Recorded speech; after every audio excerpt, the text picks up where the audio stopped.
Yeah.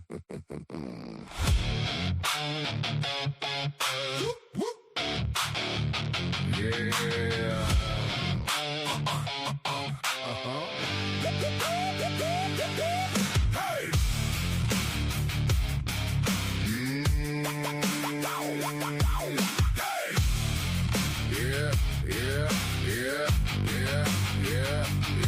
You talk big, you don't know. Acting sharp, but your moves so slow. Point and preach with a mouth full of smoke. Run your name, then you laugh like a joke. Sit down now, take that seat. All that heat, but your facts miss the beat. Need to watch, need to judge all day. Mad at the world, so you spit that hate. You don't build, you just break. You don't see, you just fake. Hands on glass, eyes on my moves. Try so hard, but you always lose. Trolls, talk that junk. Trolls, all that front. Go sit down, you're too late. You hate, watch life, then call it fate. Trolls, mouth so loud. Trolls, lost in the crowd. Running folks into the ground, smiling thin when the truth ain't around. You pick bones with a bit of grin, try to damn every light you see lit. But I keep mine in a steady line, hard steps forward, I'm doing fine. You can bark, you can throw your blinds till the whole room knows your game. You don't build, you just break. You don't see, you just fake. Hands on glass, eyes on my moves. Try so hard, but you always lose. Trolls, talk that junk. Trolls, all that front. No, sit down, you're too late. You hate, watch life, then call it fate. Trolls, mouth so loud. Trolls, lost in the crowd.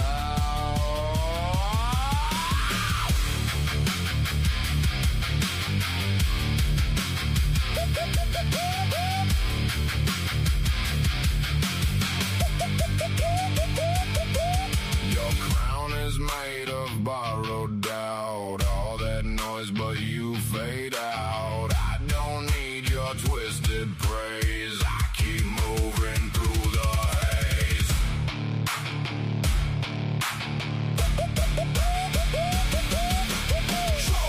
Trolls, talk that junk. Trolls, all that fun. Go sit down, you're too late. You hate, watch life, then call it fate. Mouth so loud. Trolls, lost in the crowd.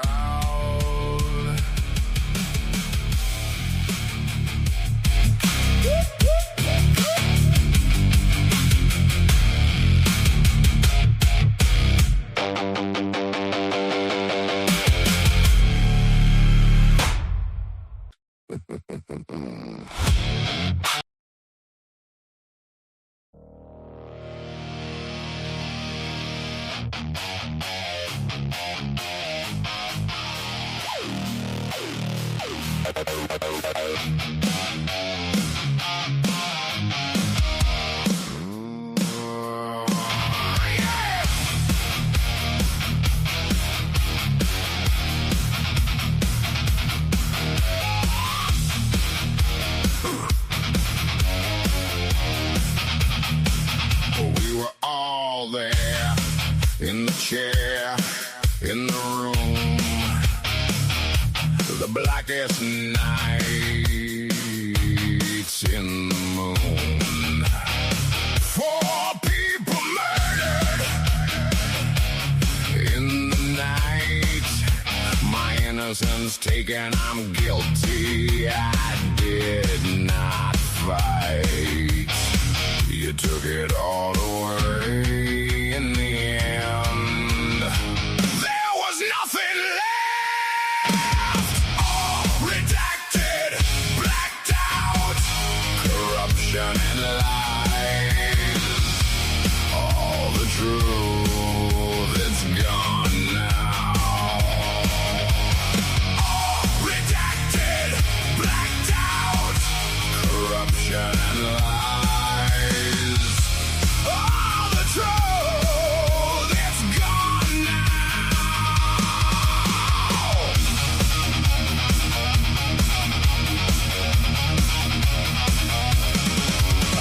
it then, I'll say it now.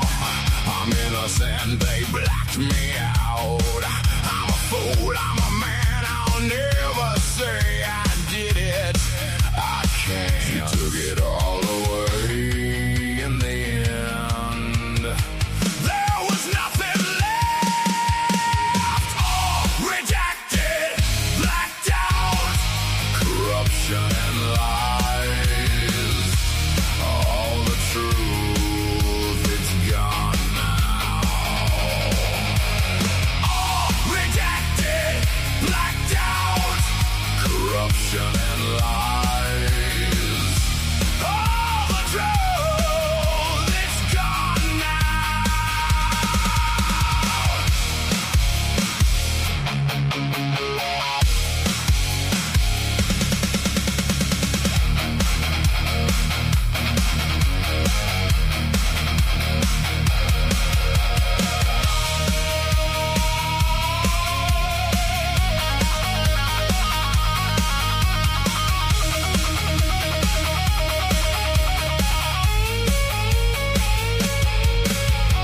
Nothing left for me now. Nowhere to turn to. I thought you were here to protect and serve, not ruin my life. I thought you were here to protect and serve, but you lied.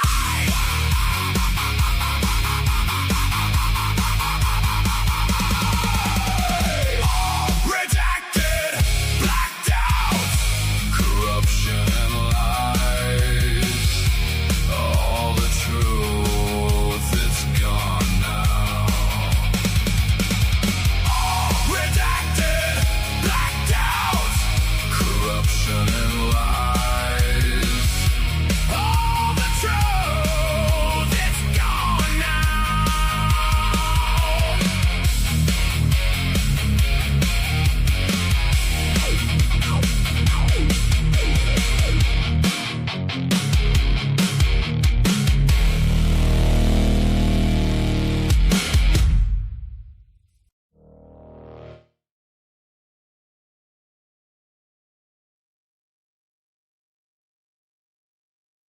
Welcome back to the cafe.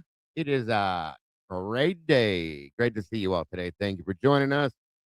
Today, everybody, we are going to be breaking down and reviewing, react to the new Chris Whitcomb interview with the custody queens.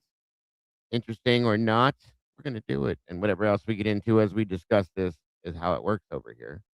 Thank you all for joining us here at the cafe. Thank you to the moderators for being here as well. And I hope you're all having an amazing and beautiful day, because you are amazing and beautiful people. And you all deserve it so very much. Please make sure to hit the like button as you come through the door. Share this out. Let everybody know what we be doing over here as we do what we be doing. Thank you all again so much for being the people you are and being so very amazing and beautiful. Nothing but love to you all. That being said, you know what we do. Let's do it. Here we go. Here we go.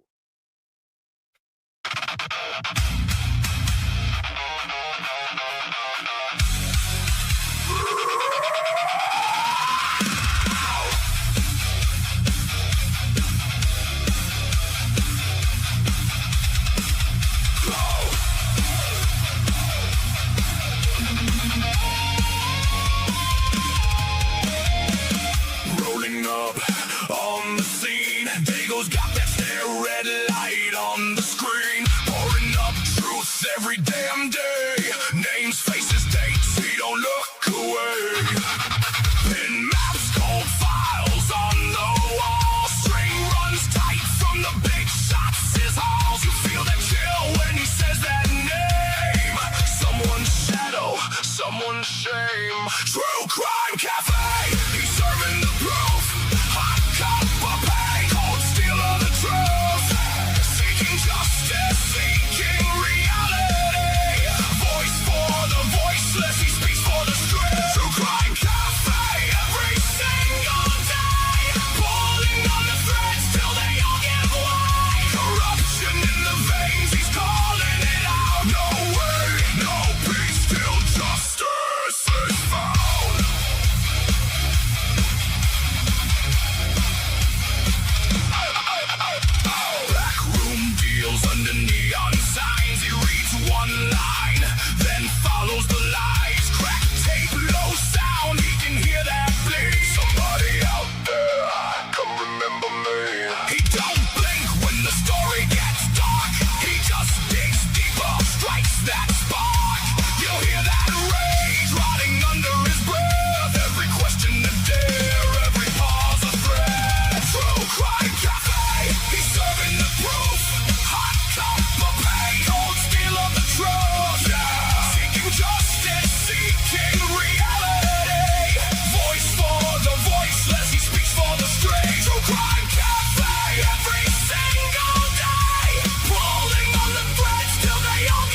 darkest stories are served here.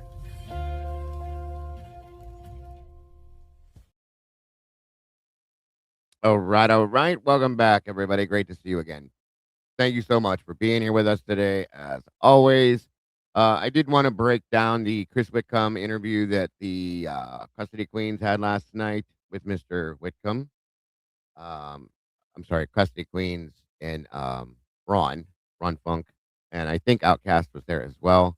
I do want to break down the discussion and what they talked about, react to it. So thank you all for being here for it. I do appreciate that so very much. I didn't get to watch it last night live, so I'm watching it. For some of you that may have not seen it, I'm that person too. I was very busy last night. I didn't get a chance to go over it. So it'll be kind of live for me, I guess you could say. So welcome everybody that's here. Looks like we got Miss Rowe in the house. Eddie's in the house. Good to see you, brother. As always. The Karma Police, welcome back. Miss Kawanda. First in the house today. Thank you for joining us, Kawanda, as always.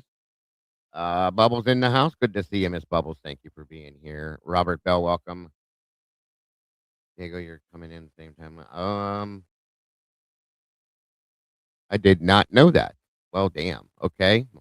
Sorry, guys. I didn't realize that was happening. I've been busy with everything in life, and I didn't get a chance to scout around everything. So my apologies. Nurse Lisa, welcome. Ozzy McGlynn, great to see you again. Let's see who else we might have in here. Pedro Pony, welcome, and thank you for that. Moonflower, great to see you, dear. Thank you for being here. Pedro, giggity, great to see you, sir. Miss Becca, welcome, welcome. And again, everybody, please hit that like button. Share this out if you will. Please and thank ya. And Miss Danny's in the house. Welcome to you. Always happy to have you guys here. Croft, welcome. Beer Pong as well. Yeah, I'm sorry, guys. I didn't realize Lana was doing that. I haven't had a chance to, like I said, to bounce around the different things like I typically would do. With this whole moving thing, I've been severely busy. So, yeah. And the interview we're going to break down is credit due to the Custody Queens, Ron and Outcast, for having Mr. Whitcomb there to do the interview with him. And we're very grateful that they did that again. So, it should be interesting to see what he has to say, considering the last interview we did with him, the one that we did ourselves over at Devil's Advocate, and the other ones we've heard from him. I'm curious to see what he's come back with at this point with everything that's come out of the box. Very interested. So it should be quite interesting. Come on in, guys. Grab a seat if you will. Very much appreciated. Ms. Margaret, welcome.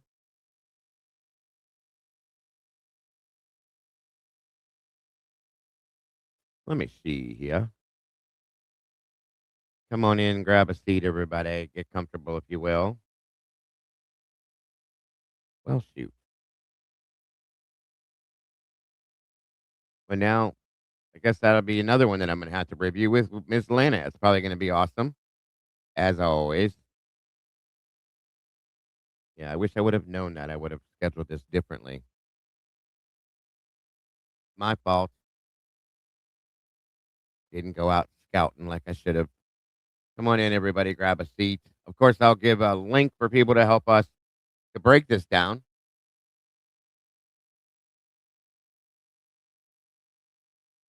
as we do.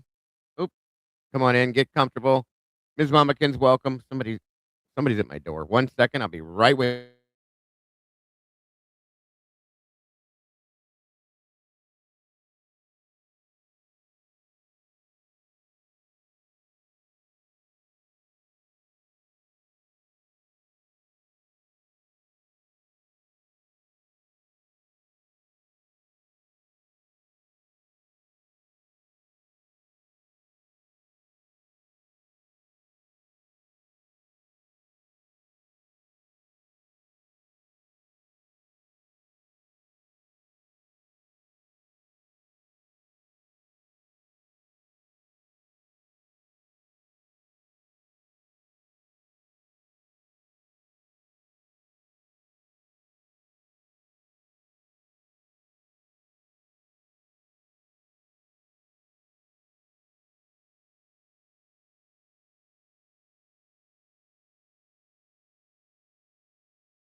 Okay. Nobody here. Just my family coming in the door. Sorry, sorry, sorry.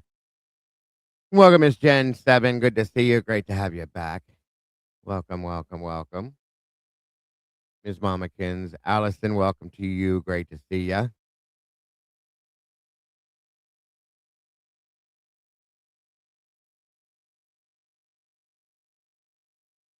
All right, you guys. So again, let's go in here and see.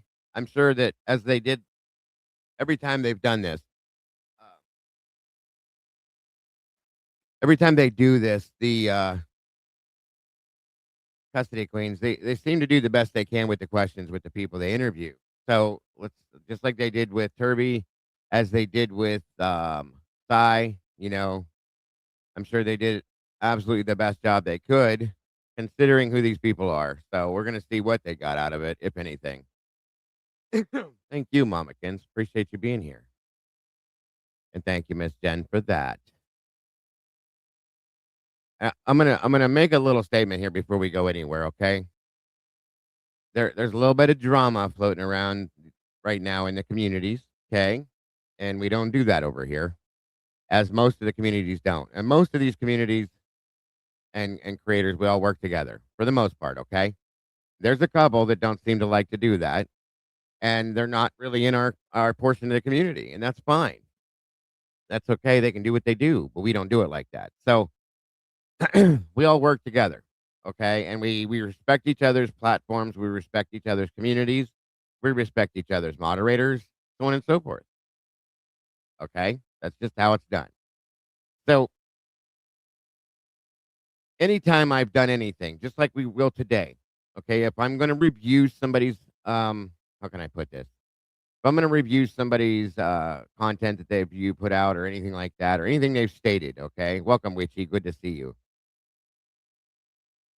I always, okay, I always put up a thank you to them, and I make sure that people go to their channels to give them the props that they deserve, so on and so forth. I've always done that. Welcome, Michelle. Good to see you. Ren Henniger, welcome to you. Thank you for being here all the time because that's how you're supposed to do it. And most of us do that. Lana does it. Jules does it. Um, Kim does it with Typically Unique.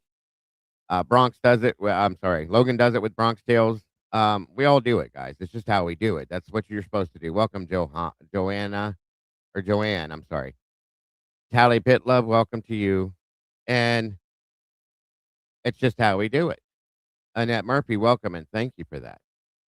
So it's never been an issue. Never. If and here's the thing is there's multiple people as creators that have come up with the same situational scenarios and same ideals that we've come up with together. I came up with the whole brass thing. Me and Sarge came up with the as an example, the DNA on the brass button at the same time that another creator did, and he threw a holy hell fit and couldn't believe he thought that we had to somehow get into his Substack to steal his info because nobody can be smart enough to figure this out. Well, it doesn't work that way. We're all doing the same things. We're all looking into the same stuff. We're all diving into the same stuff, investigating, researching. We all do the same things, guys. We're all looking for the same answer to bring us to the same truth. It is what it is. That's how it works. So there may be opportunities where people come up with the same answers to things, or people may come up with the same thought on something. We all do that too. It doesn't mean that you've taken information from somebody else, or even if you have learned something from somebody else. Again, we give that person a thank you, props to them always. I know I do it. I know Lana does it. We all do it, guys. We do. Harsh does it. Everybody that does this does it. Bob does it. We all do it. Okay. So if somebody doesn't hear that, that was involved in a situation where they may have done something that they found something out with, and that person just doesn't hear their name announced, they get upset sometimes, I guess. And I get it. I get it, I guess. But again, it's not anything that was ever done, in my opinion, for a negative reason or a derogatory way. None of that. Okay. You just didn't hear it. It happens. It's no big deal. And one other big thing that I've said is like when something happens in somebody's community, it happens here before. We had an issue in here and then somebody carried on over to Jules one time. And I said, no, it doesn't work that way. We don't carry, arguments or whatever to different communities and cause disruptions or disagreements in those those communities. And my moderators are very good at shutting that down in here because they're very good at what they do. Straight out of the gate for all the clapback people, whatever you want to call them, my moderators don't bully me. My moderators have respect for me as I have for them. End of story. Period. Point blank. That's it. And because I respect them and I trust in them, people are making comments saying that they bully me and so on. No, that's not what it is. We have um, an understanding and a relationship and a family type interaction with each other on a daily basis. Okay. Period. That's how it works. We have a very strong bond, all of us. Okay. There's no bullying over here. None. I don't force them to do anything. They don't force me to do anything. It's my channel. They know that. They come to me. Most of the time they come to me before they do certain things. And I always tell them, and you can ask SRB. Okay? Ask SRB Bubbles. She's one of the lead mods in here. She's the channel co-manager, all of that stuff. She knows, okay? Even her, because I trust in what they do. They'll come to me still and say, "What do you want to do about this situation, boss?" Or Dago or whatever. That it's a joke, but Um, and I'll tell them what you think you need to do. Do what you think you need to do. I trust in you every time. They still come to me sometimes. I don't know what to do. Should I do this or that? Because they respect me. Okay. If they were bullying me, they would say fuck him and do what they want to do. Doesn't work that way over here, guys. This community is not like this. All right. So for people to say this is not true. Um, People don't get blocked over here unless they're really nasty people. So somebody got upset, said they were blocked here. They weren't blocked. They were timed out for a short period of time because they came into the chat with some kind of drama that we were trying to during the middle of a show. We were in a show. It's a distraction to the people in here when we're trying to talk about something, and it will distract them from the actuality of what we're doing. That's not okay, and that's why the moderators will time people out to remove them from the situation temporarily until they can calm down or whatever and come back and realize that we're in the middle of a show and it's a distraction for everybody that's trying to listen to what I'm saying. So there's that. But nobody was blocked in here. They were just timed out temporarily and then they got upset and so on and so forth. And I realized that the person that was timed out has always supported me. And I respect that and appreciate it very much. But at the same time, guys, it does not allow you to come into a community that is not yours and disrupt that community with some form of drama for whatever. I don't even know what was going on because I was busy doing what I was doing. And they keep that away from me on purpose. The moderators do because they know I'm busy. Okay. So they're in turn. That's not how it happened at all. And it doesn't happen like that over here. I will tell them at some point, you do this, and this, and then if you need to, then you permanently remove somebody, which was never done. That person still isn't blocked here. They were just timed out yesterday for a few minutes. I can't remember how long. So it is what it is, okay? And again, honestly, if we're all working towards the same goal, why does it matter who found what you found first? It's not that serious. Not that you wouldn't get credit for it, because it shouldn't be about credit here, guys. We're here trying to find the truth and justice in a horrible situation, and there's people that are getting upset because they're thinking they're not getting credit or being the first one to announce them. I mean, come on, you guys. How many times have I been like the fifth or sixth person to talk about something when it came out 2 weeks ago? It doesn't matter to me because it doesn't have any kind of a bearing on anything I'm doing. None.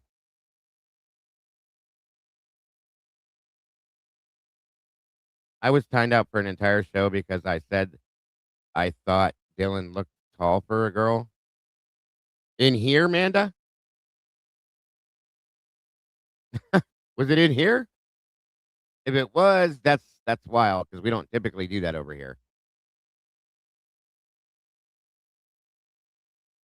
So anyway, I just want to make sure everybody understands how we do things over here, why we do things the way we do, and the things that we don't do. Okay, and I'm not gonna tell lies. That may have been an accident, though, Amanda. That doesn't make sense. That may have been an accident because we don't do that, truly and honestly. Yeah, we have different moderators now too, and if it was a while back, it may have been a couple people that we had to remove from here, honestly. And I my apologies, Amanda, if that did happen in here because that's not. There's been people that have been accidentally timed out and accidentally banned that I've had to fix because these buttons are very touchy. So my apologies to that. That should have never happened. And like I said, if it was a while back, the moderators are all, or a lot of them are different now. So just saying. I was timed out on Twitter for telling someone to learn code. Twitter's way crazier, Pedro. You know. Yeah, that definitely should not have been a timeout. We had some problems a while back with people just voicing opinions and being timed out and blocked over that, and we had to remove people that were doing that because that's not. This platform is based off of the ability. It was by a mod named Amanda. She said I was being mean to gay. We've never had a mod named Amanda in here, hon. Have we, you guys? Amanda.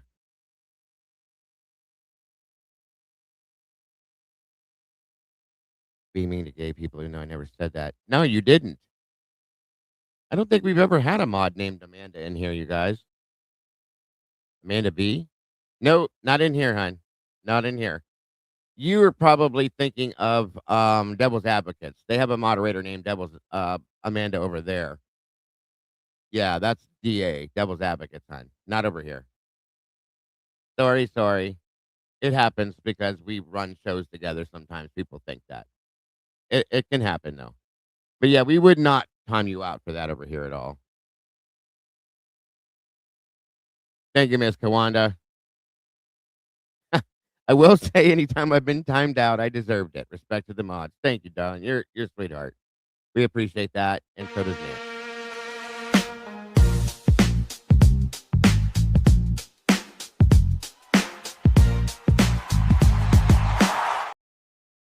And it's okay, Amanda. It can happen. There's confusion with the channels, and when we do the cross streaming and stuff, it can happen. No big deal. But yeah, I promise you, you would never be timed out for making a statement like that over here. Now, of course, we don't put up with that either, but that's not what you were saying. So you should have never been timed out, in my opinion. So that's just me. But yeah, no, not here. And that's okay. No big deal. It's easy to get things mixed up. Welcome, Miss Sophie. Good to see you, dear. Thank you again, Kawanda. That was very sweet of you. God bless, hon. We appreciate you. And we don't time out for entire shows. If we're going to do that, we're just going to block you. You're going to be done. But anyway, the only thing I ask of people is to please and thank you so much, man, that we appreciate you. Please respect the moderators because they do know what they're doing. They're not bullies. They're very good-hearted people. They're very good people in general, or they wouldn't be here. And we are a family in here, folks. People don't realize that sometimes, but we are. And people don't understand what goes on behind the scenes here. When we're not out here doing this, we're in our Discord talking and joking and talking about our lives together and spending the day together in there a lot of times. We're very close. Okay, all of us. Welcome, Kiki. Good to see you.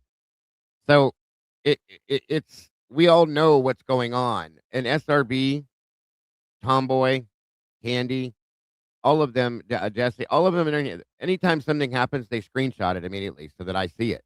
Okay, that way everything is fair. So you can't tell one story to me and tell one story to them and tell one story to somebody else. We make sure that it's screenshotted. We make sure everything is handled the right way. That way, everything we know is fair. People make mistakes from time to time, and that way that covers them as well. They do it the way you're supposed to do it, and they do it very well. And I don't question them. I don't question anything they do because they know what they're doing. That's why they are who they are. And all I ask is that everybody respects them for who they are. They are also community members and family members. They also do have questions about the things we talk about. They have insight into it. They have statements that they're making about it. Okay. They're just like everybody else in here, but they're moderators. That's the difference. And they do a very great job at it. So please, if they do something or they say something, don't question it, you know, in a negative way. Just ask them nicely what's going on, why, and how. They'll answer you very respectfully because that's who they are. Welcome, Firebox. Welcome, Miss Kane. And they'll continue to be that way with you because that's how we do things here. End of story. Okay. Somebody that I'm real tired of seeing what I call two-faced backstabbing people because there's people that will come in my show one day in the chat and, oh, I love you, Dago. You're such a great person. This channel is great. I love this community. And then later on that day or the next day, go to another channel and say, Dago's nasty. He's always been. I've never liked him, blah, blah, blah. You don't have to like me. That's okay. I understand it. Don't come in here and play both sides or don't go somewhere else and play both. You're going to get found out. You're going to get called out and you're going to be banned, period. And at some point, you'll be banned from the other place probably because they'll realize how fake you are. Okay. Come on. Let's be real, folks. I come real to you. Every time I'm in here, I'm real with you about everything. There's no reason not to be. I don't pretend to be somebody I'm not. I don't try to act like I'm somebody of importance because I'm not. I don't put myself out there like I'm the best out here because I'm not. Okay. I am who I am, and so is my community and my team, period. That's all there is to it. And all we ask is that you respect us all as we respect you and respect each other. That's very important in here in this community, or it won't work for you. If you don't respect each other, you won't be here very long because that's what this whole community, this whole platform is based on and has been for 4 years, guys. So that's all I'm saying. We're all on the same team in here. We've all been on the same team, not just for this case, but for any case. We're looking for justice and we want truth. End of story. Nothing more, nothing less. That's it. So thank you guys for being respectful and understanding. Thank you for respecting my moderators, myself, and the rest of each other in here. That's all. I'm thanking you ahead of time. And like I said, they're not bad people. They're the best out here, guys. These moderators in here are the best there is. And I'll argue with that to my deathbed. They are. And they have huge hearts. They care about everybody. They're amazing. End of story. So that's that. And here's the other thing. If you don't like how they do things or how I do things, you're not stuck here. Okay. You don't have to be in here. I appreciate you being here, but you don't have to be. You can go on somewhere else and see what it's like over there. But we don't disrespect it here, guys. We're all the same people. Nobody's better than anybody. Okay? I just because I run the channel and it's my channel doesn't mean I'm better than anybody else in here. I would like to keep myself level with everybody because we're all the same. We all stand up for each other and we all support each other. End of story. So understand that. And I appreciate that. I do.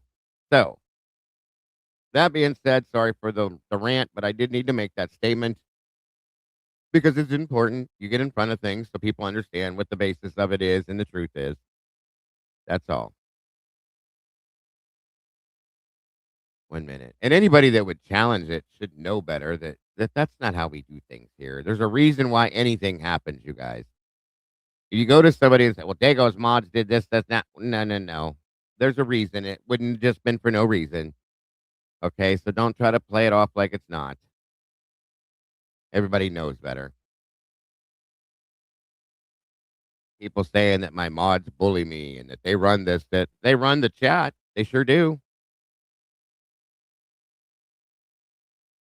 Thank you, Firebox. I do appreciate that.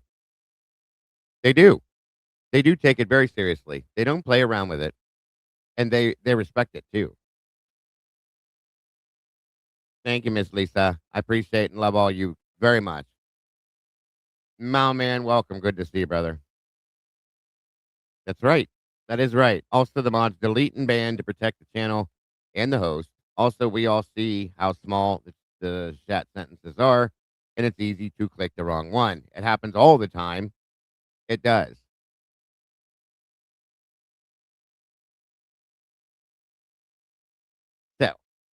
moving on. There is a link pin for anybody that would like to join me as we go break this down. Thank you, Miss Mamakins. Very much appreciated, as we all do. Noni, welcome, dear. Good to see you. Thank you guys for being here. Please hit the like button on your way in. Thank you, Miss Sophie. They're very quick too. Sometimes I don't even know what's happened because they've already done it. We appreciate that. We do appreciate that. They appreciate that. I know they do. Michael 007, welcome and thank you, sir. Oh, I'm not the best. I know I'm not. But thank you, brother. It's good to see you in here today. Appreciate you. Pixie Dust, good to see you as well. Morgan Peters, welcome back. Fox and Rose, great to see you. Let's see. Anybody else I may have missed? Of course, Firebox, welcome. CAO Kane, hello to you. Cat K's in the house. Turkey Creek Gal, welcome to you. Thank you for being here today. I appreciate you so very much. You guys are amazing. God bless. Miss Annette Murphy, thank you for that. And love right back to you, dear. Very much appreciated. God bless, hon. That's awesome. I appreciate that so very much. You have no idea how much I appreciate that. And so does me.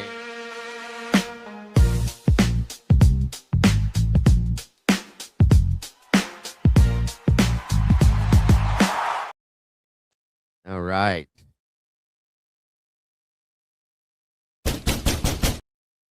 Oh, and sounds like somebody's knocking at the door.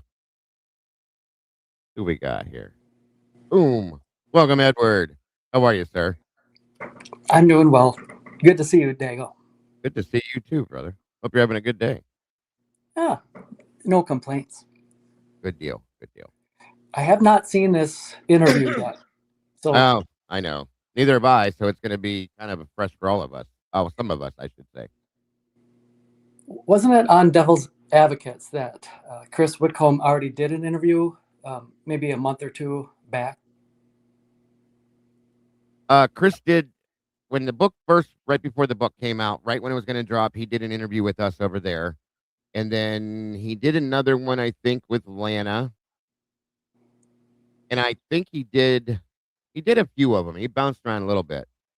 But the first one was with us over at Devil's Advocates. Yes. I wonder what the purpose of doing all these interviews is. Well, now I think it's because of everything that's happened.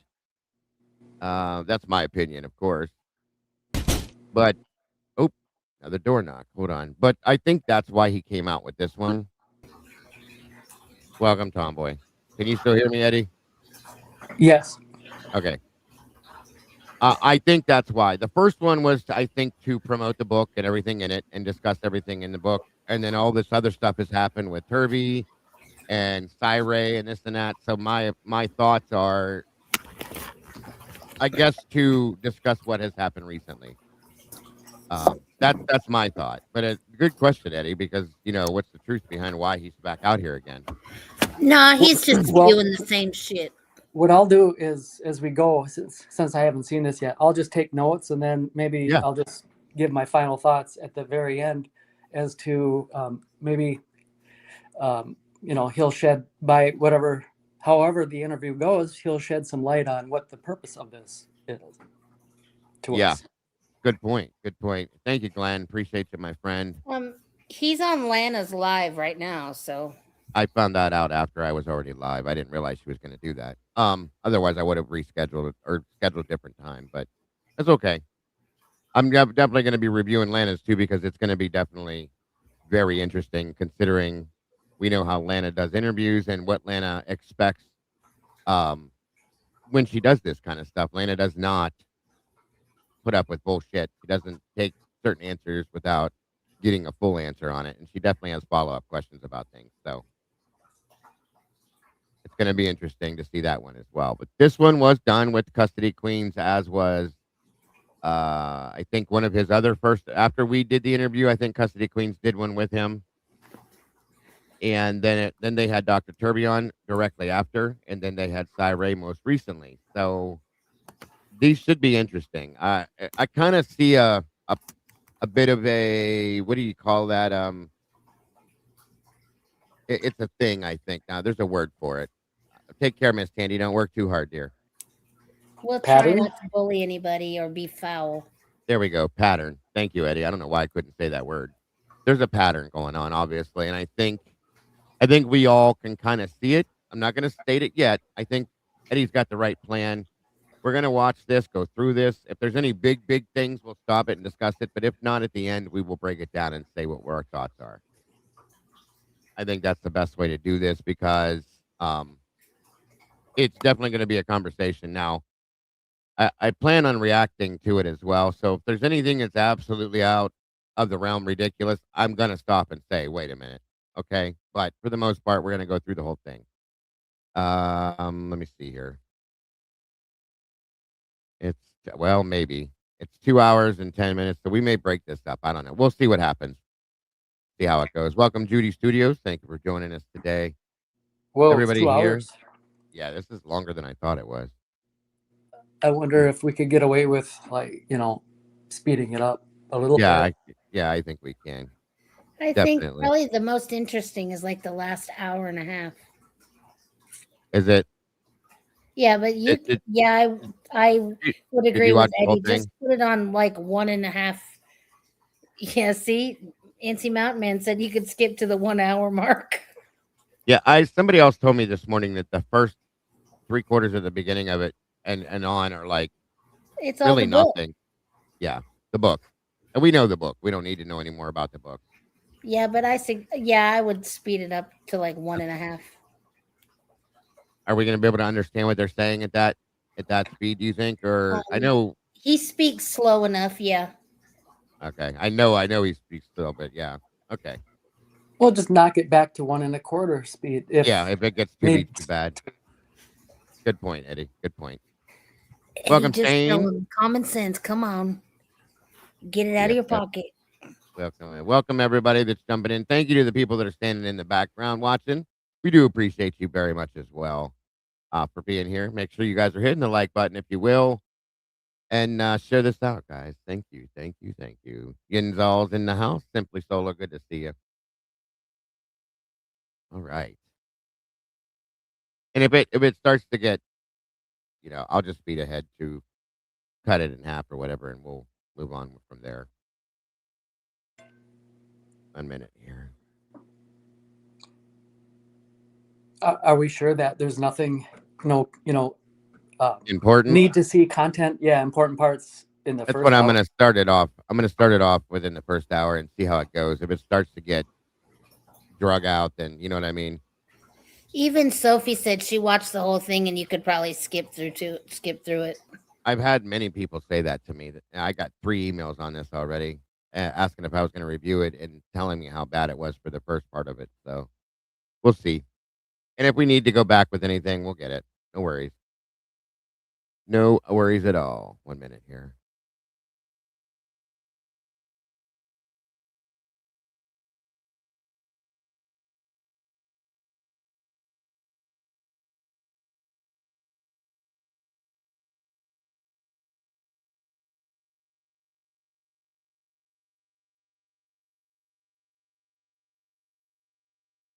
Oh, wait a minute.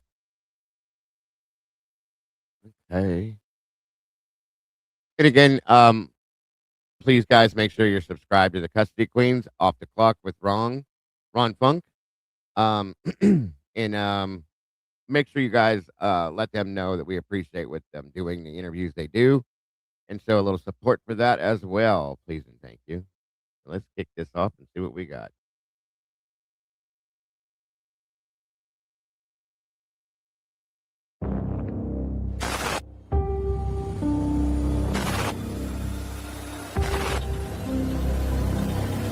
There. This is for entertainment purposes only. We are not making any specific accusations. We really want everyone to verify your own facts. We are just going through our opinions. Ron, I'm going to let you start it off and start getting into the questions. Yeah, well, I guess let's start with the elephant in the room. Have you seen what Cy Ray's been doing lately? Chris? You asking me? Yeah. Who? Okay. Cy Ray. I really haven't, guys. Maybe I should preface and start right off the bat and say that you guys started this bonfire a long time ago, and I appreciate it. It's great to see you. I think very, very highly of you, all of you. And and when I started this project, I didn't start it until after Koberger had pled guilty and been sentenced, and the judicial process had wrapped up for that stage. We're back now in that process. So I want to be careful and talk about the book and not about everything else that's going around, because I don't want to interfere with that. But the other podcast I just did, I recorded 6 weeks ago, I guess, with Dax Shepard, and that just came out. So you were kind enough to ask me to come back, and I certainly wanted to honor our interaction that we've had for a little while. So that said, I know a lot has come out in the last weeks or the last month, and I do know that Cy Ray has made some comments about what he can and cannot do with cell phone data. You're going to have to fill me in a little bit. I know the generalities, but I think I'll probably be surprised. Okay. Well, he had a lot of comments about Dr. Turvey, and we did talk with Dr. Turvey and so forth. But actually, what I think what we really want to do is talk a little more depth about some of the evidence that you came across as you were preparing for your book. And I know that the number one thing I wanted to ask about going into this was about that cleanup on the second floor. Now, thank you, Mountain Man. Appreciate that very much, brother. Going towards our goal. God bless. Everyone thought this was useless, but if you pay attention, he goes pillar by pillar and destroys Thompson's case with his own words. Thank you, sir. Appreciate that. There are people who doubt whether there has been a cleanup, and I think, for me, one of the reasons why I'm really interested in that is because of the time frame that the prosecution has given for a single person here, Brian Koberger, to have committed the murders and been able to get there in the car they say is his and leave in the car they say is his, and that if there was a significant cleanup, that makes that timeline impossible, especially depending on the scope. So can we ask this? What is we know that there were some drops of most of the drops of blood that at least that have been discussed in that second floor seem to have been diluted.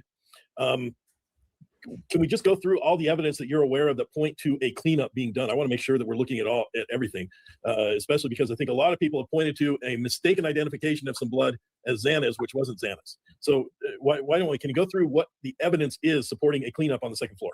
Well, first of all, in the book, I never talk about a cleanup. I talk about alteration and anomalous appearance of the blood stain. Common areas of the second floor of the house. So let's back up for a second and look at what we know. We know about the murder scene in the third floor bedroom. We know about the murder scene in the second floor bedroom, and we know what each of those two crime scenes looks like.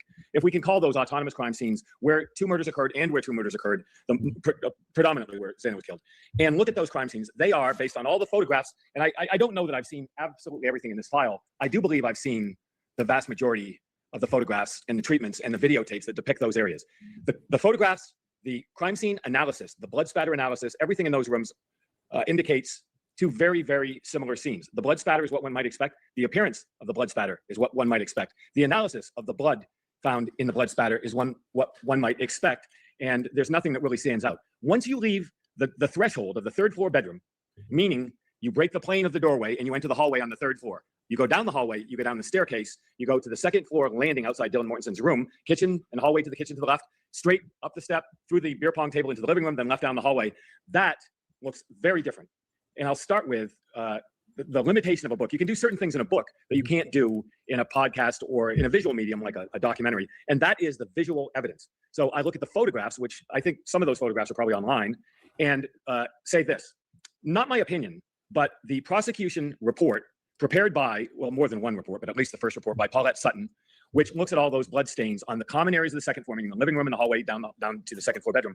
Those, she said, all but one of those were quote unquote diluted with an unknown substance. I'm not interpreting anything. I'm using the words prepared by the expert forensic analyst for trial. Those are her words. So if that's the case, if none of the blood spatter on the third floor bedroom, none of the blood spatter in the second floor bedroom were quote unquote diluted with an unknown substance, and almost all of the common areas were diluted with an unknown substance, what does that say? This is not me interpreting anything. It's not a theory. I'm not making this up. I'm just using the prosecution's report and what they said about those areas. So let's start with that and ask questions about that specifically, about the prosecution's report, not the defense rebuttal, not Dr. Turvey, not anybody else that's weighed in on this case, just that report. So ask me questions about that. So that would basically mean something has touched that stuff in that main room. I mean, okay, well, yes, something interacted with virtually all the bloodstains. So thank you, Outcast. So let's look at that and say, well, how much are we talking about? Are we talking about a drip here and a drip there? Are we talking about a droplet of blood on the walls? And the answer is no, that's not what we're talking about. So forgive me, guys, because I don't pay attention to this space as much as you do.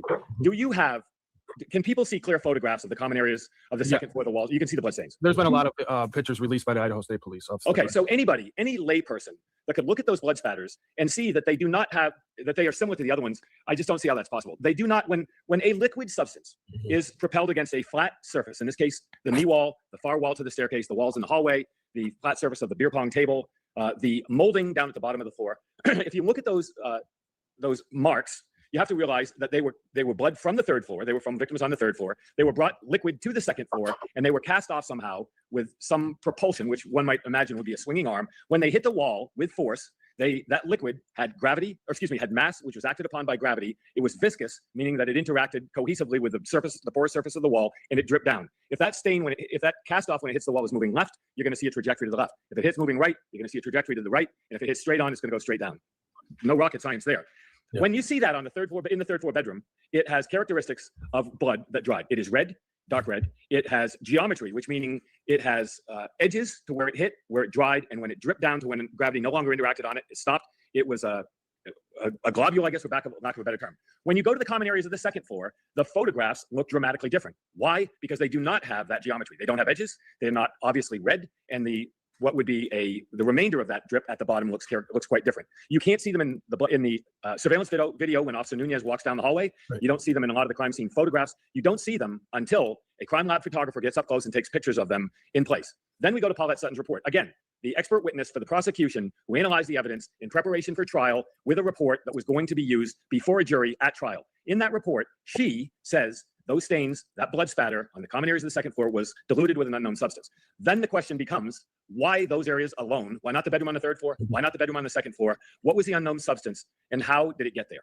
So she, in the report, speculates the possibility that it was saliva from Xana, who was suffered an injury to her mouth, and that somehow diluted it. That is completely implausible, because let's come back to what we said about how much are we talking. We're talking about a lot. We're talking about a lot of blood stains or blood spatter that impacted the knee wall drip down, the far wall, the staircase coming down, the molding at the bottom of the floor, and the wall on both sides as you go down the hallway.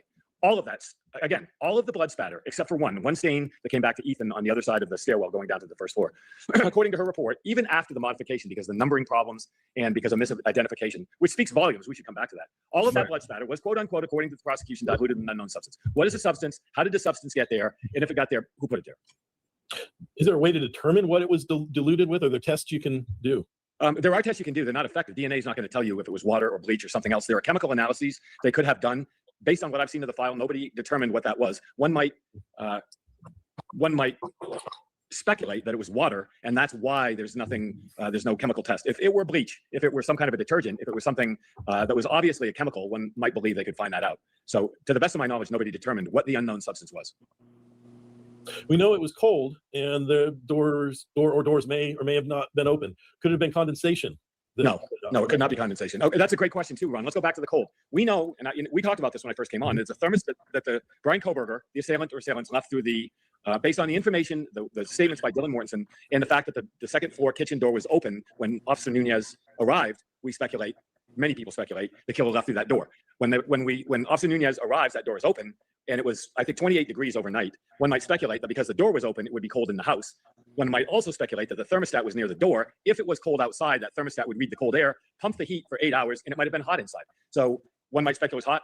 One might say it was cold. What we see, based on evidence, is nobody remarked one way or another about it being cold or about it being hot. You see that Hunter was wearing shorts. Nobody ever said it's hot or cold in here, so I don't think that stands out. But condensation is certainly plausible, but not in that situation. You're talking about an entire house.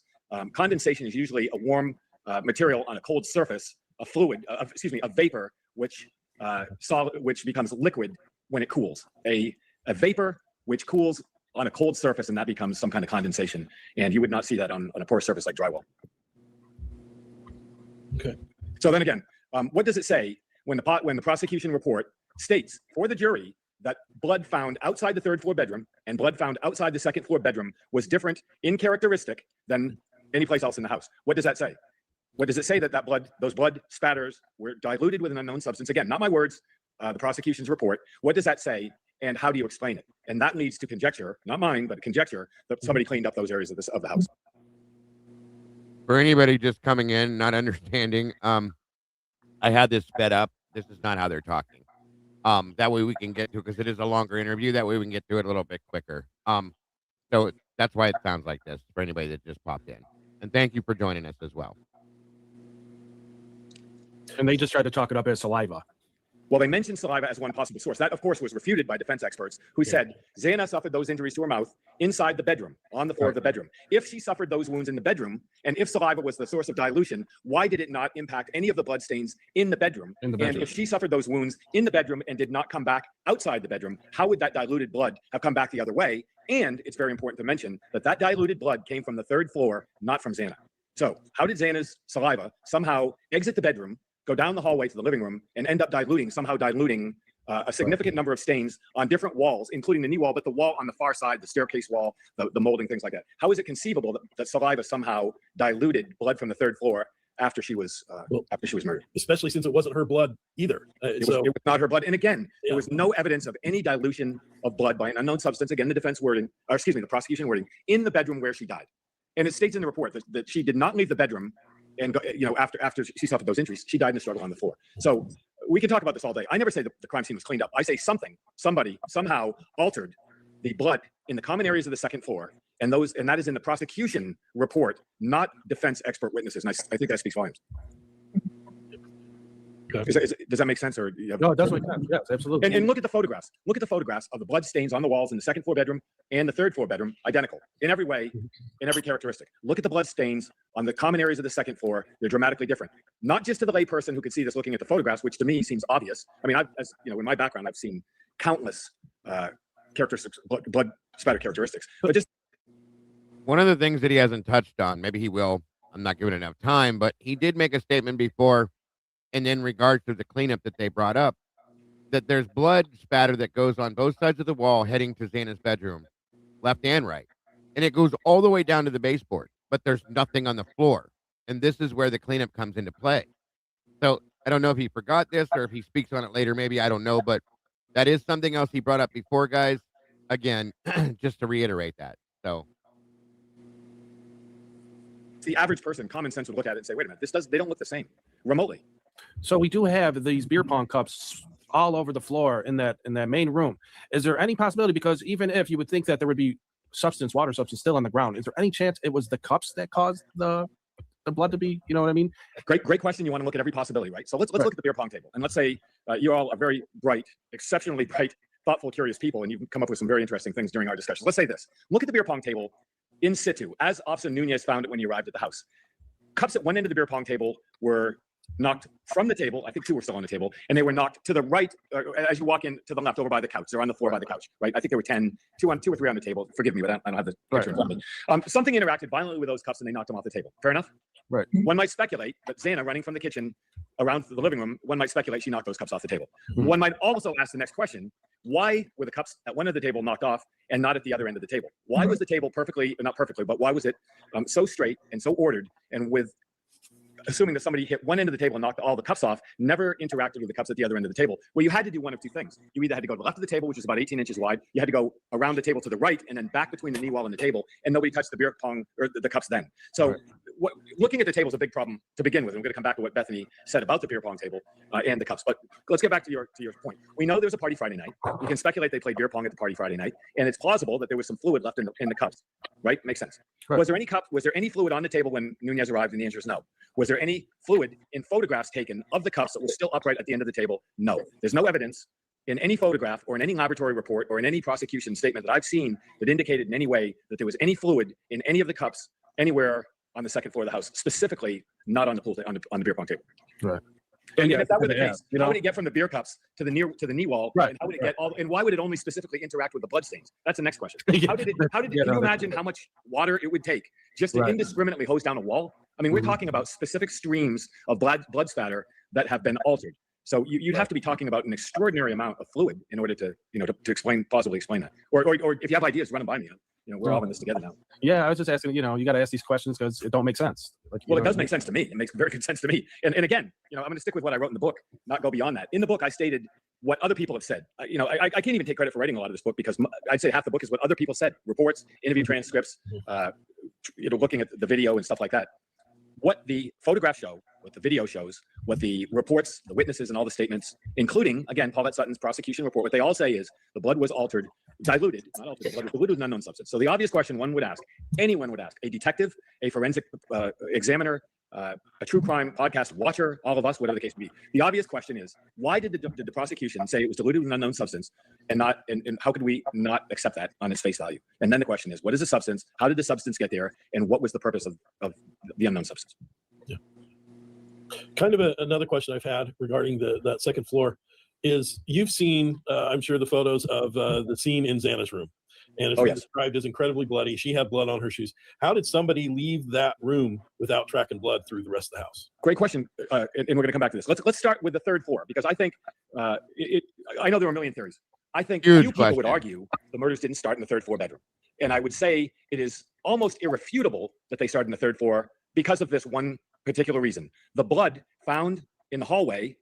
In the hallway in the third floor, the blood found on the stairwell leading from the third floor down to the second floor, down and cutting back, the blood found in the common areas of the second floor, meaning the living room, the beer pong table, the hallway turning left, all the way down to Xana's room. The vast majority of that blood came from the third floor, which would mean that it had to be liquid, it had to be cast off, and it had to chronologically move in that direction. You can't go back and put that blood. You don't kill somebody on the second floor, somehow manufacture blood going back. It just doesn't work that way. So we know the assailant, let's say Brian Koberger, came down from the third floor, had to be covered in blood because it would be otherwise impossible for that liquid blood to be transferred from the third floor to the second floor. Is that, am I being clear? Yeah. Okay. If somebody wants to argue that, I'm certainly happy to listen. I don't see how that's conceivable. The blood dried in those spaces. The killer went to the second floor, interacted in a horrific manner, violent manner, with Xana and with Ethan in that bedroom, which was even more bloody, and then came back down the hallway and left through the kitchen and somehow never left a drop of liquid blood on the floor.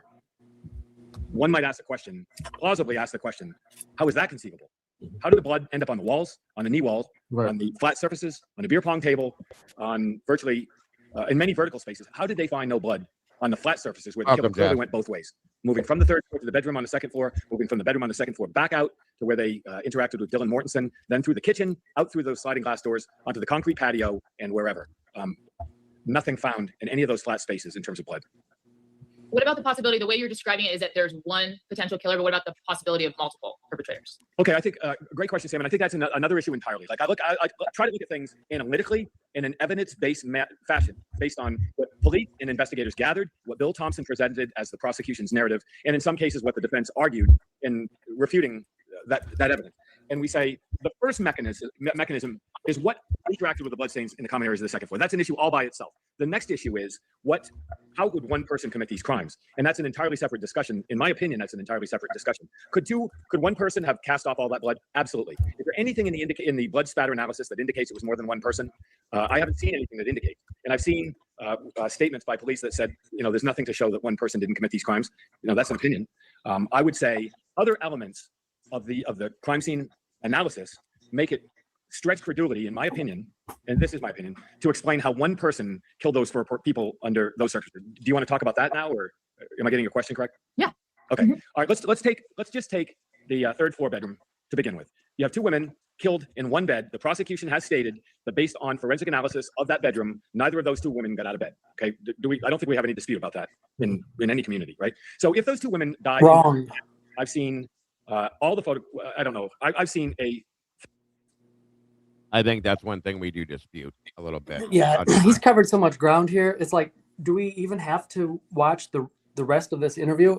He's covered so much ground that the points are that the notes that I'm taking is going to take a while to cover. I don't know where I should begin, but he's obviously it's a one perpetrator crime, right? And the state's version of the events is the official, version that he's going to believe. He's never once, although he has said that the DNA on the second floor comes from the third floor, but he's never once said whose it is. And although he's going with Sutton's, expert findings, he's glossing over the fact that the state's expert, Sutton, her original report concludes that Xana was attacked in the living room due to the splatter stain F on the edge of the table. But after learning the defense expert, Matthew Nodal, his report points out that the confusion in the numbering of the forensic evidence, and that the spatter stain F is not attributed to Xana, but rather Kaylee, the state's expert doesn't alter her conclusion and hypothesize that it was Kaylee attacked in the living room. Instead, she just ignores that there's blood evidence on the Pong table, citing erroneous DNA results. So yes, he wants to go with, a moment ago, he said, he only goes with facts, and he's going to always lean towards the state's opinions and Bill Thompson's factual summary recitation. But moments before that, he was theorizing, I think, for example, I think that the order of the crime started in the third floor, and he's kind of already pointed out that he's being hypocritical here. But no matter what, I think the purpose of this interview is to reinforce that it's a single perpetrator crime, because no matter what, the state's going to hold to that. There's no Brian had accomplices, right? The only reason that theory is floating out there is amongst those of us, conspiracy theorists like us, that know that there was at least 3, maybe 4 different weapons involved. Yeah, maybe more than that. I think there were 5 weapon profiles. Yeah, and unknown male DNA as well. He's gonna avoid all that, all those facts, and just push the single perpetrator crime. It doesn't make any sense. I'll concede that point, but somehow he did it by himself. They're definitely bringing good questions. Mikey's right on this one, and he's still with what he does. He's did it before in all his other interviews. He goes around them. So in this beginning portion, it doesn't look like there's much of anything of importance. So if everybody's okay with this, we can move down to where they're saying it gets better 3/4 of the way into this. And again, it doesn't matter how they're going to present, because they do present good questions to him. He's going to avoid it. That's what he does. That's how he does it. That's what he did with me and DA. That's what he did with them the first time he interviewed with them. That's what he's done with Lana once before. But Lana does pull him back and say, wait a minute now, you need to refocus. I know what you meant, Mikey, but they do ask good questions here. Outcast asked a good question. Ron asked a good question. But still, I'm just saying, like, Lana's going to hit him harder than they did. I know that because that's what she does with anybody. It's not their fault. It's what she does. He has a way. He's very talented at like redirecting and obfuscating. His like off the charts. Good. Oh yeah, he what he does. Well. That's his job. I can describe it for you guys. By the way, good morning. Hello. How are you guys doing? Good to have you here, buddy. Good to see you guys again. Are you guys movie fans? Oh, of course. We've talked about it before. Yeah. Okay. Well, I'm telling you, Chris Whitcomb reminds me of Kaiser Soze, Verbal Kent, talking to Chaz Palminteri in the interview room, and he's asked questions, and he starts saying, "Oh, I used to be in a barbershop quartet in Skokie, Illinois. There was this one guy, real fat. I mean, whale fat." And he just starts going on and on and on about something that doesn't have anything to do with the question that was just asked.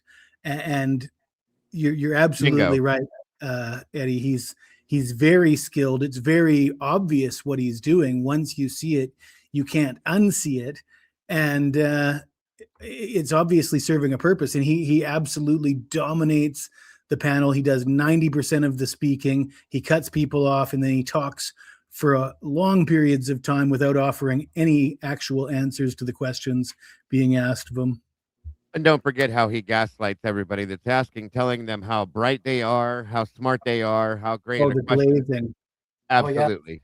His favorite. That's a great question. Yes. Only you could come up with a question like that. Yeah, he does it very well. He did that to us too.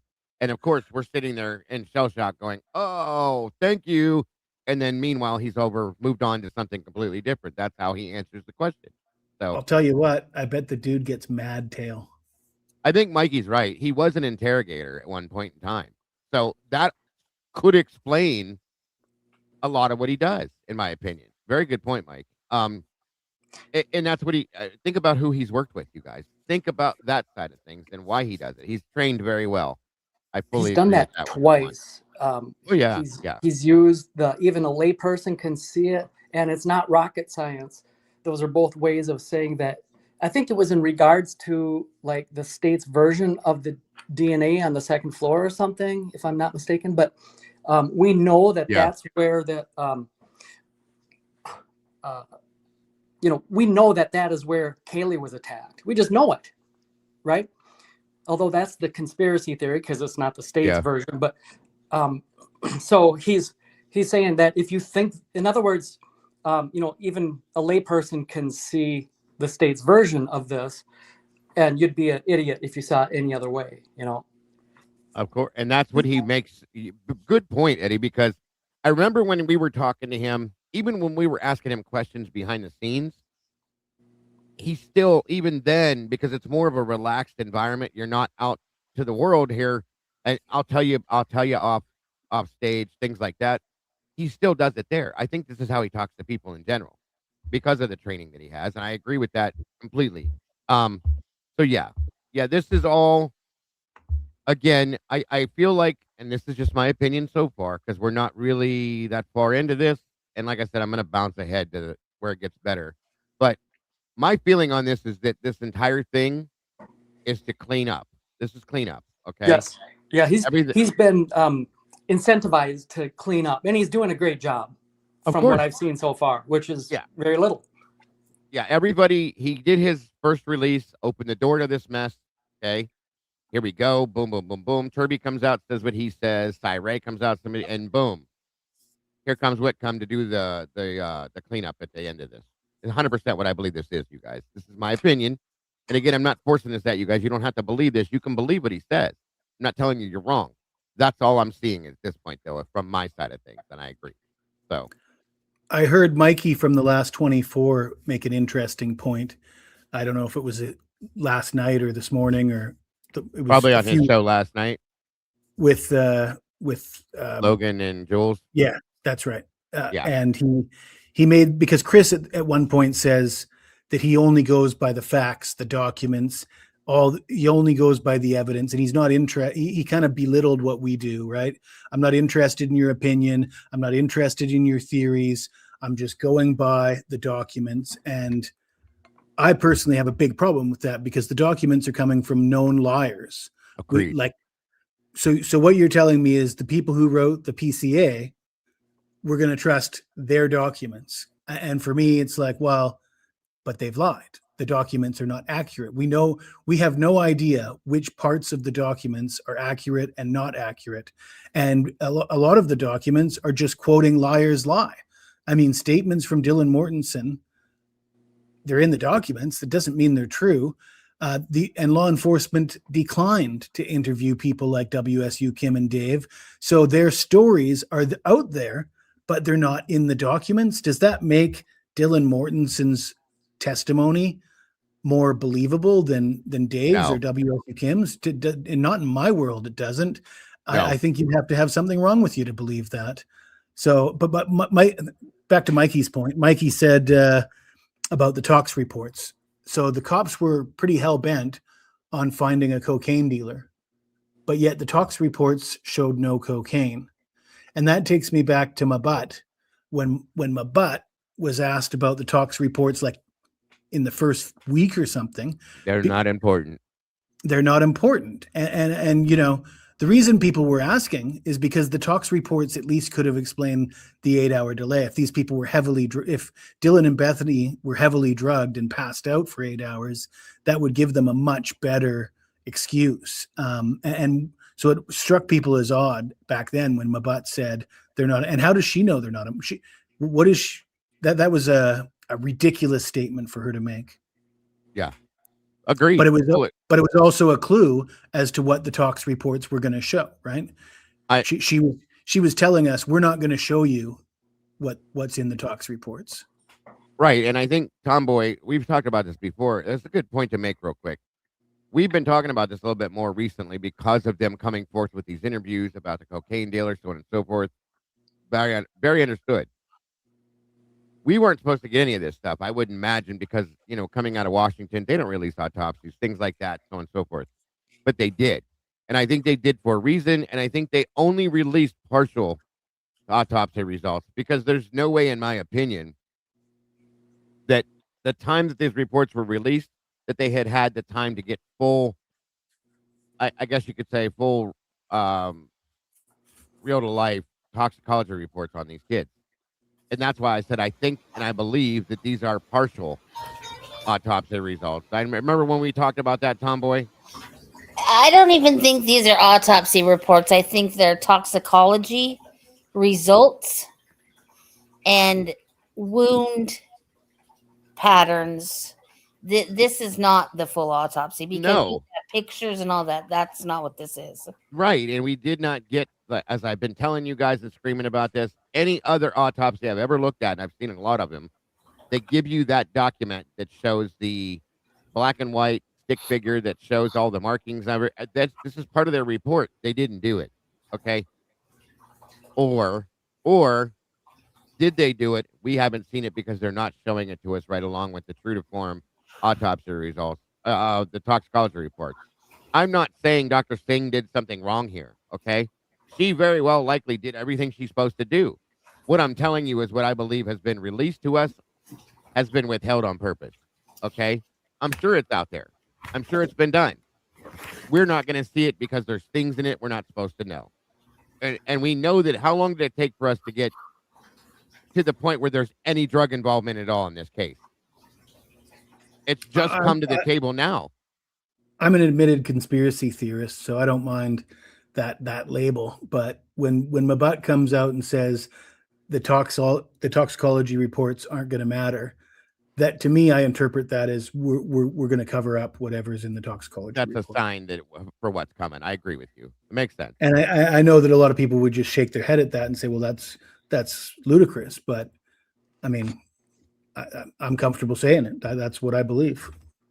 Yeah, and I can understand that. And like I said, I'm telling you, I'm not saying that Dr. Singh did anything wrong, that Dr. Singh is corrupt or any of that. That's not what I'm saying.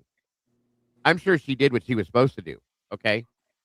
They have the ability to withhold whatever they want from us, okay? They were there at the autopsies. Remember that. Multiple of them were there, okay? We had ISP, Moscow, and probably the FBI all there. And I think as things went about, they decided what was going to be released and what wasn't. This is what I'm saying. This is what I believe. Again, I'm not saying Dr. Singh was corrupt and she only did what they told her to do. None of that. She did her job. End of story, moved on, and out of the section she goes. They just gave us what they chose to give us, is what I believe, period. So, yeah, and I agree with that. Like SRB said, every part of this investigation tells its own story fully. And that's exactly what we're seeing. So, unless you guys want me to continue from here in this section here. If I may just, I've been waiting to jump in and speak to something Jesse said a few moments ago now, but, and I hope I understood it correctly, but I think, Jesse, you were, talking about like Dylan's testimony and whether it's believable or not. Is that kind of a fair recap of? I was comparing Dylan's statements to Dave's statements and as who should be trusted more. And the fact that Dylan's are trusted because they're documented by the police and Dave's are not because the police chose not to document them. Okay. Notice, that's a good point. And notice that there's one particular statement that Dylan makes that the state will not ever claim as, or cite as something that they want to remind everyone that Dylan said. And thank you, Itchy. And Chris is avoiding it here too as well. Matter of fact, the state even goes so far as to water this particular statement down and alter it over time so that it has a whole different meaning or version of what she said. And that is, the roommates. although they are the only material witnesses who can provide direct evidence, they both say they heard Kaylee and Murphy singing and dancing in the living room.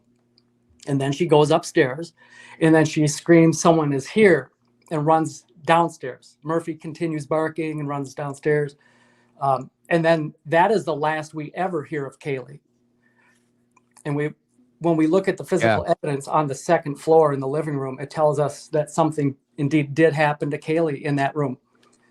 And since Kaylee was found in the bed with Maddie, there's only one conclusion, is that she was placed there after. Right. So, we know Kaylee was on top of the comforter, whereas Maddie was underneath the comforter. And also, before we're talking about that, we're talking about how slick Chris is. Notice that what he did already was insert as a fact that Xana was running from the kitchen, passing by the beer pong table, and likely is what caused the cups to fall to the ground, bumping the table. So thank you. And that is put out there as like case fact. That is what happened. So, whatever I think from this moment forward, I have to try to make sense of the crime scene, doing it this way, AKA the state's way, which is ridiculous. Yes. The state's way, by the way, I'm saying it now, is the conspiracy theory. Agreed. And thank you, Eddie, for pointing that out. I was going to point that out myself at some point, but you did notice, folks, that he went directly to Xana, not Kaylee, but Xana. We know the story that we know, but he made a point to make sure that this has been inserted here. Xana, as she was running through the house, Xana, okay, may have bumped the table, did this, did that, heading on to but not Kaylee, not the story we were told after the fact, but Xana. There's what he's doing, ensuring that narrative is instilled regardless, because nobody made notice of it over here, which I'm sure they did on purpose. They're just letting him tell his story, what he's doing. It should have been Kaylee is what he should have said, but he did it on purpose. And he's argued that point before. No, it was Xana. It was Xana. It was Xana. Well, we all know different, okay? That is part of what he's doing here, is reinstilling that in people's minds, in my opinion. Again, my opinion. Because of how he did it. So thank you, Eddie, for pointing that out. Yeah, if we're going to speak to if we're going to speak to the reliability of Dylan's comments, first we have to ask ourselves, which statements are we talking about? The statement that they were sleeping for the entire 8 hours, or the statements as they evolve in each interview to then contradict each other? Well, and again, Jesse, I think that there has to be, this is a fact, folks, there has to be little pieces of truth in some of Dylan's statements, okay? There has to be. I'm going to say that 96% of what she says is not real or truth, but I will say that there have to be little pieces of truth to make it more stable, okay? Most lies are based off of truth anyway, so I'll just say that.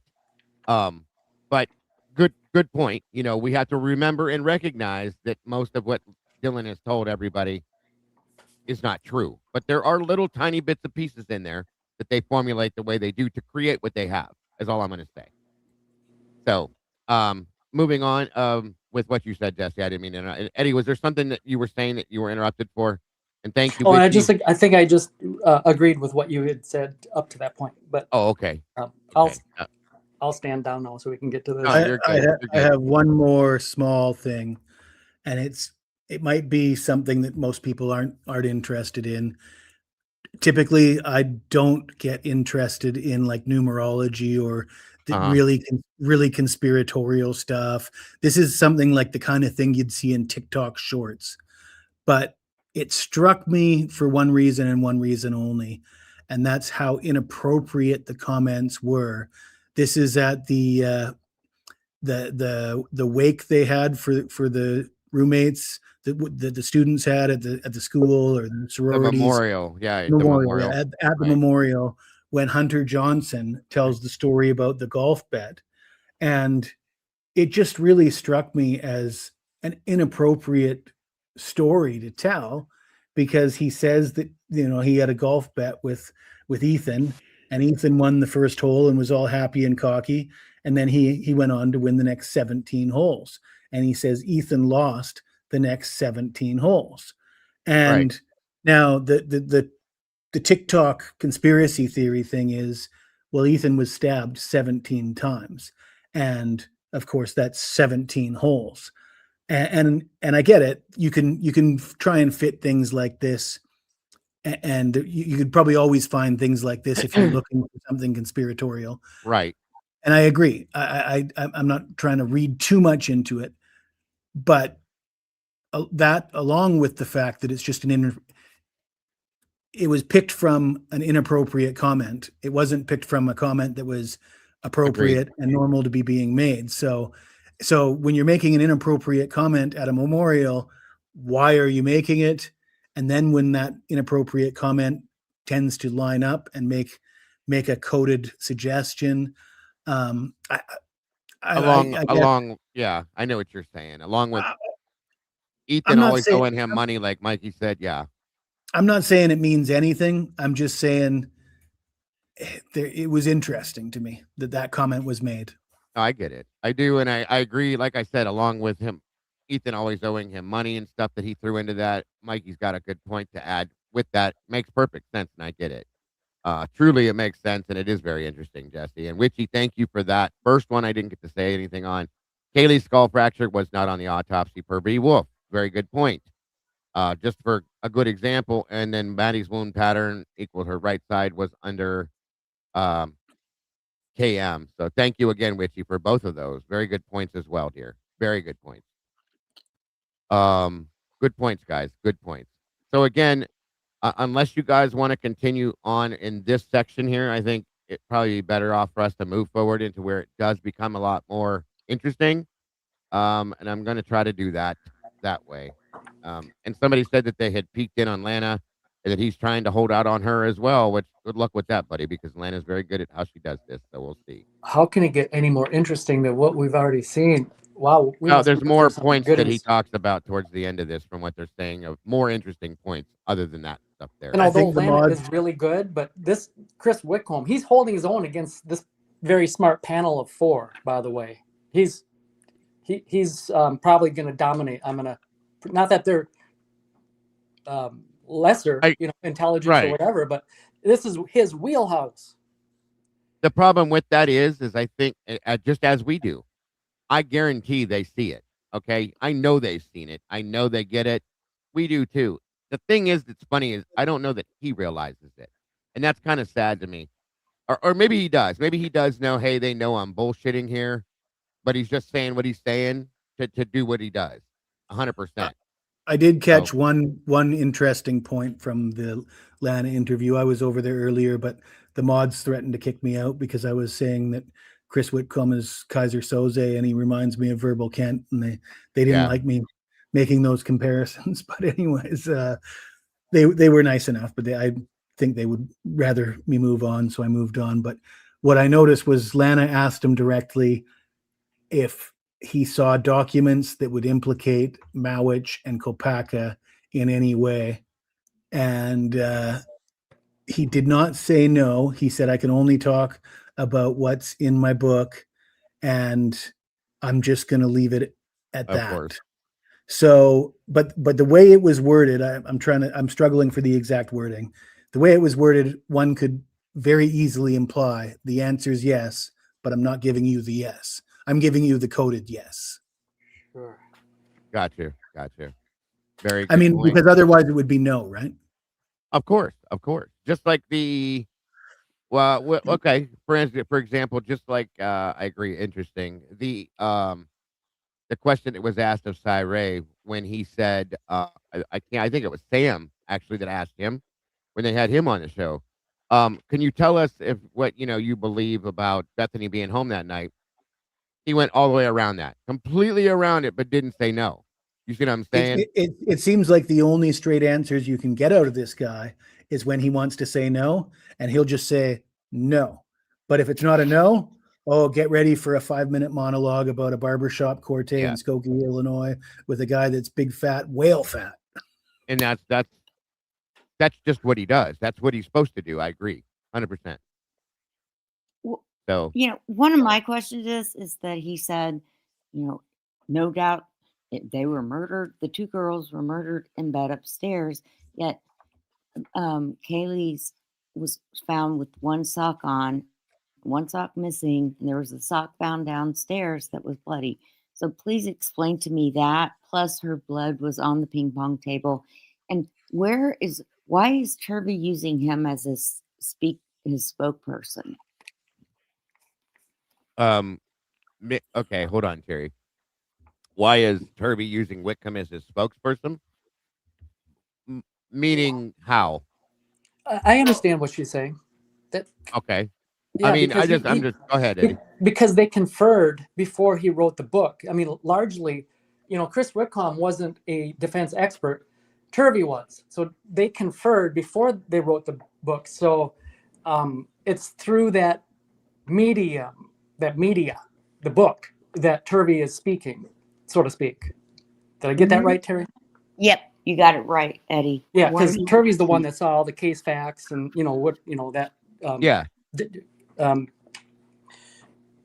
Evidence, discovery. Yeah. I mean, it's why couldn't Turvey do this? Why couldn't Turvey do this? I mean, who else have we seen use somebody else as a spokesperson? I don't first understand how these creators go in there and get all this information on gagged information, but somehow they do, and they just spit it out in a book. I mean, we saw it from the beginning, right? I mean, I just don't get it, and it irks me too. It frustrates me because no one is going to get a fair trial with all this stuff, all these different stories flying around, these experts, per se, quotation, unquotation, are doing. Right. And now that's a good point, Terry, too. And the part I didn't understand was about the sock. That other part, Eddie's right. I 100% got that. But let me clarify real quick first so that we don't move on before we answer your question. What didn't you understand about the sock part of it? The sock, I mean, he says that if she wasn't, would he the person carry her sock downstairs? No, and if that's what you're meaning, her running downstairs and saying, and she never heard her running back upstairs. There's my point. I'm not a Dylan fan, but I mean, put two and two together. I think that tells us exactly what I was making a point about earlier. He's stressing that it's Xana, that it's Xana, that it's Xana. Then we hear there's a story about Kaylee having one. We knew she was found with one sock on. They find the other sock downstairs. Well, okay. Common sense tells us that puts Kaylee downstairs. Okay. Her sock she didn't take her own sock off and throw it on the ground if there's blood on it either. She was in that downstairs area as she's moving about, in my opinion, trying to get away from somebody, which is who he's portraying that to be, Xana. They find that missing sock with blood on it. That tells its own story, in my opinion. So, yes, Terry, I'm on board with that now. I just wanted to make sure what you were asking. No, you're right. Or misunderstood. I think that tells us the truth right there. That puts Kaylee down there, not Xana. You know what I'm saying? So, right, 100%. Exactly. Yeah, it wouldn't make any sense. It wouldn't make any sense for him to say what he said, because basically you just said it. So what are you telling us? One of the killers took Kaylee's sock off and threw it on the ground downstairs. Come on. It makes no sense. And right. And how's her, it doesn't make sense. None of it, that does not make sense. You cannot make sense of that, period. I'm sorry. You just can't. And he just goes around it expecting everybody or knowing that they're not going to accept it, but he's just making his point. Now realize, this man is here again. What just happened? Brian Kohberger stepped out and is filing PCR, and pa-boom, here we go. First and foremost, we got to clean up the mess that Turvey and Cy and everybody made the first round, okay? And now we have to push this new narrative again, or not the new narrative, but the original narrative that Brian's the only one who did it because he's filing for PCR, so on and so forth. He's a cleanup guy. 100% is what he's doing right now. I promise you, that's exactly what this is. So. Before I hop down, there's others that we need to hear. Yes, sir. And I know we got a lot of video interview to get through. So I'll just part with this last thought. It's obvious, sir. you know, if we, you know, I always talk about patterns or the theme, and we can see that there's a theme here. Before the plea, we had approximately 3.5 or so years of the media pushing this propaganda against Brian Kohlberger. Right. And now, obviously, this is a continuation of that, and that is a pattern. We're going to see more and more of that. And it's easy to see that Chris Whitcomb's opinion is that he's pushing the state's version of events, which is, of course, the lie. So very good point. Very good point, Eddie. I appreciate you joining us. Thank you, Daigle. Yes, I'll be in the chat. Appreciate. Thank you, sir. And yes, Jenny, this is a good point too. Eddie. Yeah, thank you. Yeah, great questions today, Terry Brad. By the way, they don't want us to think it was Kaylee for some reason. How does he think the blood spatters got there if there's not a person being attacked there?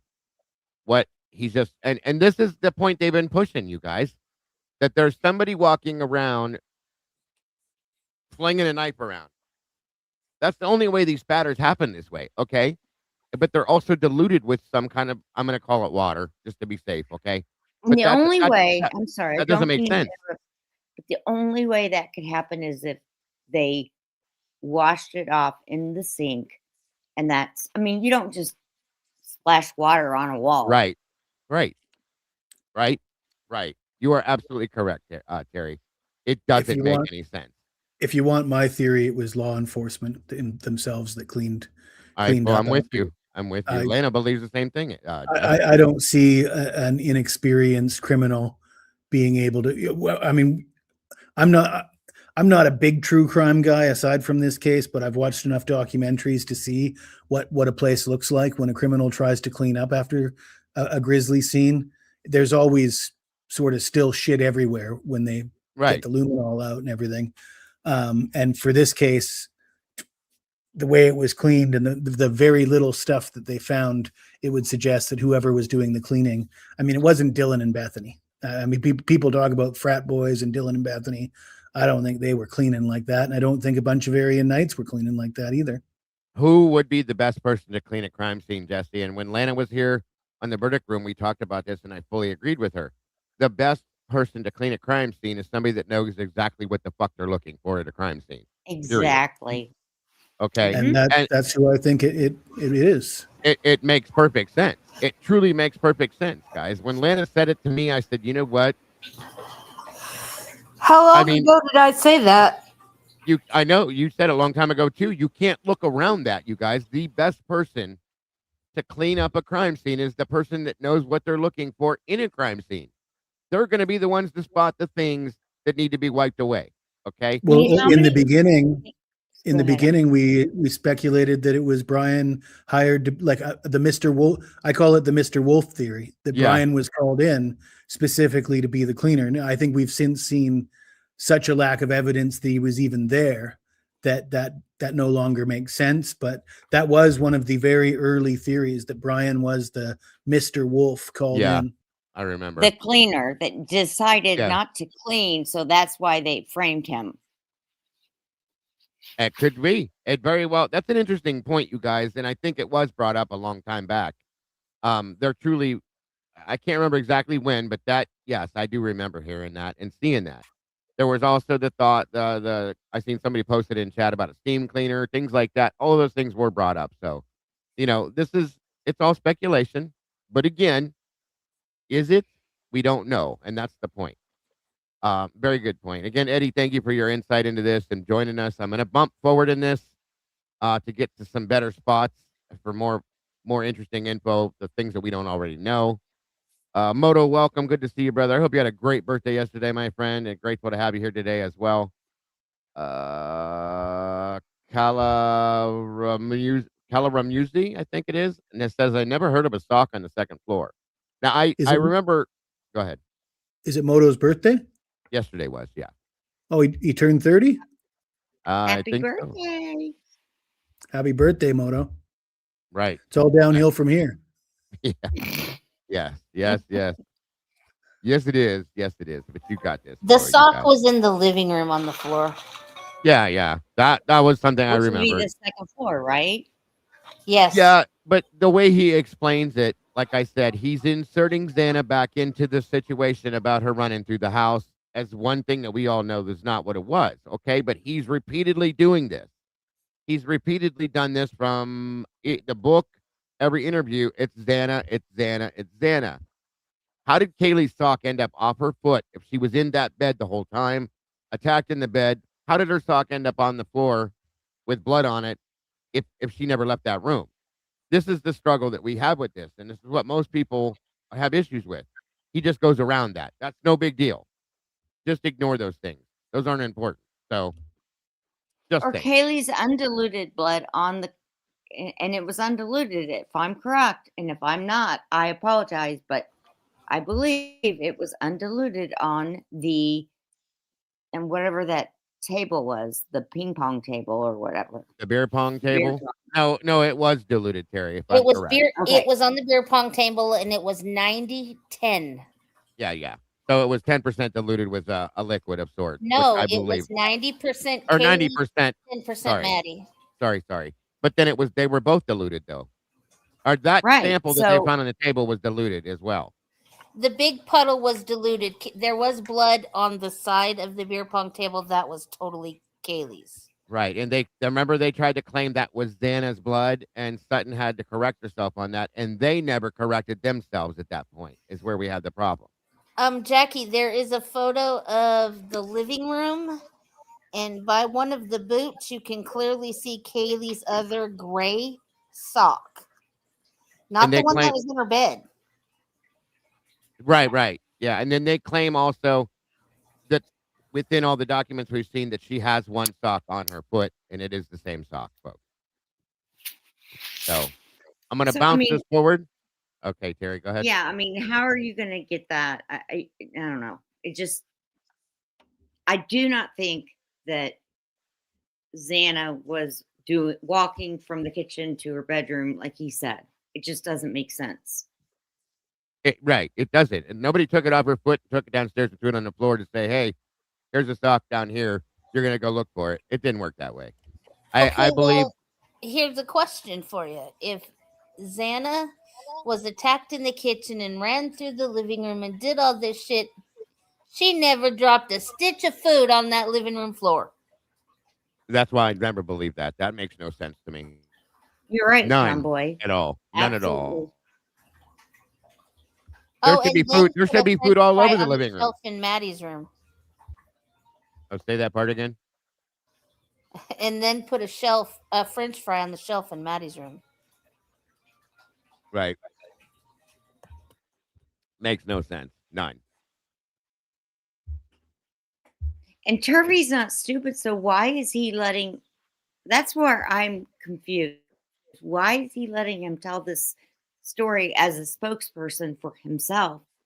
And nothing makes sense. Chris is telling his story about his book, Jerry. Turvey's stuff is in the book. That's why he's doing it.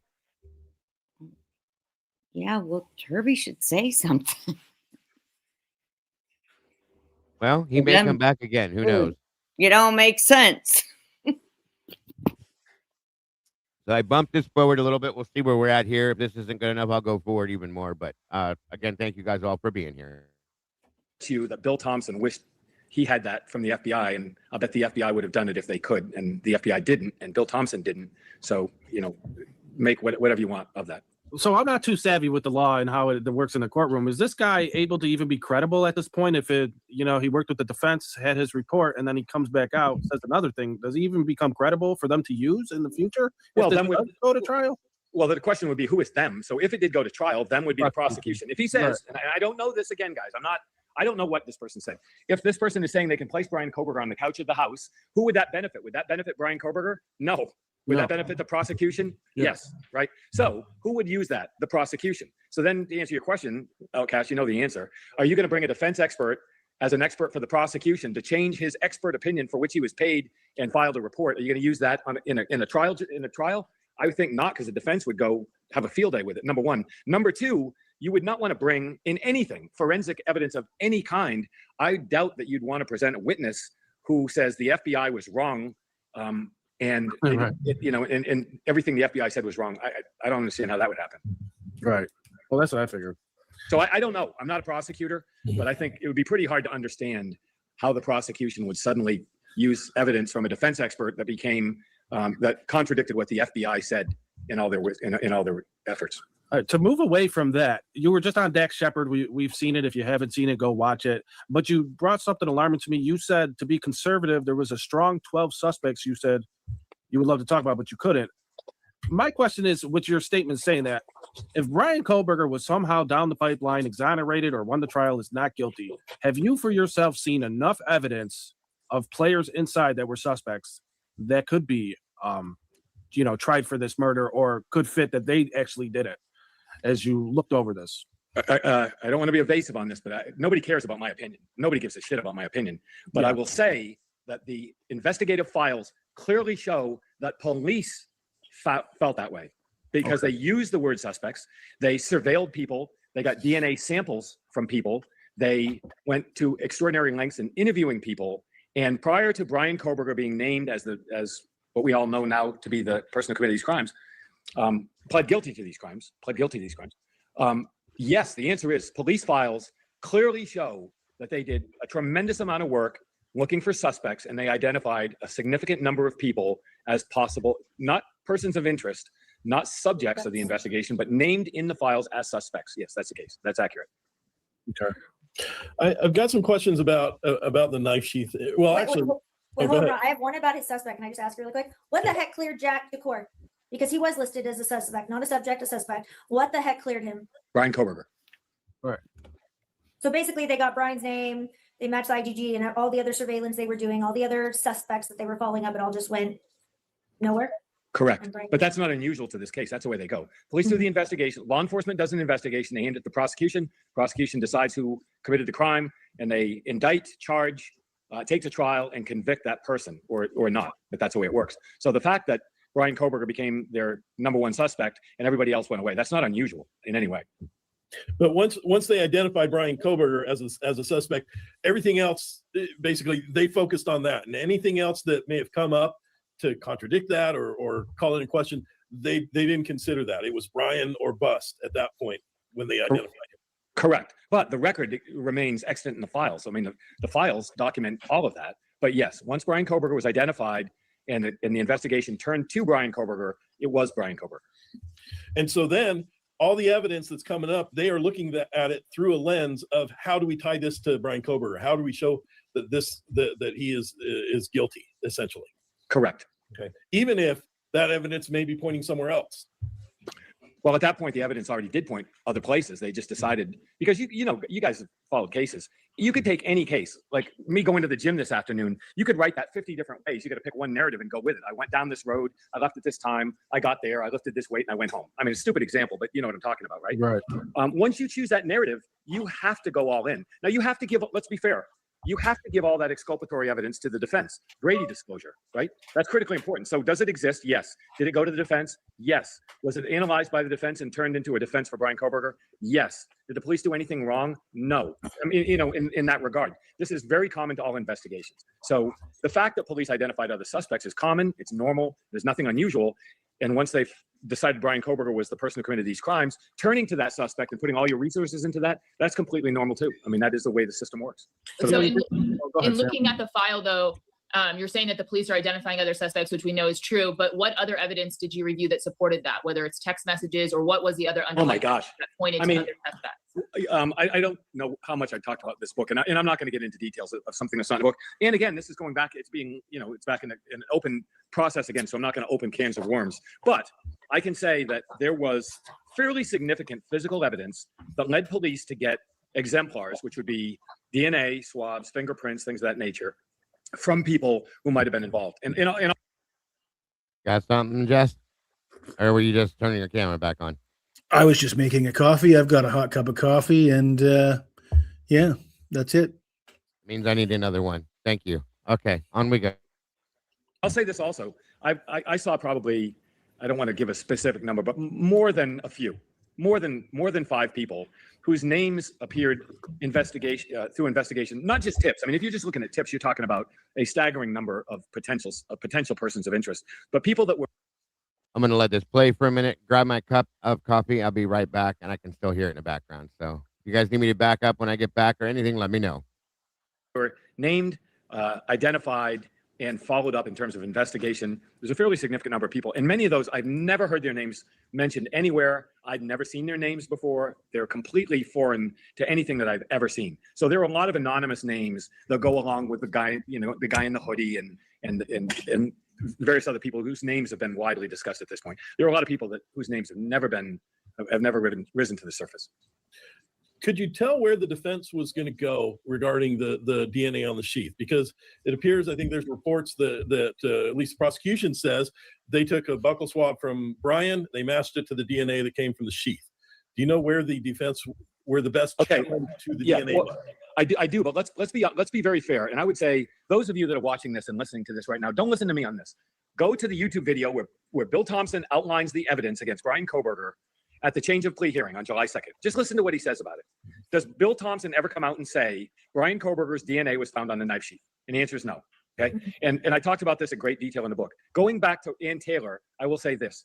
Ann Taylor found evidence that, well, let me back up. For those that don't know, you have different types of motions in a criminal proceeding. One of them is a Franks hearing, not Frank apostrophe S, but Franks is the case law.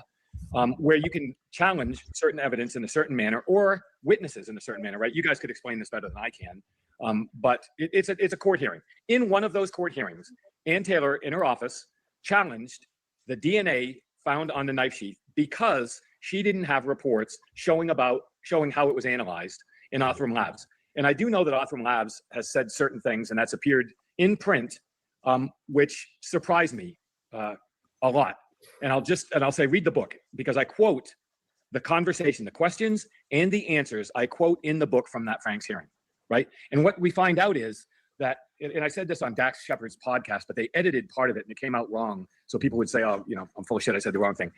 In the podcast, it says, I say there were 2 types of DNA. I didn't say there were 2 types of DNA. I said there were 2 types of DNA analysis, and it got edited somehow by mistake. That's how it sounded like I was writing a book on Dylan. I was talking about Dylan McDermott, not Dylan Mortensen.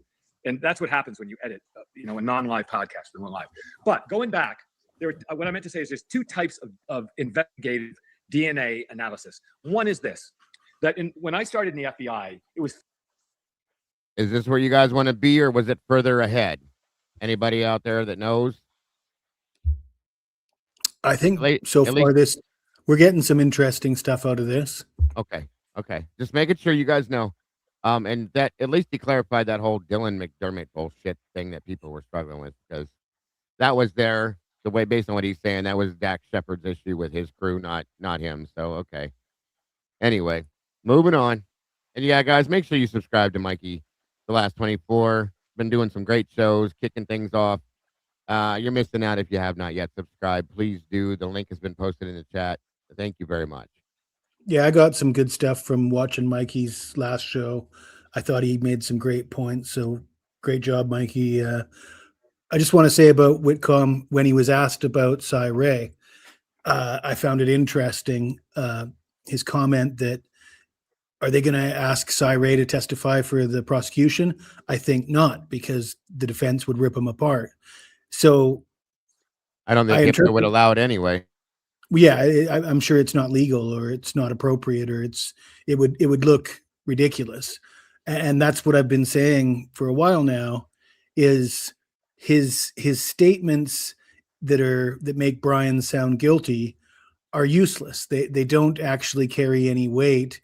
So what purpose are they serving? And Chris Whitcomb's in law enforcement, and he looks at that as ridiculous. He pretty much says he just thinks it's ridiculous. And I think anybody in law enforcement is going to think it's ridiculous. So the idea that he's saying these things to cozy up to law enforcement, I think that sort of shoots that down. And however, he says some things about the investigation being flawed and certain pieces of evidence that should be tossed.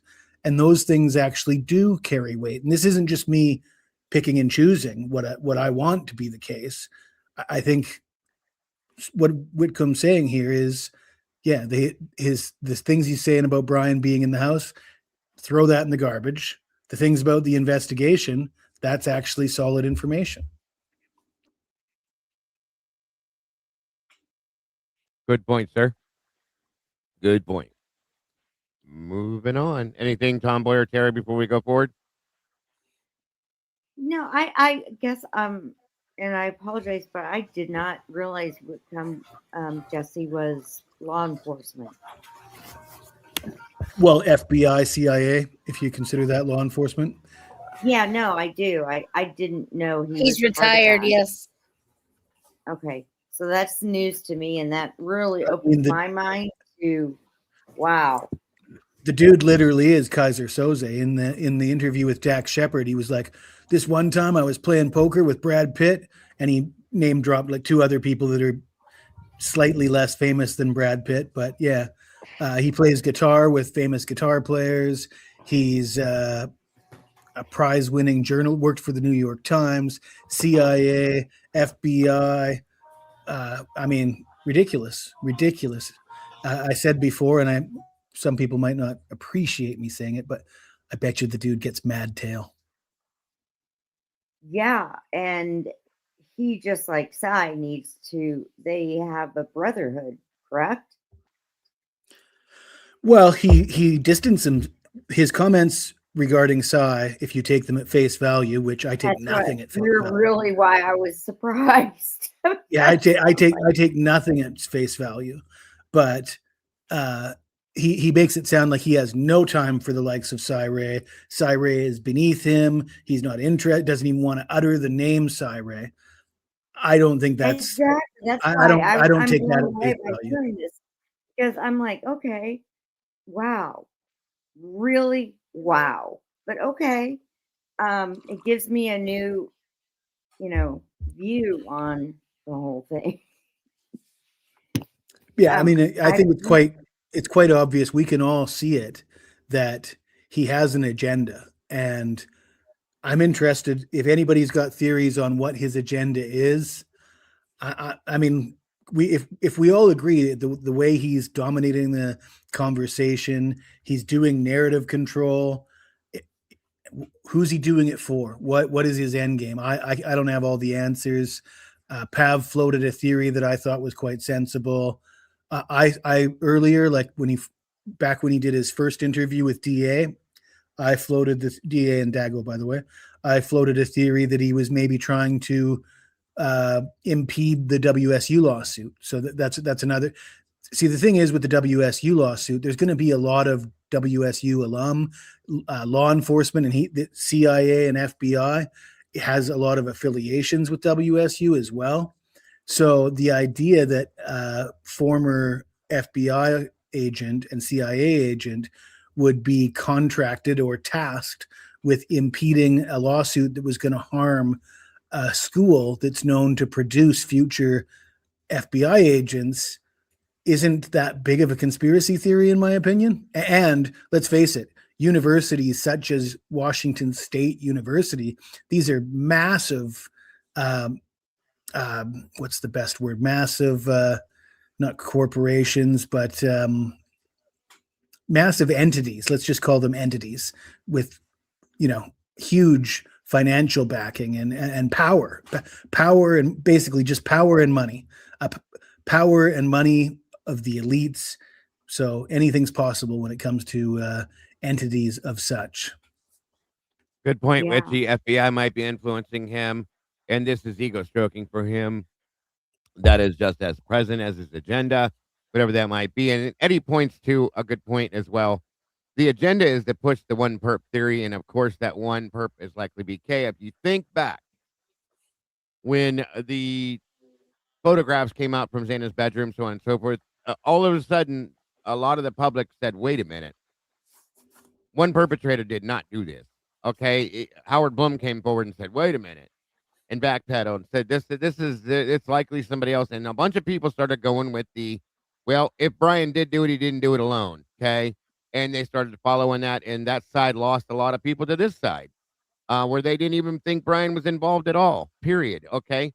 So again, And then all this other stuff has started to come forward. And then you have Brian filing for PCR. This is why this man is doing these interviews right now, in my opinion. I got to push back on the agenda being the single perp theory. And I'm not saying it's wrong. I'm just saying that we do have to consider that he's also propped up Turvey. And the only reason Turvey's doing any interviews and the only reason a lot of people are familiar with Turvey is because of the collaboration with Whitcomb. And Turvey's certainly not endorsing the single perpetrator theory. Good point. Good point. Yeah. And Mike just made another point, too. Is Bloom going to come forward, do another thing now? I'm almost expecting it. Well, Oh, yeah. Is Bloom is the Huey? Howie. Yeah. Howie, like Howard Bloom, Howie. Oh, the Howie. Oh, he's not Yeah. gonna. And I'm almost expecting it, Mikey. He All will right, Cowboy. definitely. He has too much. You know, he believes in himself too much. He will not sit back and be silent. I expect to see Bloom doing interviews again now soon, too. Good point, Mike. He's still trying to wipe the egg off his face. Yes, he is. Yes, he is. Either that or he's going to announce a new book. Just watch, one of the two are going to happen. And then when does Green come about again? I don't expect to hear from him at all. No, not at all. Not even a little bit. I hope not. I pray you're right. I think he knows what he's doing by hiding away. That's just my opinion with him. But moving forward. Fingerprints, right? You find a fingerprint on a gun at a crime scene, and you find a suspect. You take their fingerprint, you take the fingerprint exemplar from the gun, you match the two, you've got an identification, and that's pretty good in a court of law. Fair enough? Mm-hmm. We live in an age now where we have exceptionally fine substitutes for fingerprints, which are DNA samples, where we can identify a source of DNA to the exclusion of virtually anybody who's ever lived on the planet Earth. So people say, well, you got a DNA match, okay? That is a certain type of DNA profile, a signature, right? And you have two different types of DNA, and I'm not going to get into it, but not types of DNA, doing it again. You have two different types of DNA sample. You have a short tandem repeat, and you have a SNP, which is a biological name, and I'm not going to go through the whole nuclear array, but the whole thing. But I'm going to say this. That leads to two types of identification in law enforcement today, the day we live. If you want a fingerprint style match with DNA, you need a short tandem repeat where you get Brian Koberger's DNA off his, he went to prison. You get a buccal swab through a court order, and you match his DNA to the DNA on the knife sheath. Or in this case, they ran it through the FBI database, CODIS, to try and find a match, and they didn't. But once they identified Koberger, they certainly could have taken Koberger's DNA and matched it to the DNA on the knife sheath, right? Mm-hmm. Go back and watch Bill Thompson in the change of play hearing. Like, I know people are saying all this shit right now, and I say, go ahead, say anything you want. My question is this. If the FBI found Brian Koberger's DNA on the knife sheath from a short tandem repeat, they matched them up, Bill Thompson would have said that. It would have been case closed. What he said was that the DNA found on the knife sheath was matched to evidence they found in the garbage bag outside Brian Koberger's house that was taken in a trash pull, a warrantless trash pull. Okay? That's all they've ever said. So then the question that I address in the book comes down to this. What's the difference? And the difference is this, that if I want to find out my ancestry, I mail away for a package, I get a buccal swab, I put it in a thing, and I send it to a private laboratory, and they run it against a database of people in the world, and they tell me that I come from a group of Scandinavians and Native Americans and Incan warlords or whatever the case may be, and that's an investigative or forensic genetic genealogy search. That's Ancestry.com, UME in 23, very, very common. Large databases, we all use it. It doesn't say that this is me. It says I come from this particular group. That is one type of DNA analysis, which leads through investigative genetic genealogy to a match of sorts. That is very different. And bring any expert on your show and ask them the same question. It is not the same as saying this DNA belongs to this on a knife sheath or on a gun or on a whatever else belongs to this individual. The FBI put together CODIS so they could do that. The Consolidated DNA Index System, whatever it stands for. I think that might be what it stands for, which is a fingerprint match, but it's DNA. Bill Thompson never said that. Ann Taylor asked about that in the Franks hearing, and I can tell you what she said, what they said, and what we now know to be the fact, but you got to read the book or you got to get the Franks hearing. Read their words, not mine. Don't pay attention to what I'm saying. Read the defense examination of the prosecution's report. It's in the book. By the time he's finished answering the question, Let me I ask forget what the question was. With Chris Holland. Exactly. Sorry about that. No, He's very good at that, Jesse. Like, I don't even know what the fuck he just said. Well, I No, can't he, remember what he the fuck they bores were me to asking tears. him.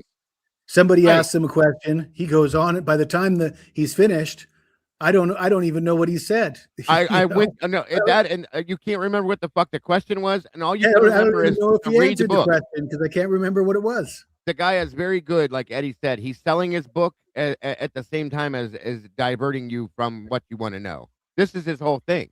He's real good at it because what the fuck was the question? I don't remember.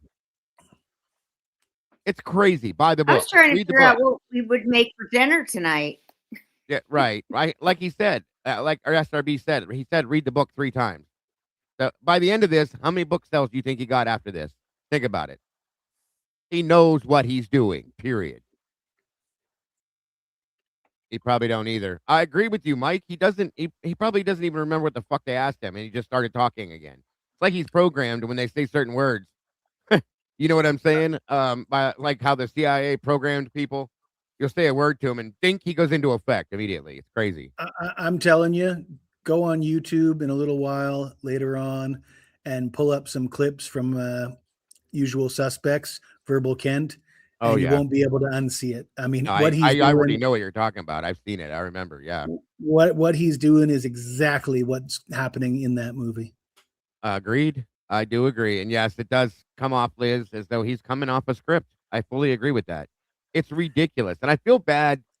I feel bad for for Sam and Kristen and Ron because they really do. They come at this the best way you can. They ask great questions, and he completely and totally diverts that. They don't even have time to ask questions, Dago. And you can't do a follow-up. He doesn't give you the open. He knows what he's doing so well that he doesn't give you the opening for a follow-up to gain the actual answer. This interview with the one with Cy. These 3 people up top have said nearly nothing. They haven't had a chance to. And you're breaking up, Terry. I don't know why. It's getting like real weird. But yeah, they haven't had a chance to. You're 100% right. He knows what he's doing, without a doubt. Well, he cuts them off, and then he speaks for like I said, he bores you to tears. He speaks for about 5 or 6 minutes to a yes or no question, and then when he's finished, you're almost bewildered. You don't even know where you stand anymore. You try to ask him another question, he goes on for another 5 or 6 minutes.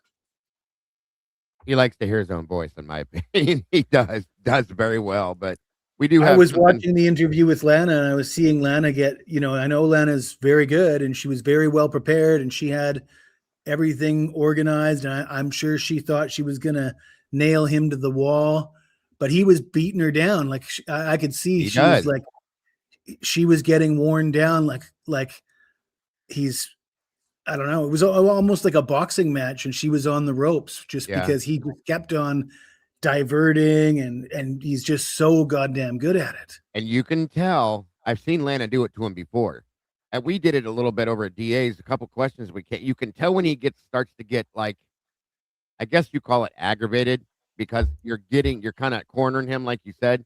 He'll start to get more riled up about what he's talking about. He gets a little bit louder, and he talks a little faster, and you can okay, you're hitting a pressure point here. You can feel him, and he's pulling back as hard as he can. He does come back at it, though. He comes back at it. I think Lana can handle him. I have no doubt. Believe it or not, I do. Well, she did get him to sort of give the hint that, he does have information on Mowich and Kopaka, because we know he does. We know he wouldn't say no to that. Of course not. We know he does. We know they do. We've always known that. When we realized who these people were, and we realized the possibility of their involvement, we know that they know that. There's no doubt, in my mind at least. Okay? No doubt. No, there's no doubt in my mind either. And yes, Mikey, you are correct. He does. Guys, pay attention. Mikey's on point. When the dude starts to get riled up and he gets a little upset about something, he'll come up out of his seat a little bit. Like he's getting ready to lunge. It's crazy. Good catch, Mike. Good catch. Absolutely does it. You too, Jeebs. Good to see you, dear. Oh, of course. Hold on. My name is Jeff. There you go, Jeebs. It really bothers me when he starts quoting based on anybody who says based on Dylan Mortenson's testimony, that really bothers me. Like, we all know that Dylan Mortenson claimed to be sleeping for the entire 8 hours. We all know that she claims that she thought that Xana was passed out drunk. And I'm just not interested in using her testimony to set the timeline or suggesting that that's factual information. And my hypothesis and my guesses and my interpretations of information outside the documents is garbage. And her testimony can set the timeline. I'm not interested in any of that. And I find it difficult to take anybody seriously when they expect me to be interested in that. Yes. Good point. Good point. Mystic Sin, welcome. Good to see you. Thank you for joining us today. Thank you all for joining us. They've jumped in here. Appreciate you very much as we go through last night's interview with the Custody Queens, Ron, Outcast, and Mr. Whitcomb. Here we go. I love it. Sorry. Okay, and that is a good point, too. Ro just pointed something out, and this is what he does. It drives me fucking crazy, you guys. Ro posted and pointed out, I got 5 things that would make your channel go crazy. And like Jill said, he doesn't ever elaborate on those things, ever. He does this all the time. With everything he does this. This is how he does his thing, and it drives me nuts. It really does. Good point, Ro and Jill both. Did anyone else's chat disconnect? I hope not. Are you guys good in the chat? Yay, nay? Hey, Sweet Pea in the house. Everybody good? It was a bit for the next interview. Peanut butter M&Ms, welcome. Chenawa, welcome. In the chat? Is that what you're asking? Good one, Chenawa. Somebody just said, did anybody else's chat disconnect? Oh, okay. No, Mike, you're on point. It's like he kind of pulls to the left a little bit, and that's when you can tell he's getting offensive. You know what I mean? On point, buddy. I don't know how. He's the only one talking. What, he defends himself? No, because he knows when there's a certain questions he doesn't want to deal with, or certain statements he doesn't want to deal with. He goes on the offensive against it. He got a little squirrely when Lana brought up the 4:23 a.m. vehicle. He really got. We'll go check that one out after this. That struck a nerve. Yeah, it should be interesting to follow that interview with this one, because I'm telling you, 100%. On we go. We talked to Chris Holland, and he referred to, and I've seen now the autopsy reports. Yep. And in fact, I've looked at the descriptions of the injuries and stuff. Chris Holland has indicated that there were 4 different wound profiles from 4 different, apparently 4 different types of weapons. Do you have any information about that? Yes, I do. But I would say great respect for Chris Holland. He was helpful. Gave me portions of his profile and allowed his name to be used, and I'm grateful. He's an extraordinarily competent guy, and I certainly agree with everything I've ever heard the man say. Everything. In terms of the wounds, I can say in the reports, and it may have been you read it in the forensic or in the autopsy reports. The pathologist, forgive me, his name escapes me now, but the pathologist who did the report said that all. Excuse me. Singh. Yes, Singh said that all of the wounds could have been inflicted with a K-bar knife. Okay, I think that was almost specifically what he said. Yeah. So then we come back and say, well, why are we even talking about a K-bar knife? Because nobody's ever found a K-bar knife. We found a knife sheath in the bed or on the floor on the 3rd floor. So we assume because there was a sheath that it was a K-bar knife, right? Makes sense. No problem, no issue there. That's the assumption. So then we say, okay, you've got a long blade on a heavy knife that has an edge and it has certain characteristics. So if you take a knife and you cut something, that could be any knife, any sharp edge imaginable. Fair enough?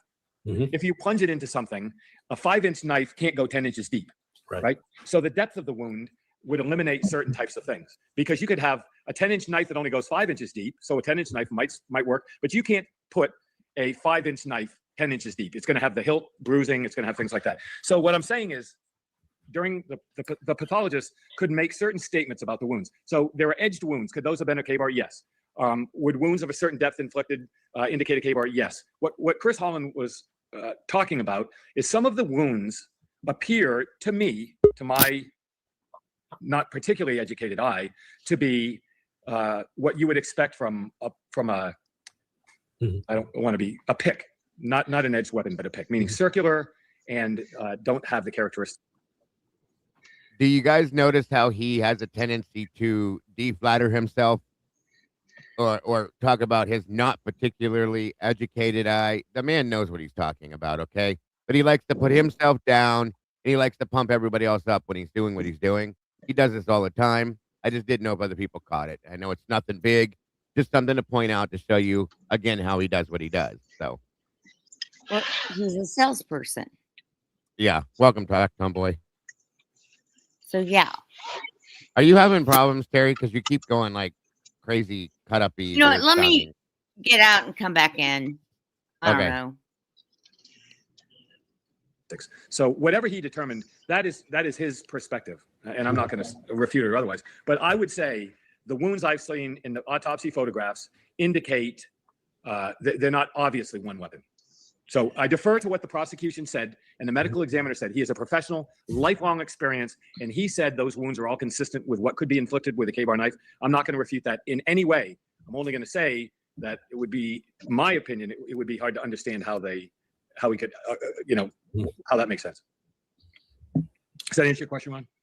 Yeah, it does. And I've seen a couple, at least I think a couple on Kaylee that I think could not be consistent with the K-bar. Yeah, I mean, guys, so you've got a two-edged weapon that was plunged in, and it would be sharp on both ends. You could have you could have a wound that is sharp on one end and flat on the other, and that would be consistent with a K-bar knife. You could have a slash wound, which could be any knife, but if you're going to find fine point puncture wounds, maybe you could make them with the tip of the knife. I don't know. Again, I should not speak out of school. I am not an expert. I just looked at those things, those particular wounds, and they struck me as very odd, having seen them in real life a lot. Yes, as far as I know, SRB. Dr. Singh is about a woman. Isn't her first name Vera? Vina. That's right. Chris, knowing all the evidence that's out that you utilized for your book, and I'm not sure if you know what's been released to the public or whatnot, but how much of that evidence do you believe that we have seen, and how much do you believe is still Hello, Ms. Lucy. Thank you, Lucy. being withheld for whatever reason? Vast amounts have never been released.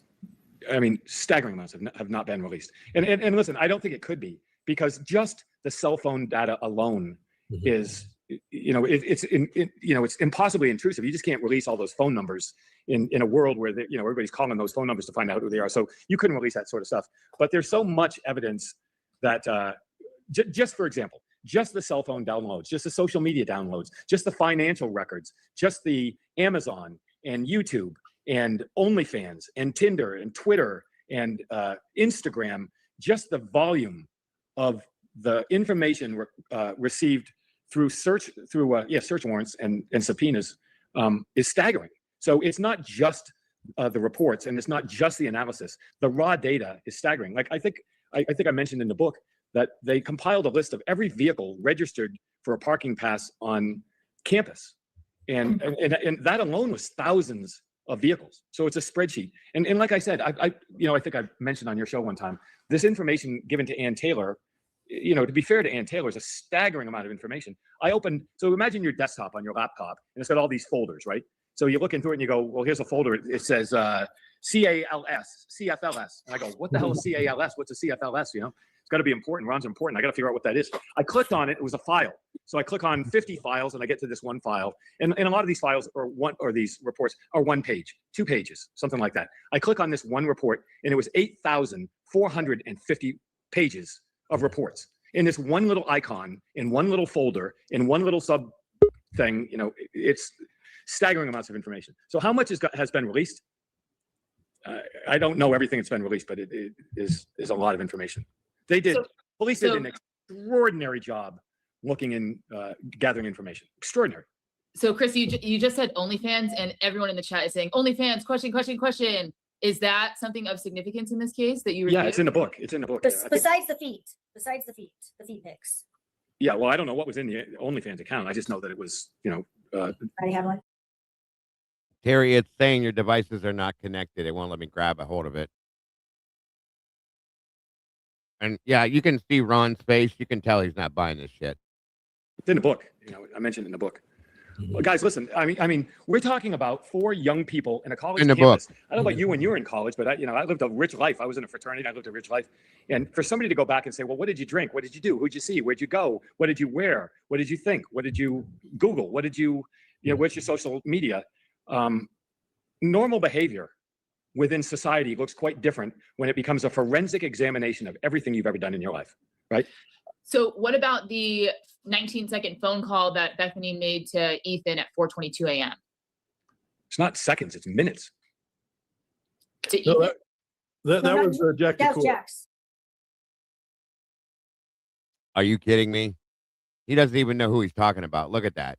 Completely. Wow. Back to core. Yeah. Yes. After Ethan's passed, there's allegedly. Oh, I'm sorry, Sam. I'm sorry. You're talking about what? Which call? Sorry, I switched gears so quick. Okay, sorry. Bethany allegedly made a phone call to Ethan for 19 seconds at 4:22 a.m. That I don't know. I don't know anything about that. I if I've seen it, I can't remember. It doesn't ring a bell at all. I do know one thing. Oh, did I just freeze?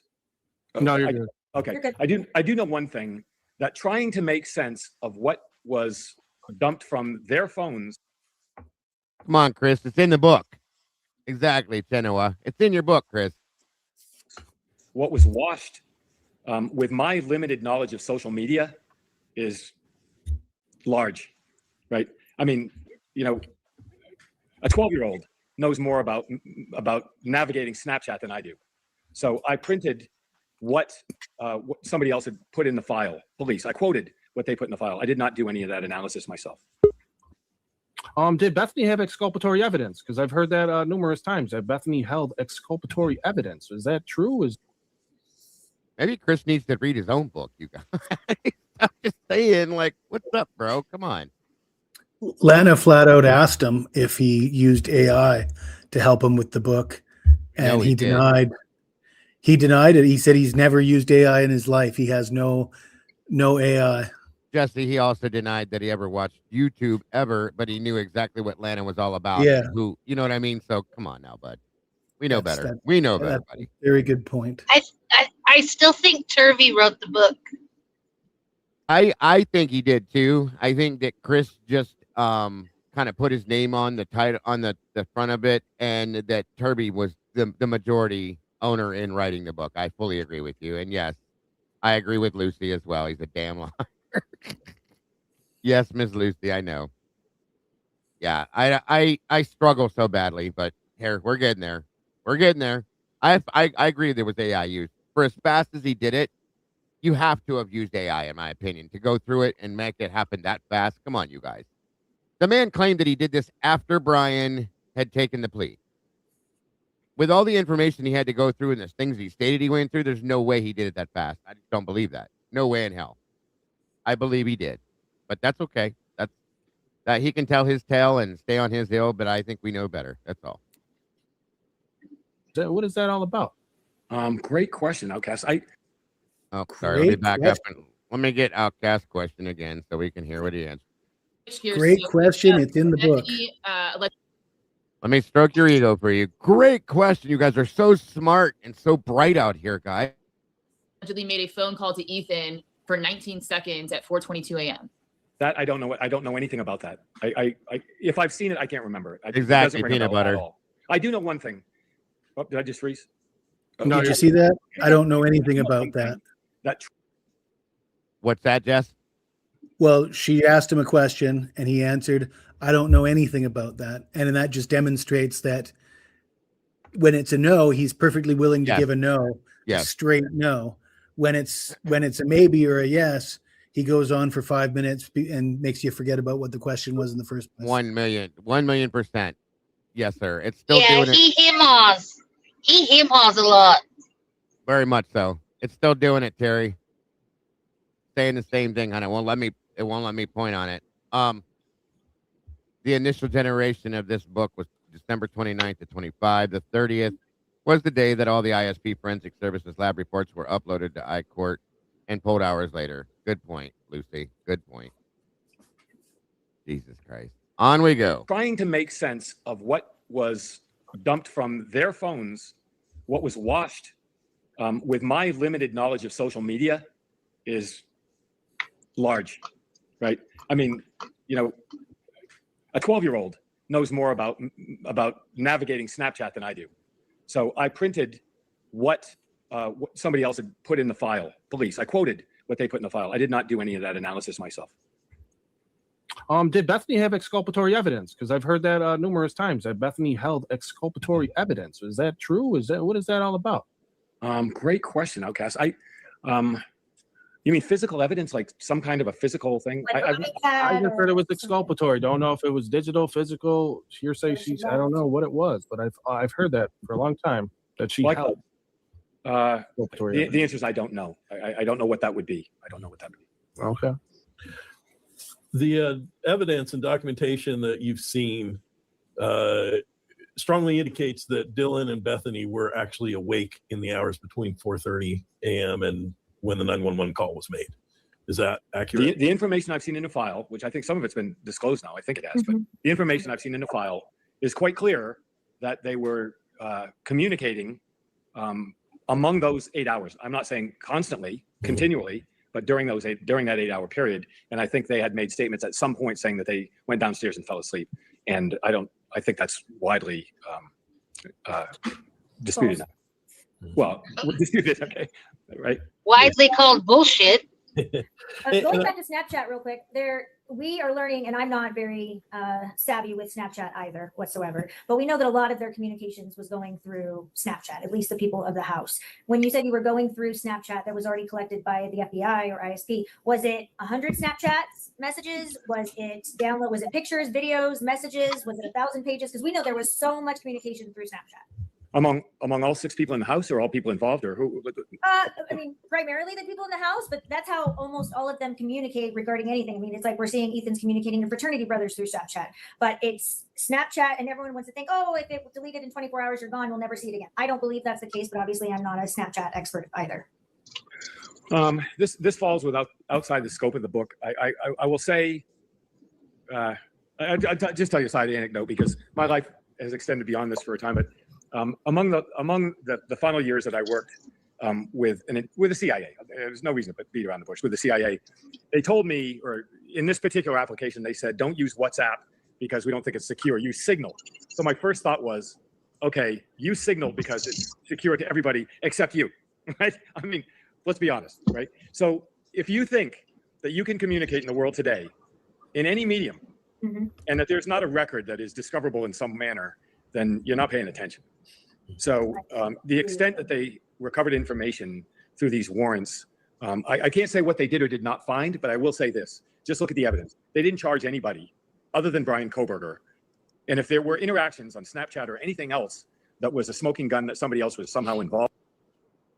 I have no idea does anybody know what Signal is? Oh, yeah. All my friends that are conspiracy theorists that, live overseas and want to communicate without having their every communication spied. Signal's a big thing amongst people who, let's say, people like JJ and myself and Sarge and, a lot of people in this community are probably have used Signal for that very reason. I think I had a Signal account that I only used because I had certain friends that refused to communicate with me if I didn't have it. But I always thought that the best way to find out the best dirt on people is to have like a controlled opposition, an app that you tell everybody is secure. And that's exactly what he's saying is they told everybody that Signal is encrypted and we can never get your messages. Gotcha. Everybody uses Signal. And I remember hearing they actually used it for like a decade, collected a bunch of info, and then busted a bunch of people for some serious crimes. Oh, wow. After gathering all the data. And another app that's perhaps similar is Rumble, another controlled opposition type site. Gotcha. Do you honestly believe if they would have found any info on their Snapchats or anything, being from the University of Idaho, do you honestly believe they would have arrested anybody else besides Brian? Well, I mean, the whole idea that they're trying to sell you the story, like, I guess the answer to that, Tomboy, is I honestly believe law enforcement clean the crime scene. So, and they're actively covering up the guilty knowledge that Dylan and Bethany have. So I guess that answers your question. Well, yeah, that's what I'm saying. They would have, even if they found stuff, they would have never arrested anybody. Yeah, I'm sure they're all well aware of communication between Dylan and Bethany and Hunter Johnson and Emily and various groups in that friend group.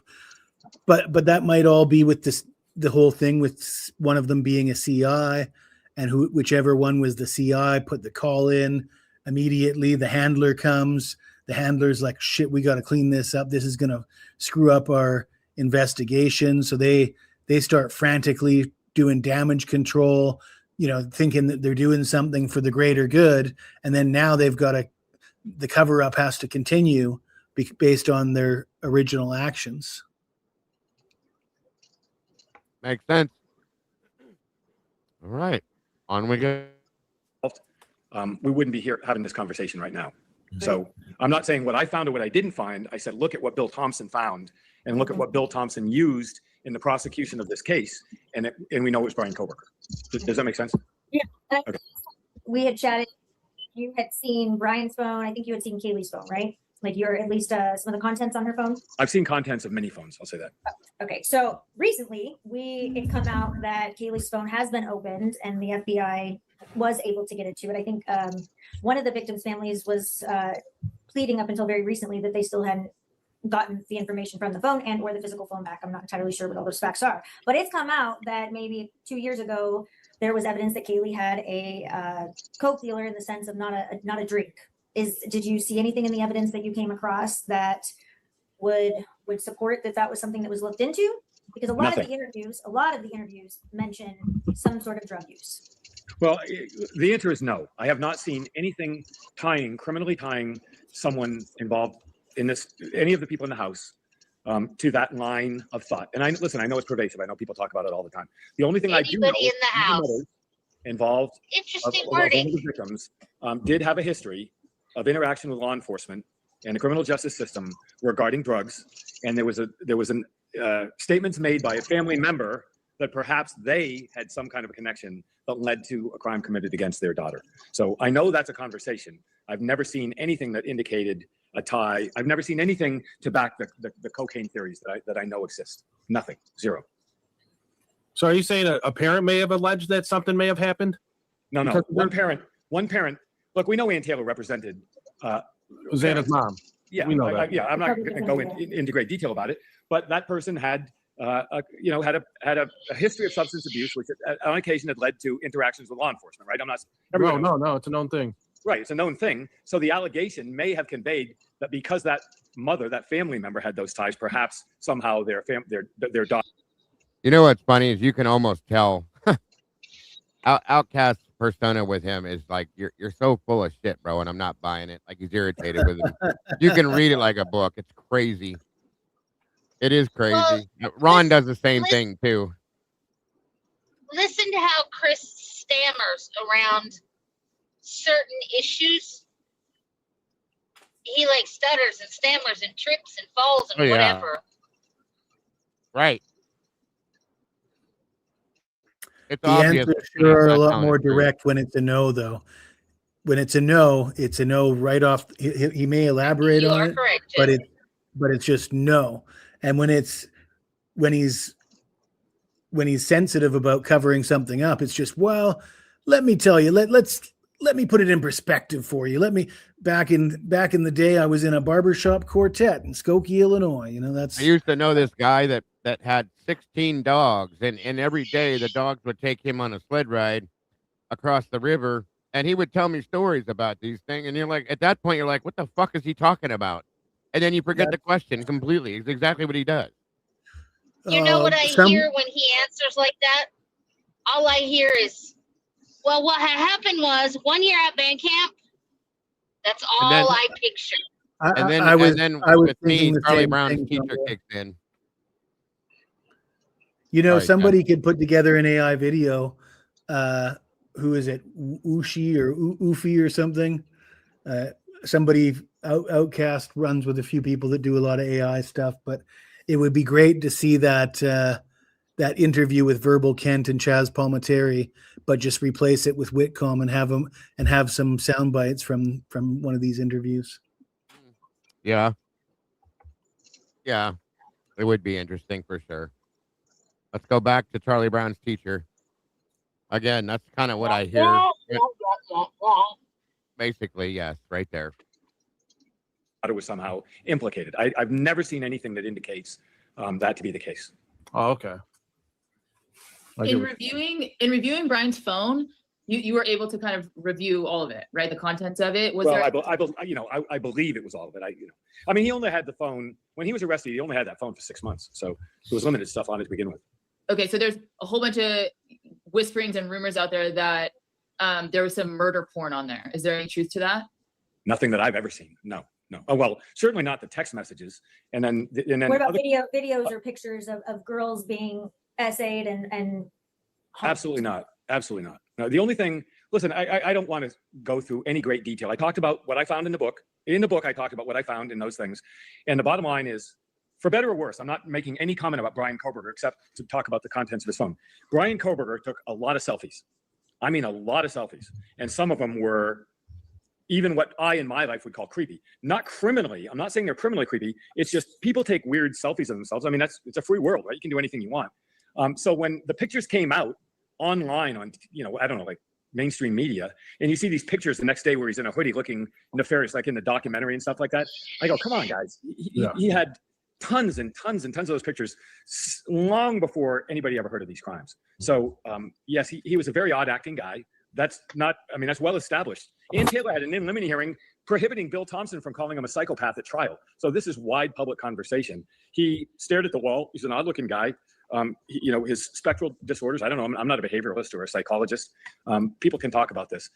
But did I see anything indicating criminal behavior anywhere on his phone? And the answer is no. And I'll go back to saying this. It doesn't matter what I saw.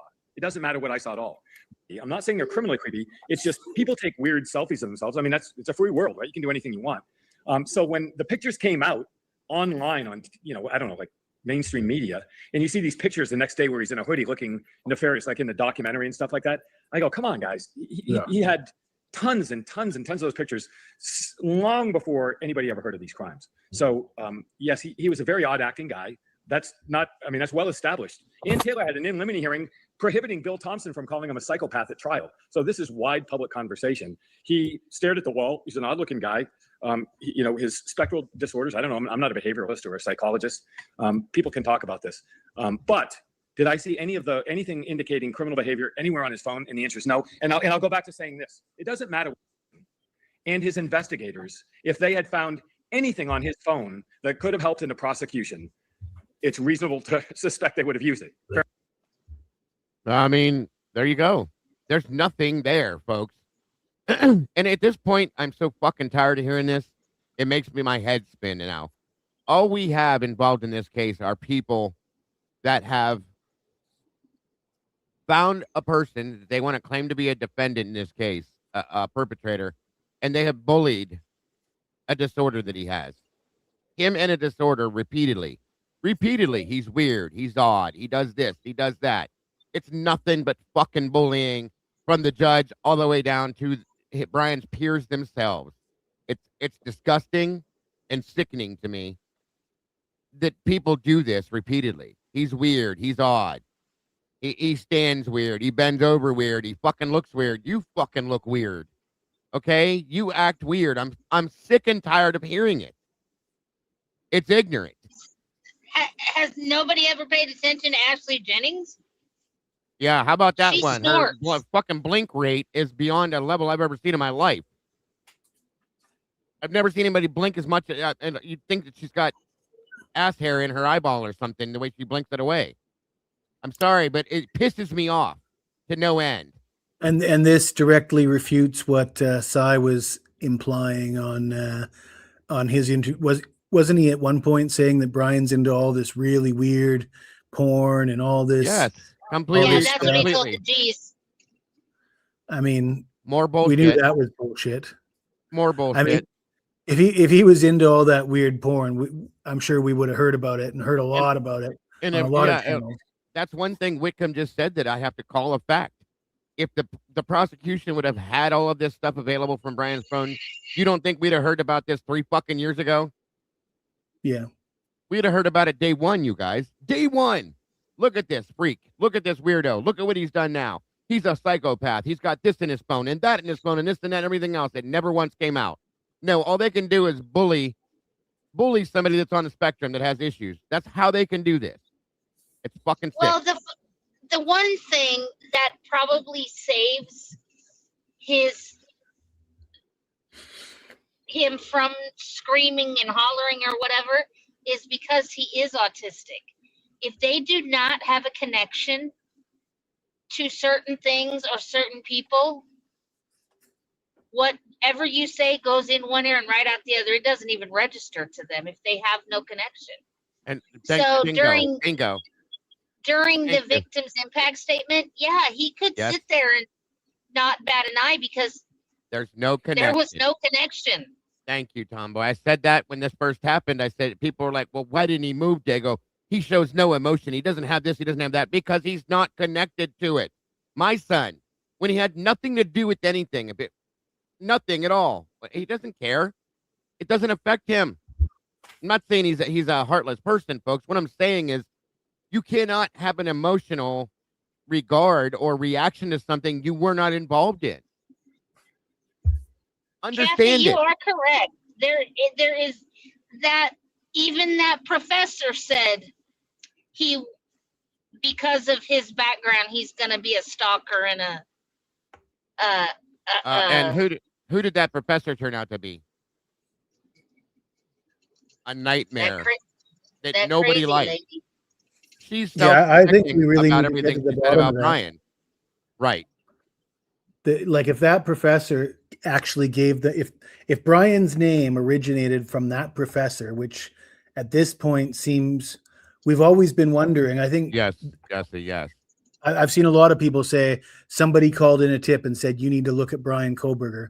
That's been sort of implied for a long time. No, they had his name long before that tip was called in. That's fine, but that's not the point that's being made, though, Tomboy. I think her. I think it's her. I think she's the one that put pressure on them to actually push for him, is my opinion. If you listen to what she says in that interview, she says, "Oh, now that he's been arrested, I can say it all, right?" Because she waited until he was arrested, till they went to her after they had his name, and they said, "Oh, what do you know about him?" And they're like, "Well, I can't say anything until you arrest him." Okay, you arrested him, so now I can talk. No, I don't buy any fucking word that she said. Isn't it true that interview was like literally 5 hours after Brian they announced Brian was arrested? Yes. And I just don't think they're going to set up an interview like that with somebody. It lines up a little too closely for me, Jeff. It's too quick. So I mean, she could have called it in 10 days earlier, and then they, and then they started trying to reverse engineer from there, right? Well, and you're right. But I think that they knew his name early enough on. They just didn't have anything to really base anything off of for him until these other things popped up. They went at him, and then they took. I feel like they could have taken her, whatever she's saying about him, and used that to go ahead and go push forward with him. Go ahead, Tomboy. Sorry. Well, they're talking about, Whitman and Tango querying his car on the 29th. When did the bolo go out? Because they had the bolo for the car, but once they got the bolo, they knew that they could get cooperation from the outside agencies because they already had his name. Right. It's just very good point.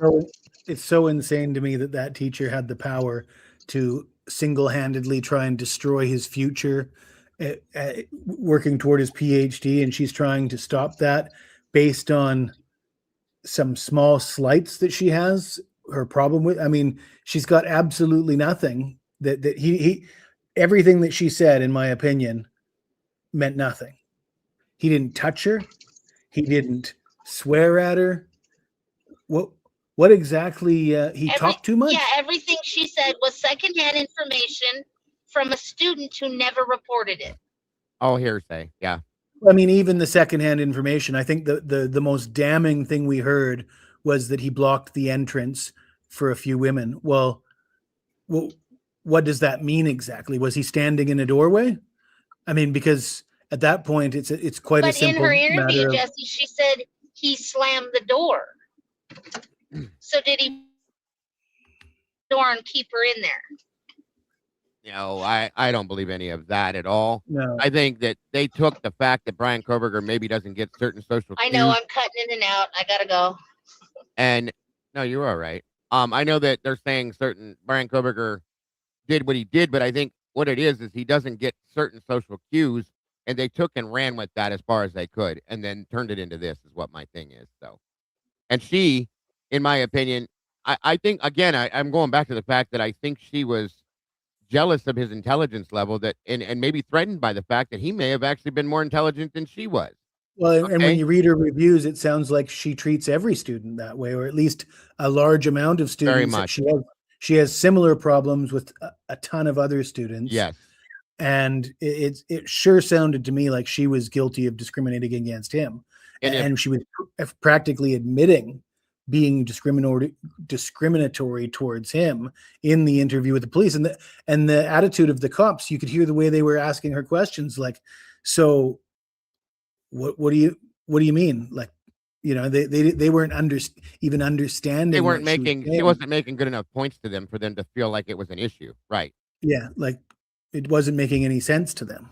And this is the same woman, mind you, we'll get back to this in 1 second, guys. But this is the same woman that did not like him so very much that she went and spent a period of time waving at him, hoping that he would see her to wave back. What doesn't fit here, folks? Okay, it almost sounds like the woman had a bit of a crush on him and he didn't acknowledge it, and she was angry about that. I'm just saying, look at it how you will. I see it in different ways than maybe some other people do. What she said, though, there's nothing productive about what she says, or was trying to involve herself. I think she needs to be removed from her position immediately. Yes, sir. I mean, yes, sir. Kim came in here. Clearly posing a serious risk to future students. WSU Kim came in here and said that she would be referring WSU to me to have her removed because of the things that I just showed and stated in my video that day about her. I mean, this is just, it is what it is. She's probably one of the most unreliable witnesses they would have ever had to use. And here's the thing, if the defense was smart on this, if they did use her and brought her to the table, all they have to do is go pull her reviews and say, look what every one of her students says about her. It's exactly what she's saying about Brian. Think about it, folks, is all I'm saying. So, again, very good points, guys. Moving on. Fair enough. Yes. If Bill Thompson could find anything on Brian Koberger's phone, except for a weird selfie with his thumbs up, right? If he could find anything, he did use that. If he could find anything more than that, you could bet you would know that he would use it. So people saying, did I see these things in all the files? And the answer, it doesn't matter what I found. The answer is Bill Thompson never mentioned it, and certainly would have if any evidence that he had, he would have used. So it doesn't matter what I found. It's what the prosecution used. And did any of the selfies in the days following November 13th that were found on Brian's phone, did they show his hands and arms and such in a way that you could determine whether there were any injuries at all? Yeah, and I'll say this again, it doesn't matter what I've seen, right? Because who cares, my opinion. Everybody in the world has seen the picture, I think, that the prosecution released the next day when Brian Koberger is going, right? I mean, is there anybody that knows this case that hasn't seen that photograph? I believe it's his right hand, right? If he's right-handed, what's that? Yes. So if he's right-handed and he just killed 4 people with a knife and you're looking for wounds, he shows you that hand in the picture and there's no wounds on it. So it doesn't matter what I've seen. It matters what you've seen looking at that photograph, which was released. I believe that was released by the prosecution or certainly by law enforcement. Yeah. But we haven't seen all of the photos from all of his selfies. Again, I think I have. I don't know. I believe that I have. And all I'll say is Bill Thompson absolutely did. And he didn't find anything that he wanted to use in the prosecution.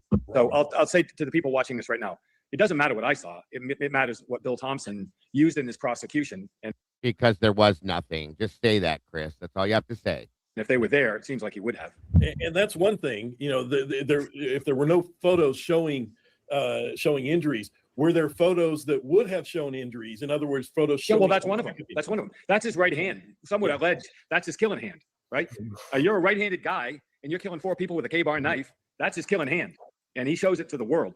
And there's obviously no injuries to it. So that's not my opinion. That's the photograph that you all have seen. That's actually a good point. But hands and arms and whatever, because there were a lot of defensive, you know, you would have expected some injuries, scratches, claws. Well, you would have, but and other people did. I mean, I think I'm not going to go into detail, but other people did suffer significant wounds that were identified, interviewed, and even surveilled by the police. Other people besides Brian. Hold on.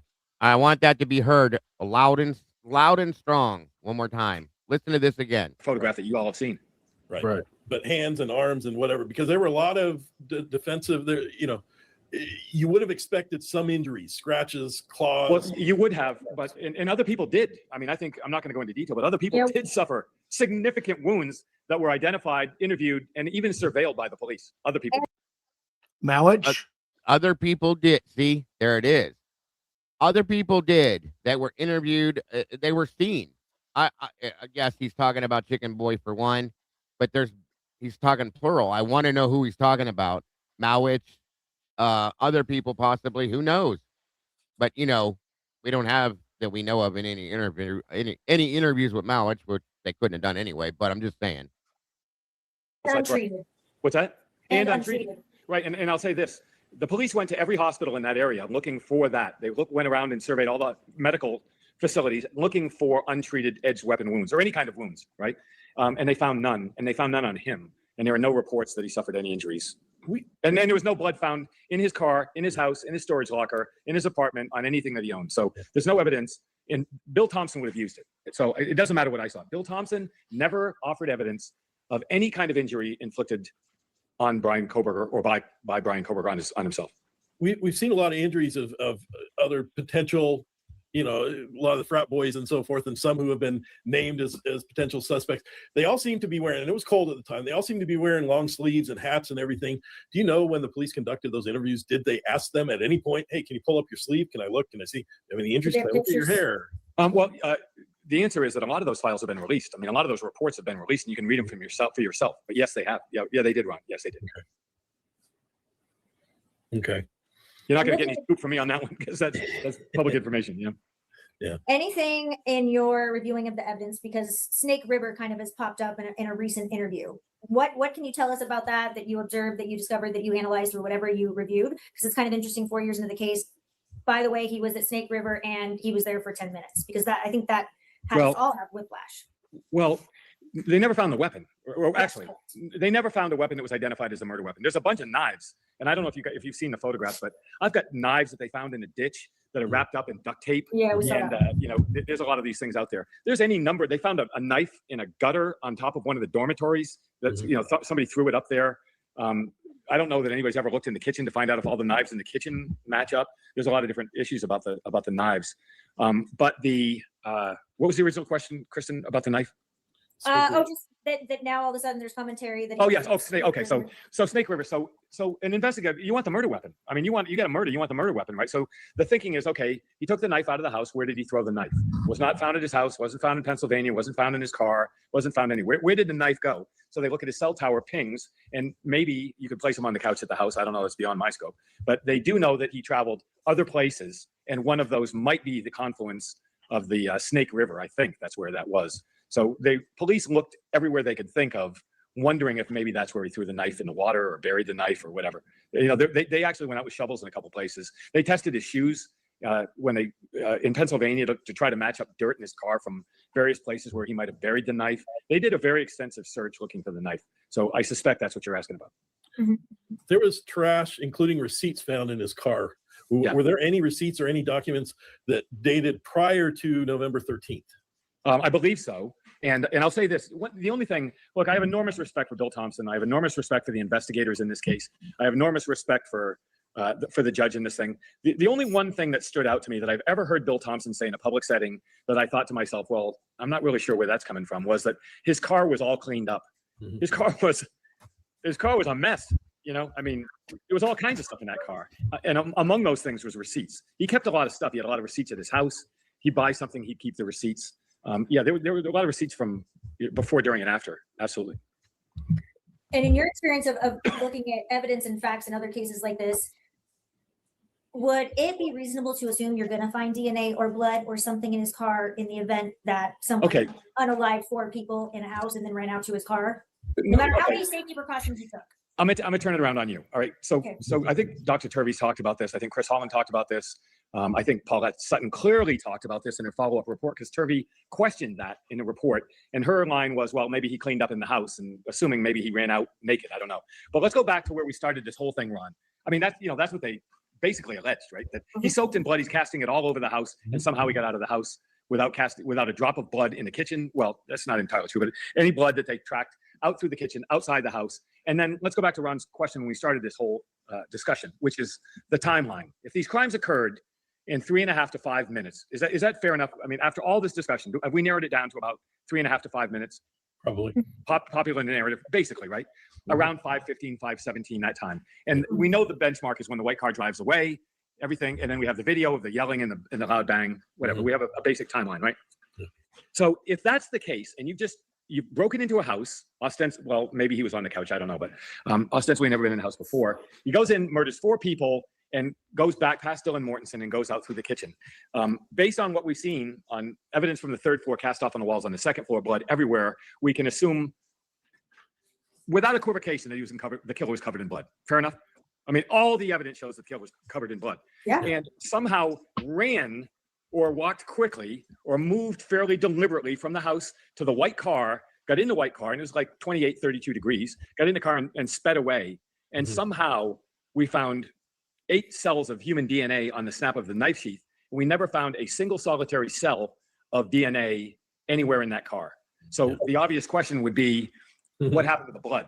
So, I would guess somebody might argue that he got outside the house and took all his clothes off and didn't get any blood on the concrete or something like that. I don't know. I mean, I don't know the answer to that, but Bill Thompson has never alleged that any blood from the house was ever found anywhere proximal to Brian Koberger or any of his property, not in the car. And they took that thing apart, nuts and bolts. They took that thing apart. They went through his vacuums. They went through everything in his house. So this is not, again, guys, this is not me talking. What I'm saying is Bill Thompson's case never even alleges, never even mentions that any DNA, any fluid of any kind from that house ever made it outside that house. It was never found, presented as evidence. So what does that say? I don't know. I don't know what it says, but that's not me. That's Bill Thompson's case. Never. You do know what it says. You just don't, you're not ballsy enough to say it, sir. Never alleges that a cell of human DNA matching any of the victims was found outside the house. So I guess in short, we can't directly tie the DNA on the sheath to Brian. There's no evidence. Well, the prosecution said they did tie it to him, but how they tied it to him is that's a discussion. Yeah. Investigative genetic genealogy. Yeah. Okay. Nope. We don't have any clear evidence that car was his. That's based on supposition, and we don't have. That's definitely circumstantial. Yeah. It's absolutely circumstantial. Listen, that's the point I'm trying to make. I don't care what he says. It's what he won't say. Christopher Whitcomb, 1,001% in my mind, my heart, my soul, and in my opinion, knows Brian Koberger is not the one that committed this fucking crime, period. The whole reason I decided to get involved in this case and get on this panel and start talking about it with everybody is the DNA on the sheath just doesn't put him at the crime scene. No. And the question that I would like to have heard Ann Taylor ask, and even I'd like to hear Ron ask, is I'd like to ask Chris myself. The DNA on the sheath, that DNA could not have possibly been posited on that sheath inside the home. No. Because if the DNA was put on the sheath inside the home, then wouldn't that DNA be at other places inside the home. And the reason why we don't see more DNA inside the home is the hypothesis is because the perpetrator was wearing protective PPE, right? And if you're wearing PPE, then you're not putting the DNA on the sheath at the crime scene. So therefore, if the DNA was already on the sheath before it entered the crime scene, we don't have any idea how that sheath got into that home, and we don't have any evidence that it was Brian Koberger that brought it there. Yes, sir. And if a layman like me can figure that out, what's wrong with everybody else? I think we all know, Jesse, you're 1,000,000% correct. And like I said, Chris knows it as well. I mean, the guilters and the media, Brian Enton. They know it. They know it. They know it, Jesse. They know. They know. They know it too. I'm sorry, but they do. They refuse to speak on it, but they know it, in my opinion. And we can't put him anywhere near any of the victims at any time or near the house. So that pretty much the evidence, doesn't it? Well, Ron, just one thing before we get there. One thing I don't think that we've talked about, one thing I think people need to talk about when they're going through this case is somebody was the intended target in that house to begin with. Somebody came into that house for a reason. I mean, maybe they just walked up and down the street and just picked that one house. I don't think anybody believes that. And it was probably not Xana or Ethan, because it's pretty clear they were attacked after the first two murders, right? So it's plausible that somebody went up to the third floor. I think Bill Thompson even said that in his case. He said he's not alleging that Brian Koberger premeditatedly killed everyone, just that he killed the people on the women on the third floor. My point is this, that if Brian Koberger or anybody else, an accomplice or somebody else, if they went into that house and went to the third floor and killed one of the two women in the bed, the wounds on Kaylee were different, everything that we've talked about. Kaylee Gonsalves, and I apologize to everybody that's listening to this now, I thought originally when we first started talking, I heard somebody call her Kaylee Gonsalves, and I said that in public, and I apologize. It's Gonsalves. I'm sorry about that. That was a best faith pronunciation of her name, and I got that part wrong. But my point is, she didn't live in that house, guys. Did she have a bedroom there? Yes. Did she have clothing there? Yes. Did she live there prior to the crimes? No, she did not. She went back that weekend. She drove down. She was there Friday night. She was there Saturday night. She was going to get her things, and she was going to leave. Right? I don't think anybody debates that. Mm-hmm. We know she drove down in the new Range Rover. We know she stayed there Friday night. And we know she was murdered Friday night into Sunday morning. So the obvious question is, no matter what the motive, how would she have been a target, she or Maddie, unless somebody knew she was there for that weekend? And if that's the case, it seems plausible they would have to know her. They would have to know who she was, and just that she was there. So Brian Koberger, who knows? Brian Koberger surveilled her. He was watching outside. Maybe he was sitting on the couch from time to time. Maybe he could be placed there at parties. I don't know where this is all coming from. But the fact that Kaylee was there for 2 nights and then moving to Texas, I think should warrant more conversation, in my opinion.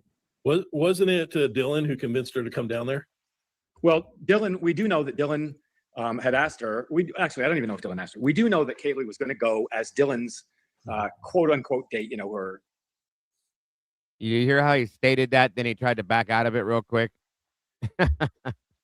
I love that. It was going to accompany her to that formal. But when Dylan asked, how she asked, if she asked, that I don't know. But Dylan said, various people have said they were going to go to that formal as a, +1 of sorts. Hey, Kristen, weren't you going to ask about a bracelet? Yeah, but really quick before you get off. Now, when you say that Kaylee wasn't living there, and I know we've talked about how meticulous she is, was she planning on moving out, to your knowledge, what the evidence showed, on a certain date? Because a lot of her stuff was there, her personal items, her makeup, or whatever we could see. All of her stuff was there. Kristen is being nice. All of her stuff was there. All of it. And she was very meticulous. So when she says she wasn't living there, she wasn't living there full time? She was in the process of moving back home? She had completed the coursework necessary to graduate. And I don't remember the exact amount of time she'd lived off campus, but it was a fairly significant. It's not like she went home for the weekend, right? So she came back down to get her things. And in several of the interviews,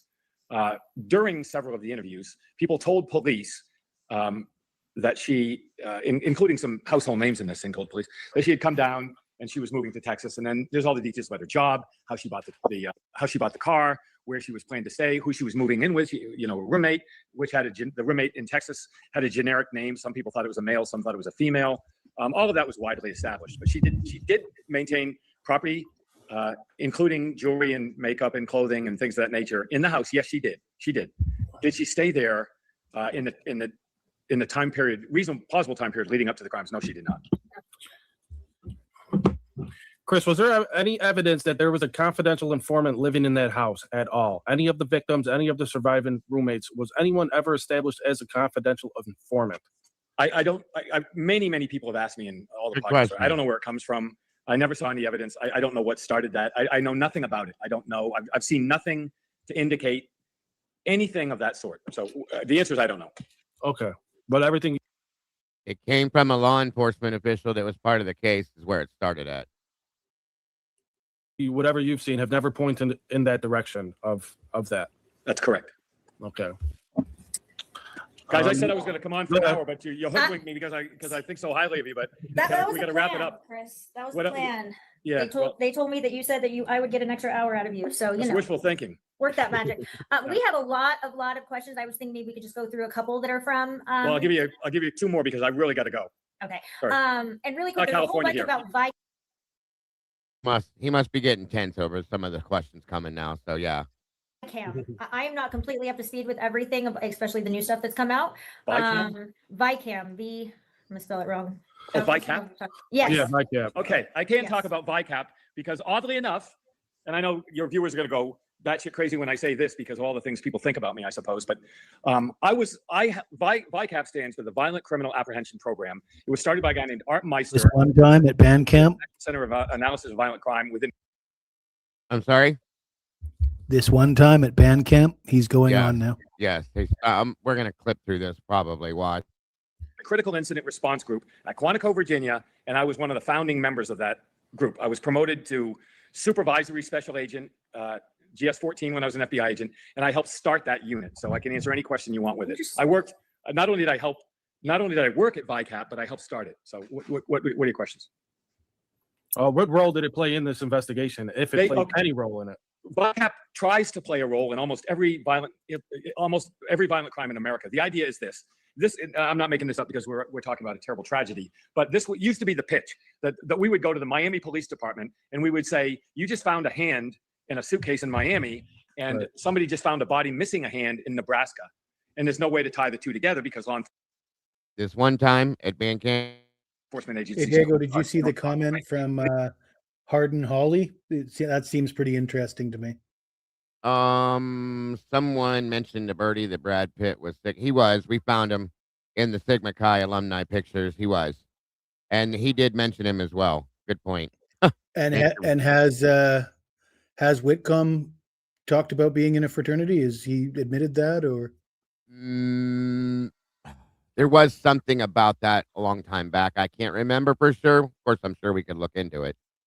If he's Sigma Chi, I'm gonna fucking quit YouTube. That's all I'm gonna say. Well, that's what I'm saying. I mean, if we're looking for what his motive is, that would certainly point us in a certain direction, wouldn't it?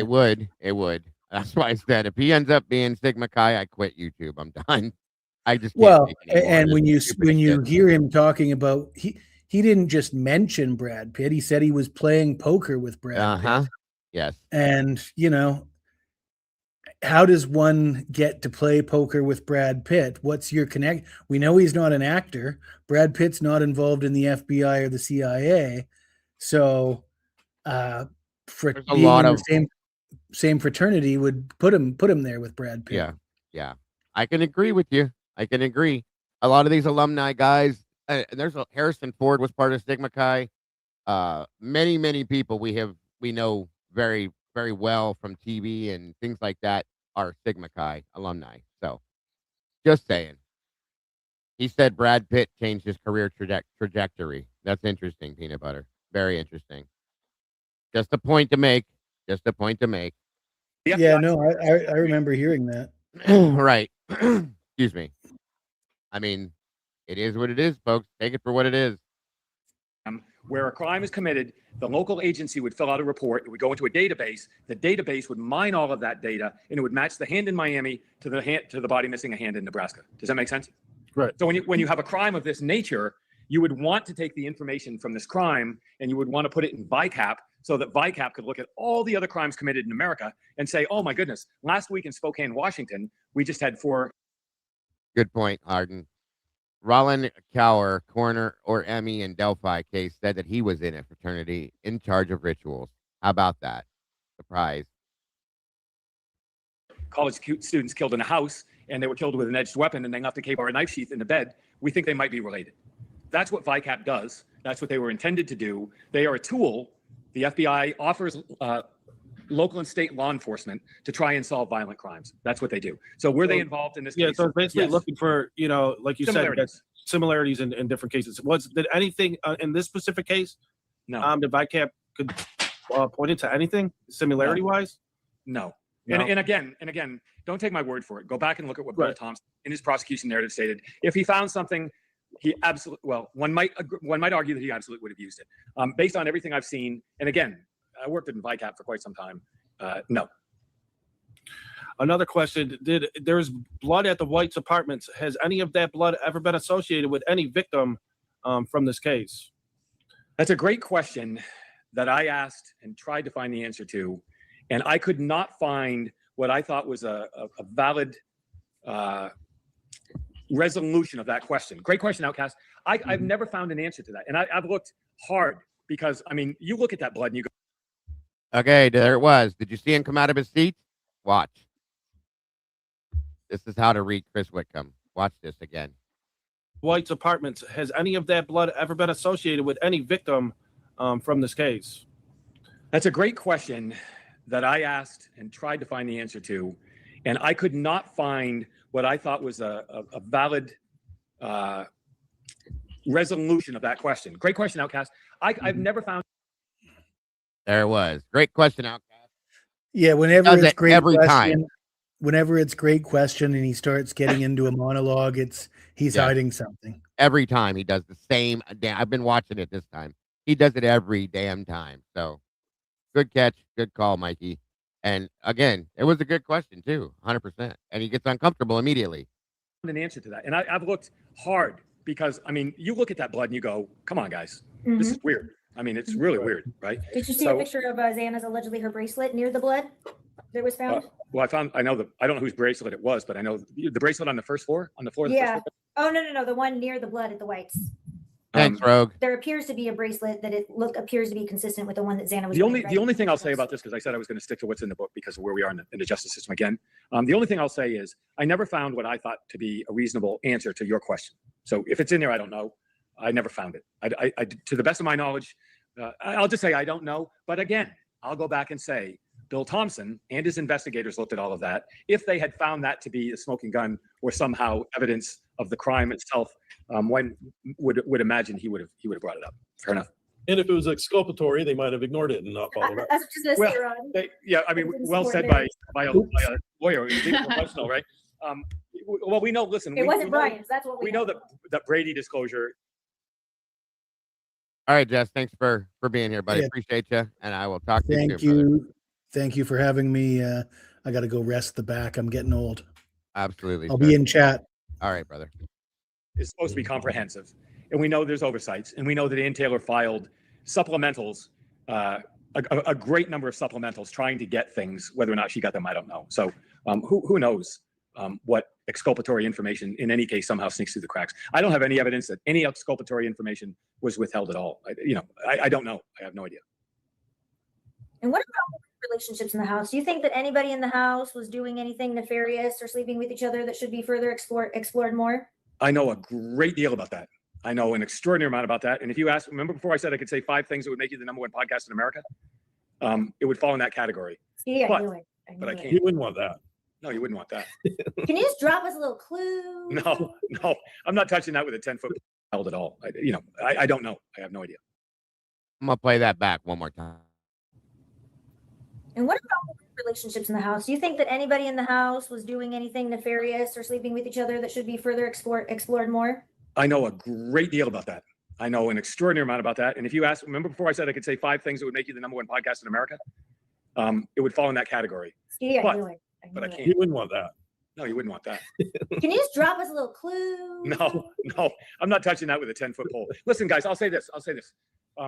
Anybody who's lived through that time period in life, college campus or otherwise, no, I don't care if you went to college or not. Anybody who's lived through those years, you do things, you drink, you do this, you see this person. We have online dating apps. You meet this person, you break up with that person. Listen, normal people doing things, we do things we regret. We do things that are fun. We do things that are stupid. We do things whatever else. I'm not going to comment on what people in that house did or did not do, other than the fact to say that you would not want your life, I would not want my life forensically dissected when I was 19, 20 years old, right?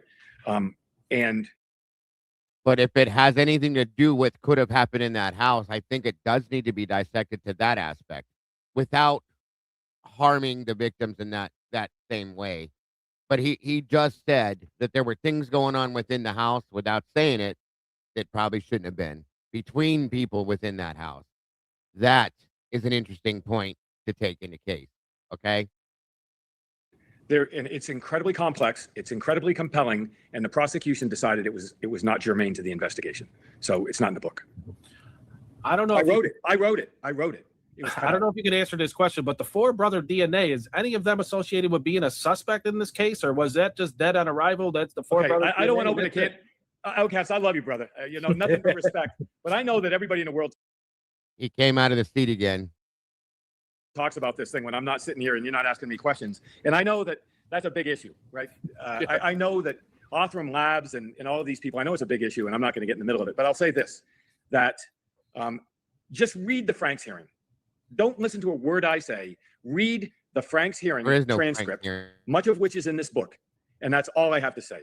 They being the investigators, state in a criminal proceeding before Judge Hippler, I assume under oath, they answer your question better than I can. And I think it's troublesome, at least troublesome. But I'll let their words speak for themselves. All right. All right, I'll leave this as the last question. Last question, Chris. And I think it's a good, I know, Chris. That's only lay it on me, girl. Part 3. Yeah, Part 3. We'll get to part 3. Okay, here it is, right here. Drop it on me. Thank you, Blue Eye Candy. But what do you think, Chris? Do you think, in light of everything that's going on with the PCR, do you think? What do you think? I think Blue Eye. Exactly, Eddie. Yet they dissect Brian's online life and came up with a thumbs up selfie. Amen, bro. Amen. Candy 912 is a very, very smart individual. Because it's a great question. And it's really at the bottom of this. Again, this is not a wrongful conviction story, but I do believe, obvious what we're talking about, that there are anomalies in the crime scene investigation that stand out to the point where Blue Eye Candy 912 would ask these questions. And I'll say this, I've had cases that I've taken to court as an FBI agent. Let me rephrase that. I've been an FBI agent in support of an assistant United States attorney who took cases to trial that I thought were obvious wins in every way, and they weren't. They were found other than guilty. And I've had cases where I sat there thinking, oh man, I have no idea how this is going to go, and they were found guilty. Meaning that you never know what a jury's going to do. You guys could state that more clearly than I can, right? You just never know what a jury of one's peers are going to do. And I would say, look at the OJ case, one of the most notorious infamous murder cases in the history of the United States. And to this day, it's a fist fight between people who think he did or didn't, including the jury, right? So this is nothing new in the criminal justice system. Prosecutors, investigators, defense attorneys, juries, everybody does their very best to try to figure out what happened. Sometimes they get it right, sometimes they get it wrong. I don't know. I do think there are some significant issues in this case with the circumstantial evidence of the white car and the cell tower pings, as I've seen them. It's a death penalty case. And then it comes down to the DNA on the knife sheath. That's all Bill Compson ever presented. It's a three-pillar offense. The DNA on a knife sheath, the white car, and the cell tower. You take away any of those three legs in a death penalty prosecution. I don't know. I bet Blue Eye Candy 912 has some questions themselves, I would guess. Great question, Blue Eye Candy. Give me another one. One more. Chris, I got a question for you. Right. You planned on writing this book as it was going to trial, correct? That was your plan, and then the plea came. So if it does go to trial by some miracle, do you plan on writing a book as you planned the first time, as it being a trial? Great question. I never would have thought about this question at all, right? I figured this was over. The book starts out, it says most stories don't begin at the end. He pled guilty, it's going away, whatever else. Now that we're back in the process, I have strong opinions of whether or not it would go to trial, or if it could go to trial because of the disclosures of information by Law Enforcement Freedom of Information Act, my book, podcasts, documentaries on Netflix and Discovery and every place else, all these different things. So much information out there. It'd be extraordinarily difficult to take it to trial if it did. But yes, I wrote a 430-page book. I could write a 4,300 page book, and I wish I could have. I didn't touch the tip of the iceberg. And if it goes to trial, I can write about so much more. I couldn't write about certain things with legal liability issues and plausibility issues and things like that. But yes, if this does somehow go back to trial, I fully intend to write a sequel. or a follow up. Absolutely, I do. Now, remember, because he told us when we asked him, I'm the one that asked him that same question in our interview. It was me, myself, personally. He said he would never, ever write another book about this case ever again, ever. He wanted as far away from it as he could get. Well, there you go, folks. There you go. Well, we'll be here for it. There's the book. Yeah, we actually gave away a couple of your books on one of our last shows. So I think I'm waiting for an autographed copy there, Chris. Okay, just send me an address. I owe you more than one. Didn't I? I never sent you guys copies. I don't know. We bought them. I bought one. Yeah, we all bought them. Well, I gotta buy them too. I mean, the publisher. But we want an autograph copy. But that was on. Well, first of all, I've never understood autographs because I mean, whatever. I understand this is like my, back in the old days when I wrote books, you would do tours, book signing tours, and there's not many of those now. It's mostly this sort of thing. But guys, I could show you on my driver's license, my signature, my legal signature on my driver's license, my concealed carry permit, on documents, mortgages, or whatever the case, is an X. My signature is an X. So when you sign a book for somebody, you go, best wishes, never, stay the way you are. You're a wonderful person, and you sign an X, it pisses everybody off no matter what. So, but my handwriting is so bad, I couldn't write my name if I wanted to. So if you want me to sign something, be prepared. It's going to be an X. All right. I don't have any last questions. Did anyone else have one that was dying? Do we know what time Xana and Ethan got home? There we go. Was there anything in the evidence with concrete information we can say they got home together, they got home separate, they came, and this is what time? How is that possible, Chris? How is that possible? Zero. How is that possible? Because there were only two witnesses that could have placed them in the house at any specific time, and that was Dylan and Bethany, and they couldn't. But what about all the cameras? Bullshit. There's a reason why we're not there. He's doing that, and why they won't tell us that. There's a huge reason, in my opinion. Well, Lakeland, I guess Lake probably could have, but apparently they were not there when they were watching Vampire Diaries. But no, that part of the timeline, to the best of my knowledge, has never been established. Wait, what did he just say? They weren't there when they were watching Vampire Diaries? Well, where were they? Hold on. We'll back it up and hear it again. More than one. Didn't I never sent you guys copies? I don't know. We bought them. I bought many of those now. It's mostly this sort of thing. But guys, I could show you on my driver's license. My signature, my legal. All right. I don't have any last questions. Did anyone else have one that was dying? Do we know what time Xana and Ethan got home? There we go. Was there anything in the evidence with concrete information we can say they got home together, they got home separate, they came, and this is what time? How is that possible, Chris? How is that possible? Zero. How is that possible? Because there were only two witnesses that could have placed them in the house at any specific time, and that was Dylan and Bethany, and they couldn't. But what about all the cameras? Well, Lakeland, I guess Lake probably could have, but apparently they were not there when they were watching Vampire Diaries. But no, that. Apparently they weren't there when they were watching Vampire Diaries. What time was that again, Tomboy? Do we remember the time? Not the exact time right off my head, no, but see, I don't know how to take that. Who wasn't there when they were, Xana and Ethan weren't there when they were watching Vampire Diaries? That's who he was referring to. Lakeland and those guys weren't there when they were watching Vampire Diaries. The way he was explaining it was Ethan and Xana, from my understanding. So we're going to go back and figure out that timeline for sure. And at that point, see where it's at.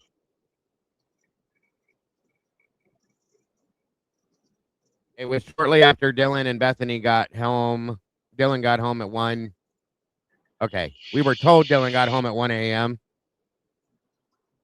They'll make it so that it matches, unfortunately. I promise you that. So yeah. But yet, who was it? Yessie said that they were upstairs in Kaylee and Maddie's room, and Xana was downstairs already asleep. Yeah. And don't forget, Tomboy. Kennedy Fitzgerald said she was walking Dylan, Bethany, Jesse, Lakeland, and a few other people home, and it was around 2:30 in the morning.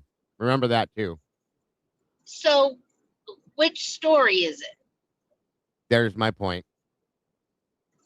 Which one's the most? Which one is the most? How can Bill Thompson fully rely 100% on Dylan's story when nobody backs up her story? He can't. He can't at all. There's too many different stories. But they try to.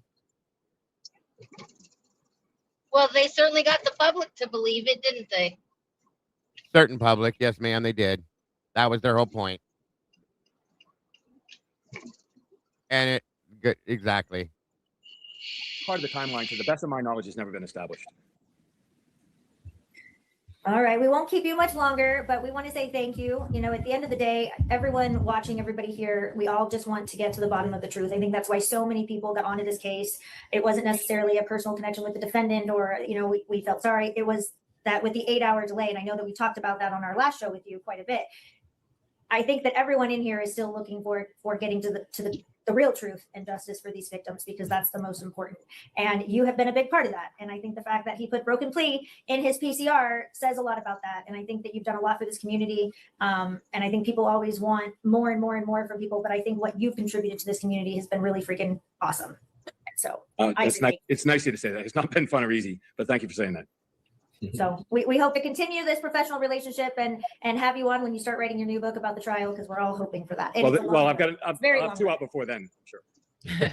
I told you, I just. All right, guys. Thank you again to the Custody Queens, Ron, Outcast, for doing the interview. It was a great interview. They did the best they could with it, but he continued to do what he does the best, and that's avoid every aspect of every question that he needed to answer. And yeah.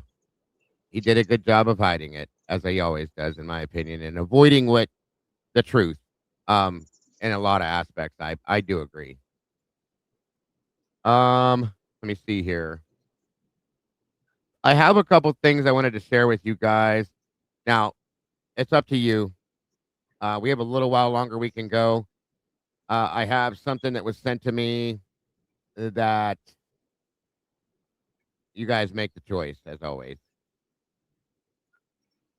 1 minute here. What is it? And did you look deeper into it? Hold on, Roboto. 1 minute. All right, say that again.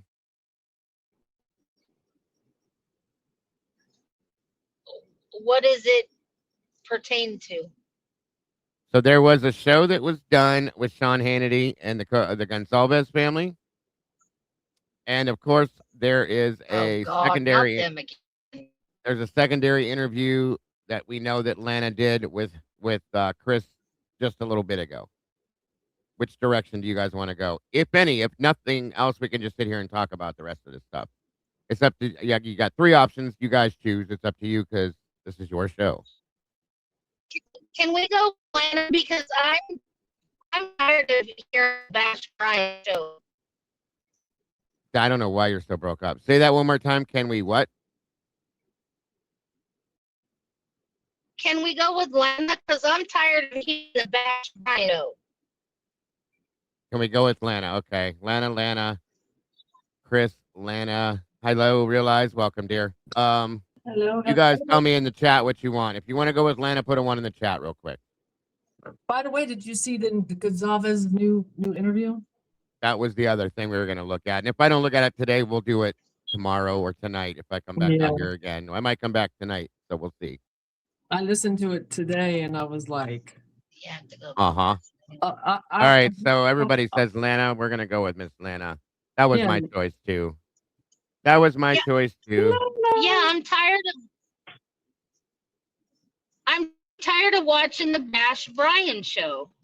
Yeah, they were. I would just say this much about it because we're not getting into it at this time. But yeah, I think that it's the same, a lot of the same rehash that they always do. And it was like a doubling down of sorts of, of the narrative. Yeah. Of course. I'm grateful you guys chose this because I love Lana. She does an amazing job. And I'd like to see him squirm a little bit with her because I know he did. I know he did without even watching it. So. Somebody said that that's even his real name, like Whitcomb. Like, what if it's just like, a made up name? Anything's possible considering who he's worked with. Yeah, true. All right, guys. So here we are. Again, thank you to Truth and Transparency, Miss Lana, for doing this interview. Water. Do what?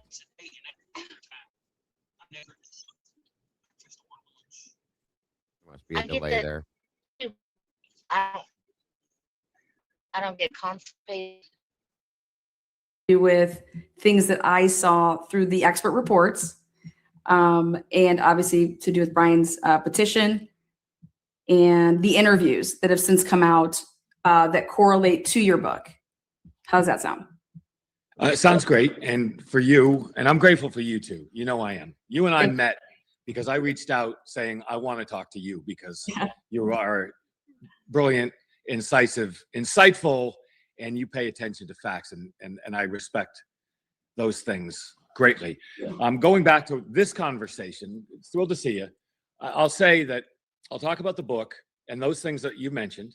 But because out of respect for the system, now that the process has re-engaged, now that Brian Kohberger's petitioned again, I want to make sure that I limit what we discuss to those things. I do not want to re-engage now that the criminal justice system is open again. So I think everybody can understand that.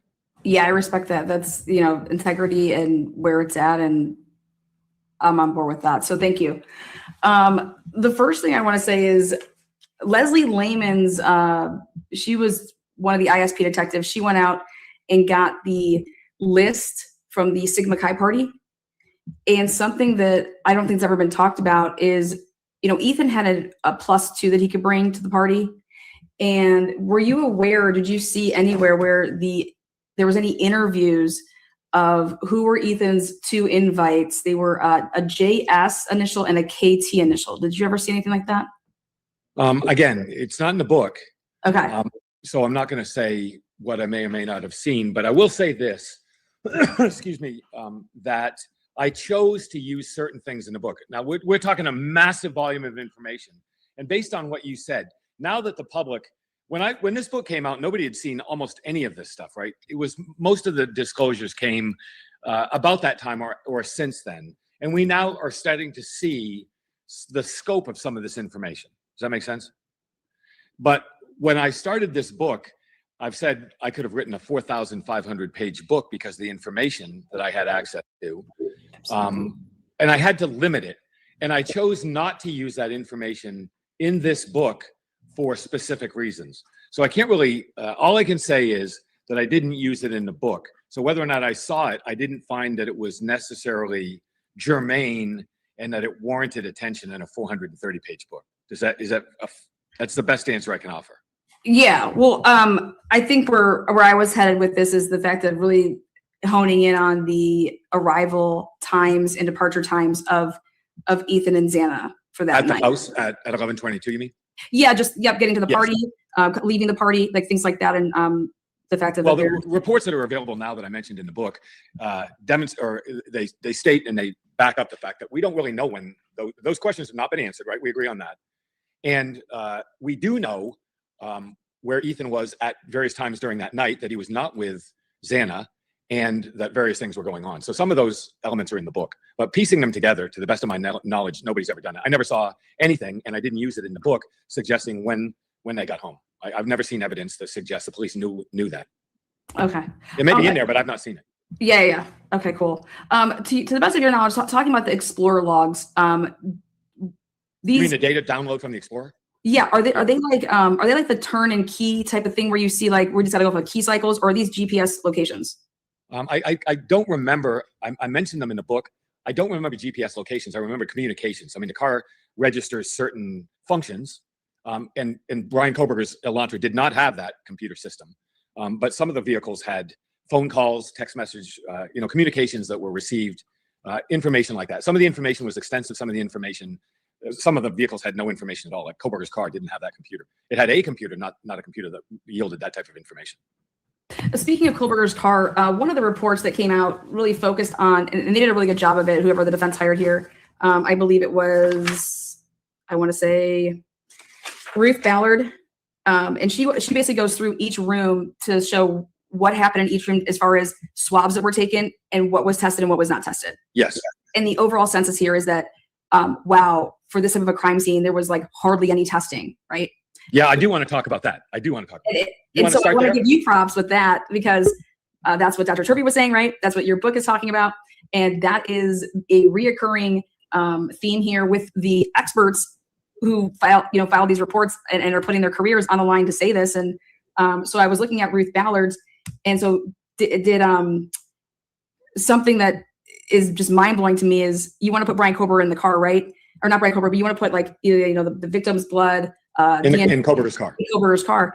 And it's like the defense did the testing on some stuff that, because the state did no testing. They just have all these swabs, but there was no further testing once it didn't test positive for blood. Okay, I want to go deep into this because I think it's incredibly important for a lot of different reasons. One, and I said I want to talk about the book, but I want to explain some things about the process of this book that I haven't talked to anybody else about this because nobody's asked, but you and I can work our way through this.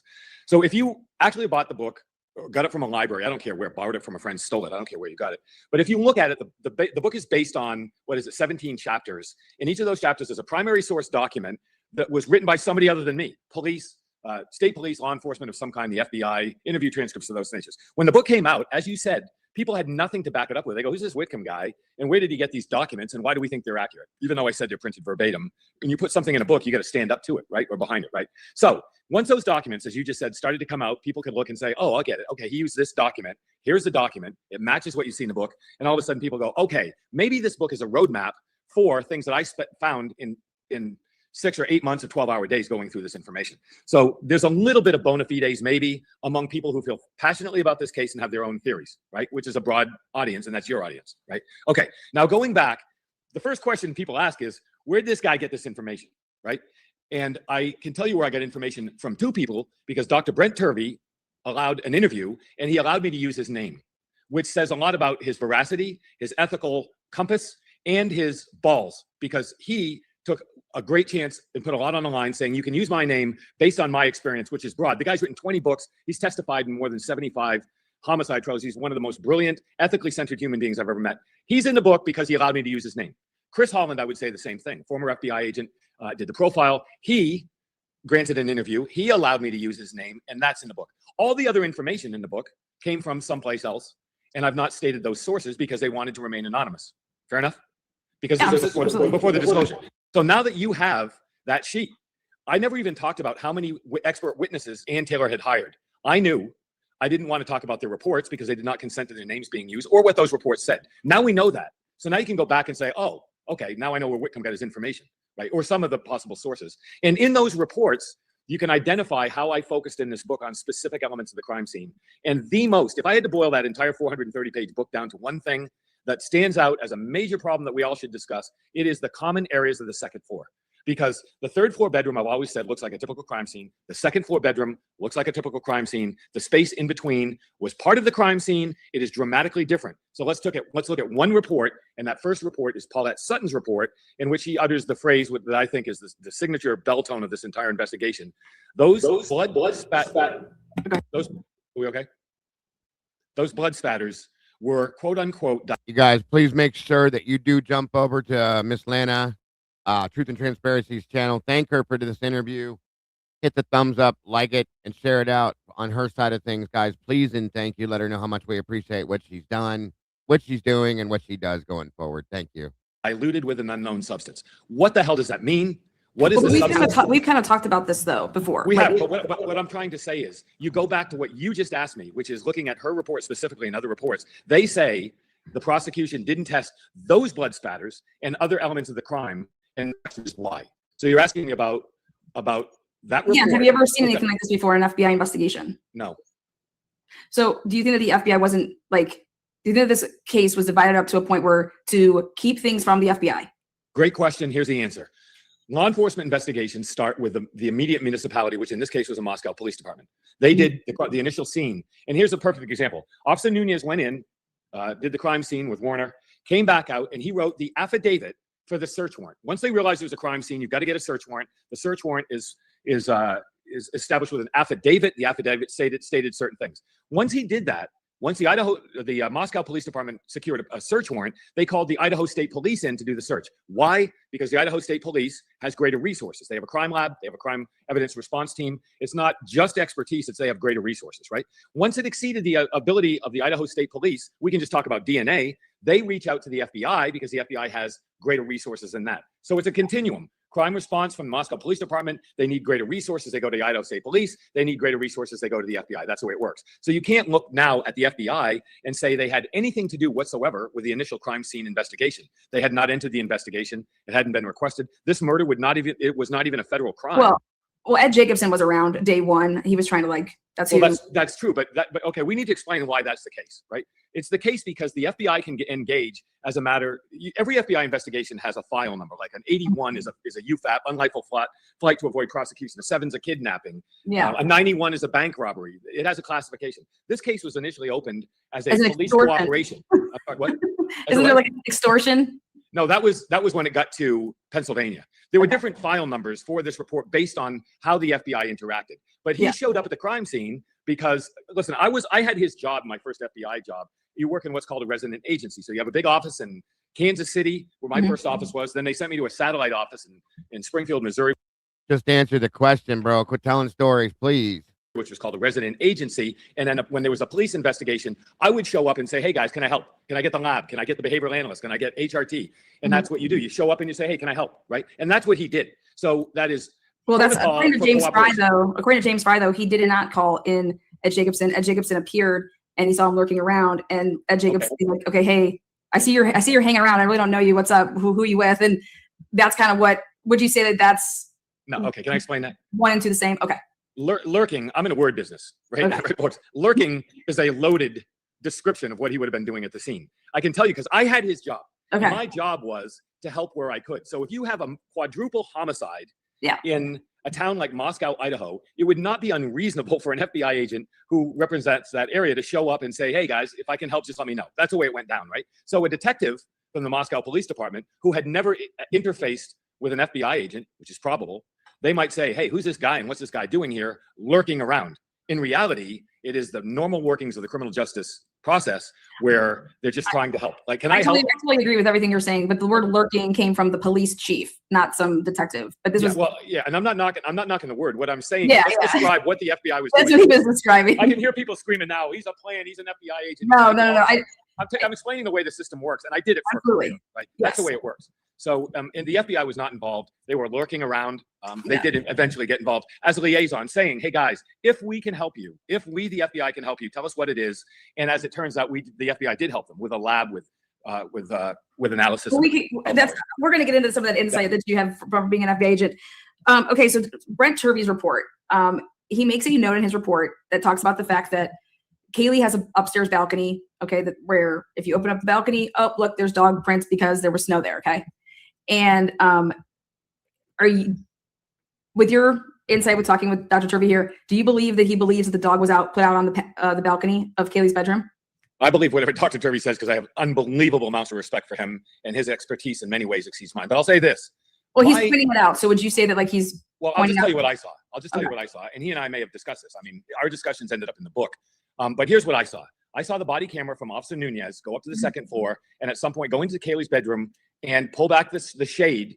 And it appeared very obvious to me that the sliding glass back up for just 1 second. You're saying that Nunez on the body cam walked over to the basically the long, what I would call blinds that are blackout blinds almost, and he pulls it to look out that window? Yes, I am saying that. Is that not publicly available? No, it's because it's blacked out because once he walked into that bedroom, it went black. But so you do physically see that on a body cam? 100%. He walked into the room, which is part of a normal law enforcement clear. Walked into that bedroom. There was nothing in that bedroom that was in any way untoward. It looked like a bedroom that somebody had slept in the bed. There was nothing gross, gory. There was nothing criminally suspect. There was nothing of that kind, except the dog was on the bed. Murphy, the dog was on the bed. The dog on the bed at first? Okay. But walked over to there's a sliding glass door, which was directly above. Everybody's seen the photograph. Yeah. A sliding glass door above the one in the kitchen. And the door opened the same way. I believe it opened, as you look at the door, opened from left to right, right? So when he pulled back the shade, if the door slid from the left to the right, you would see the frame of the door there's a two-piece door, right? Yeah. If the door on the left side was open, it would have been slid to the right, and you would see the upright of that door in the frame of the door, right? And it's not there, which looked very obvious to me that the door was closed and the curtain was closed over the door. So yes, that happened. Do you have questions about that? I didn't know that was debated. Well, the only thing just in his report, how he was speaking of, there's like 3 entry points / exit points of this house, which is the front door, the slider that's on the first, second level, and then up in Kaylee's bedroom.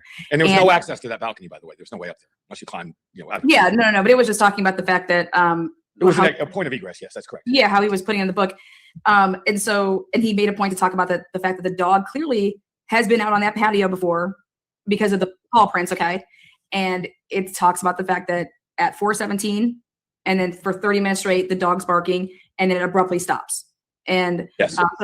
So then when you put in a couple of different things that I just want to add for context, because that's what the reports are all about, like when you take everything into context, Jack D, we finally got his interview, and he says that Murphy slept in the bed with, Kaylee, or would sleep with Maddie. And so here, if they were both in the same bed together when they went to sleep, where's Murphy going to be? Okay, well, let's talk about that. First of all, I want to say this very, very clearly. I don't know what Dr. Turvey said about this. I'm not saying I don't know. I didn't pay attention. It wasn't something that I remember. I probably read it, saw it, talked to him about it. I don't know. I don't know what he said. I don't remember or whatever. But I know this. I know this. I saw the video camera, which appeared quite apparent to me, obvious to me, that the sliding glass door from Kaylee's bedroom to the balcony outside was closed, right? And then the curtain was closed over the front of that. Murphy was in the bed, right? The door was open. And if Murphy were in that house and wanted to sleep with either of those two women, it would have been in Maddie's bedroom. And we know what that crime scene looked like. So if Murphy had ever gone into that bedroom on the 3rd floor, one might imagine what Murphy would have looked like as a result, right? And he did not. Murphy the dog had no blood was found, no report was filed. So wherever Murphy spent the night, however Murphy got back in the house, we've got to go back to talk about what Bethany said about when she let her out, and what Maddie said when she came downstairs and asked her if she'd seen the dog. If we're going to talk about the dog, those things are all important, because we know roughly when it was out, roughly when it was in, and we know when the dog got out and that it got away. So we can talk about those things. But the sliding glass door. Okay, well, I have a question about that. I have a question about that. Yeah, let's just establish that based on what I saw, the door to her bedroom was closed. Okay. The door to her bedroom? The sliding glass door. Oh, yeah. I thought you meant like the door to go in. Yeah, we agree. 1000% we agree with that. So I've seen that. I'm not talking about Dr. Turvey. I'm saying I've seen that with my own. Oh, yeah. We're all there. It was closed. I'm saying that to talk about the fact that if Kaylee has her phone, Maddie has her phone, and this hypothetical situation that when Bethany wants to say, oh, I don't know, Kaylee called me or Maddie called me or came down to my room and asked me if I had Murphy because Murphy was missing or whatever. Yes. There is also that is one person's statement. Correct. But if you actually look through text messages or phone calls, no text messages or phone calls, I should say voicemail calls, because leaving like a message or something. Is there anybody saying, hey, I can't find Murphy, Jack, wake up, talking about the dog being missing? Listen, I want to be very methodical. And I want to be very specific, because every single word I use, people freak out and say whatever the case. So I've got to be very methodical and go back to what I wrote in the book. The information about Murphy the dog comes from two things. Bethany saying that she went with Maddie and let the dog out, that she came back inside prior to Maddie and the dog coming back inside, and then she went to sleep. And Maddie knocked on her door later on and asked her if she'd seen the dog. Right? We all agree on that.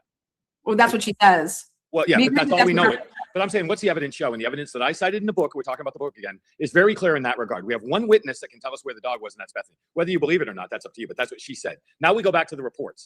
I question that though, because okay. Maddie called Bethany, and Bethany didn't answer at 2:53. Right before that, Maddie calls Xana at 2:52, and she doesn't answer. So that's where I'm trying to say that. Why did the phone call happen before or after to Bethany? Well, she said she went out and let the dog out well before that phone call. I mean, she didn't mention the phone call, but the timeline was 2:15, 2:30 timeframe when Bethany said she let the dog out with Maddie. So I'm not quite sure the question about the phone calls. Yeah, no. What's up, girlfriend? Good to see you. Of course I will, but I know already it's going to be amazing because everything you do in this frame is awesome, dear. We appreciate you doing it and actually hold him to the fire. As always, but I will let you know, dear. I promise you for sure. And again, thanks for doing this, Miss Lana. Love you, dear. Love you. She rocks our socks. Absolutely. She does amazing stuff. I'm saying that Maddie calls Xana and she doesn't answer at 2:52, like 2:52. But what's that got to do with the dog? Then the next call is to Bethany, who doesn't answer. So my question is do you think that Bethany going to her room, meaning, Maddie going to Bethany's room to ask, hey, do you have the dog? Do you think that happened before or after the 2:52 or 3 attempt for her phone? All I know is what Bethany said in her statement, because I've seen nothing else. But it wasn't ever talked about. There's no way to find this. What do you think? Well, I'll tell you right now, Lana, I like how you hold him to the question instead of letting him run around it. because you did very good with that, as you always do. And if Custody Queens did a great job with their questions, but he did try to run around those questions all the time. You hold him to the question the best you can, and you're very good at doing it. So thank you for being able to do that as well. Answer the question. And the answer is, Bethany said the timeline she established was that she went out 2:15, 2:30 time frame, roughly, let the dog out. It was cold. She went back inside, went to bed, and fell asleep. And that sometime after that, Maddie knocked on her door and asked her about the dog. That's what Bethany said, right? That's it. Nobody has interviewed Xana for obvious reasons, or anybody else in the house. So to the best of my knowledge, there's no report that shows anything except a phone call. So then the question would be, did the phone call occur afterwards? And I would say it would have to have occurred afterwards because she had gone to sleep. So I don't know. I don't know of anything that establishes that timeline or what happened. I don't think that, based on what I saw, what I wrote in the book, that nobody ever established. Absolutely love you, girl. That. Yeah, you would ask somebody. That's what I'm trying to get at is you would ask somebody that. Nobody did. Yeah. Same thing with the fact that Maddie calling Xana and Xana not answering, nor do either one of these people ever call her back. Right, and let's be honest. There were a lot of phone calls, Snapchat messages, social media scrolls. There was a tremendous amount going on among the 6 individual phones among people in that house that night, meaning the 4 victims and the 2 survivors. And some of that has come out and become public. I've had access to a lot of it. I do have to agree with this statement from my crime time. It says Chris doesn't have a clue. It's all hearsay from Turby, and that's it. I believe that a lot of what Chris is in for, where Chris's info come from, is from Turby. Chris didn't have access to crime scene activity like Turby did as an expert. So I will say that I do agree with my crime time on that aspect to some extent. Turby also Whitcomb has also told us that he has other sources. What they are, we don't know, and he said that he refuses to put them out there.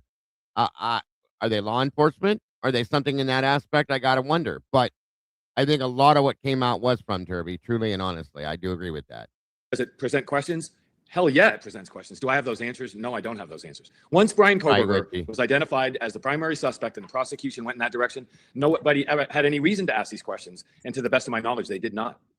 Did you ever see a geofence search warrant return that included Indian Hills Drive Street over there? I'm not going to talk about that because I didn't put it in the book. Okay. So you may have?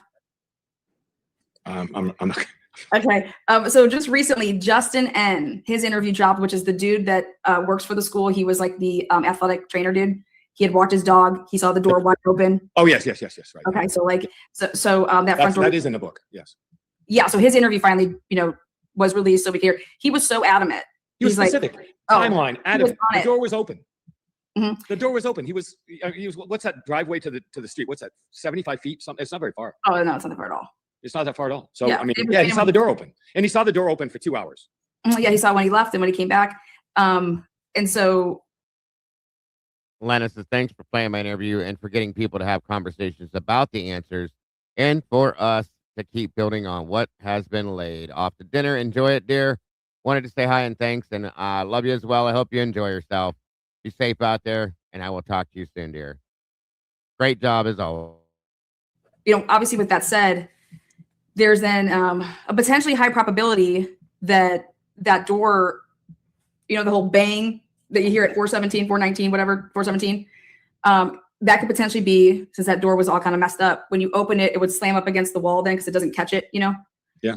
And then therefore that door would be open. Do you know if the defense ever took pictures or did anything to see what it would look like from Bethany's room, to see if the door was open, whether it was dark out or whether it was light out, what it looked like, to say you would totally know that door was open? Same thing with Dylan coming downstairs. You mean, have I seen a photograph with a POV from her bedroom toward that door? Yeah, where that was ever. I've never seen that photograph. No. Where that was ever being the point of contention to say that the door was the source of the bang. Well, you asking that question first. Yeah, and the fact that it's also open. So when you're talking about a dog barking from 417, right, until 448, pretty much right around there, 450, that time frame, is the door being open a contributor of that? Well, I don't know, but I did talk about this in the book because I talked about the thermostat and if doors were open, what was the temperature. I talked about it in great detail. But let's look at this witness statement, which I did talk about in the book, and say and address your specific question. The specific question would be timeline. And you've got to assume Murphy the dog lived in the house at least part of the time, knew the house, went in and out of the house to go to the bathroom on a regular basis, and would have it was 28 degrees at 4 o'clock in the morning. So if we hear Murphy the dog start barking in that time frame, and if the murders occurred at 4:15, 4:17, 4:20 in that time frame, it would present pretty obvious questions. If the front door was open, why did Murphy the dog not walk into a warm house, go upstairs and climb into bed? Because dogs sleep on a schedule like human beings, and go up to the 3rd floor and go to bed. Why would the dog stay outside barking frantically for 40 minutes past the accepted timeline of the murders if the door was open? Well, it seems like the dog was put outside on the balcony, and then it seems like the dog was put outside on the top balcony in a position that it could not come in, it could not go and walk around anywhere because it was. And that is exactly what I have said from day one, that I believe Murphy was put out there on that upper deck area, door open, dog out, door closed, and it was kept out there for a period of time and then let back in after the fact because they didn't want him in the way, so on and so forth. That's it, because in some senses, when you're listening to the barking, you can hear it moving in senses, okay?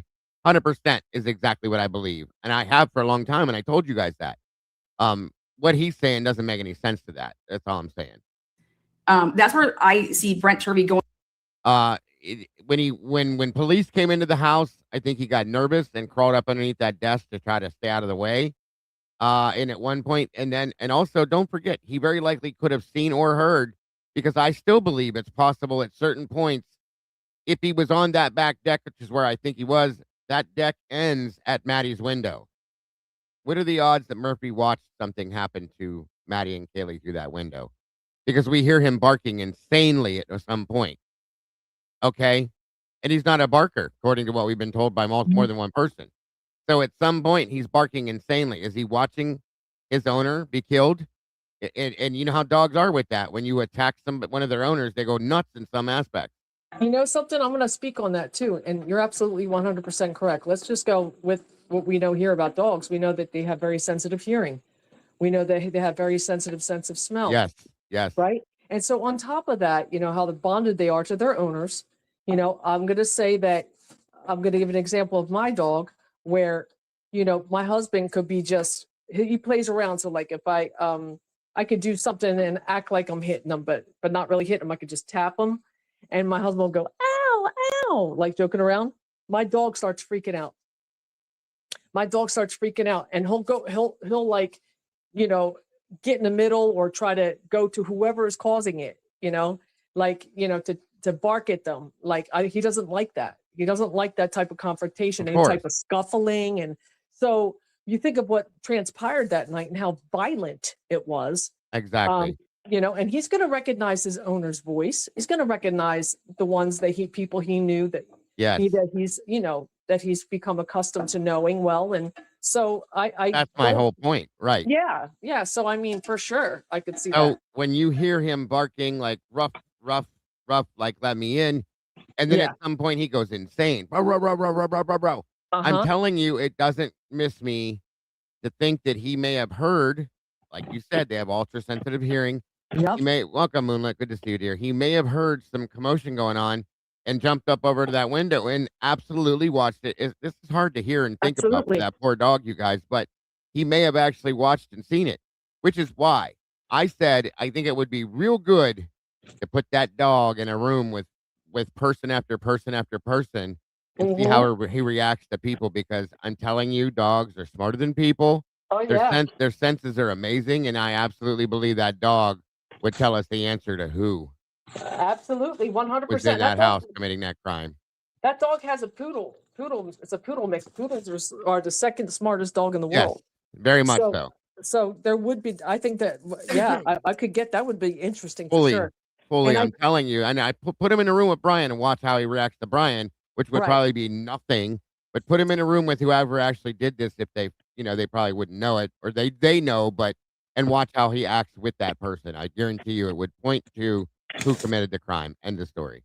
Right. And you know what, too, I'm thinking about is the sliding glass doors. Like, I wonder if you could see any, at that time, if you could see any scrape marks or paw marks from him trying to get, Oh, I'm sure there are. Like if there's any prints, like from the dog trying to, fall his way in. Especially on Maddie's window or her window still on the outside. I bet there were. There were. And speaking of that, the hands that were on Maddie's window. You mean the kitchen window? You mean? Yeah, the one downstairs. Was that Maddie's window? No, not Maddie's. No, that was the kitchen window. Yeah. Yeah, the kitchen window. Those hands.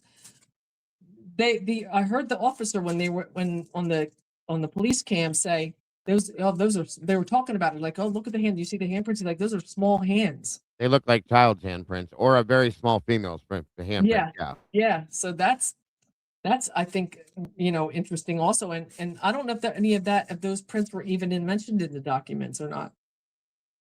They were given to us in the photographs and stuff like that, but I don't think there was anything about them. Maybe they don't even relate to it. It could have just been something somebody was joking with, but yeah, it's still a thing. It's still a thing. So yeah. Yeah. So I'm just thinking of all that stuff, but that made me think of that. But yeah, for sure. I mean, what you're saying about the dog, I'm 100% with you on that. I mean, freaking out because he can't he doesn't like what he's hearing. He knows that dogs know when there's something bad energy happening.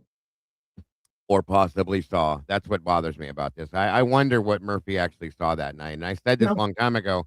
If you could put Murphy on the stand, we would have the absolute answer of truth to this case, period. Absolutely. And then, if he's hearing screams and stuff, dogs know. Dogs know. Yes. Yep. You are correct there. Absolutely. Moving on. With his report that it looks like the dog if the dog normally sleeps with Maddie and Kaylee, the dog is in there. The dog, if you opened up the door, if the door was, closed to the person or people that walked into that room, you're going to be removing the dog. You're putting the dog then not just in Kaylee's room, but you're going to go put the dog immediately out all the way to like the slider to go outside.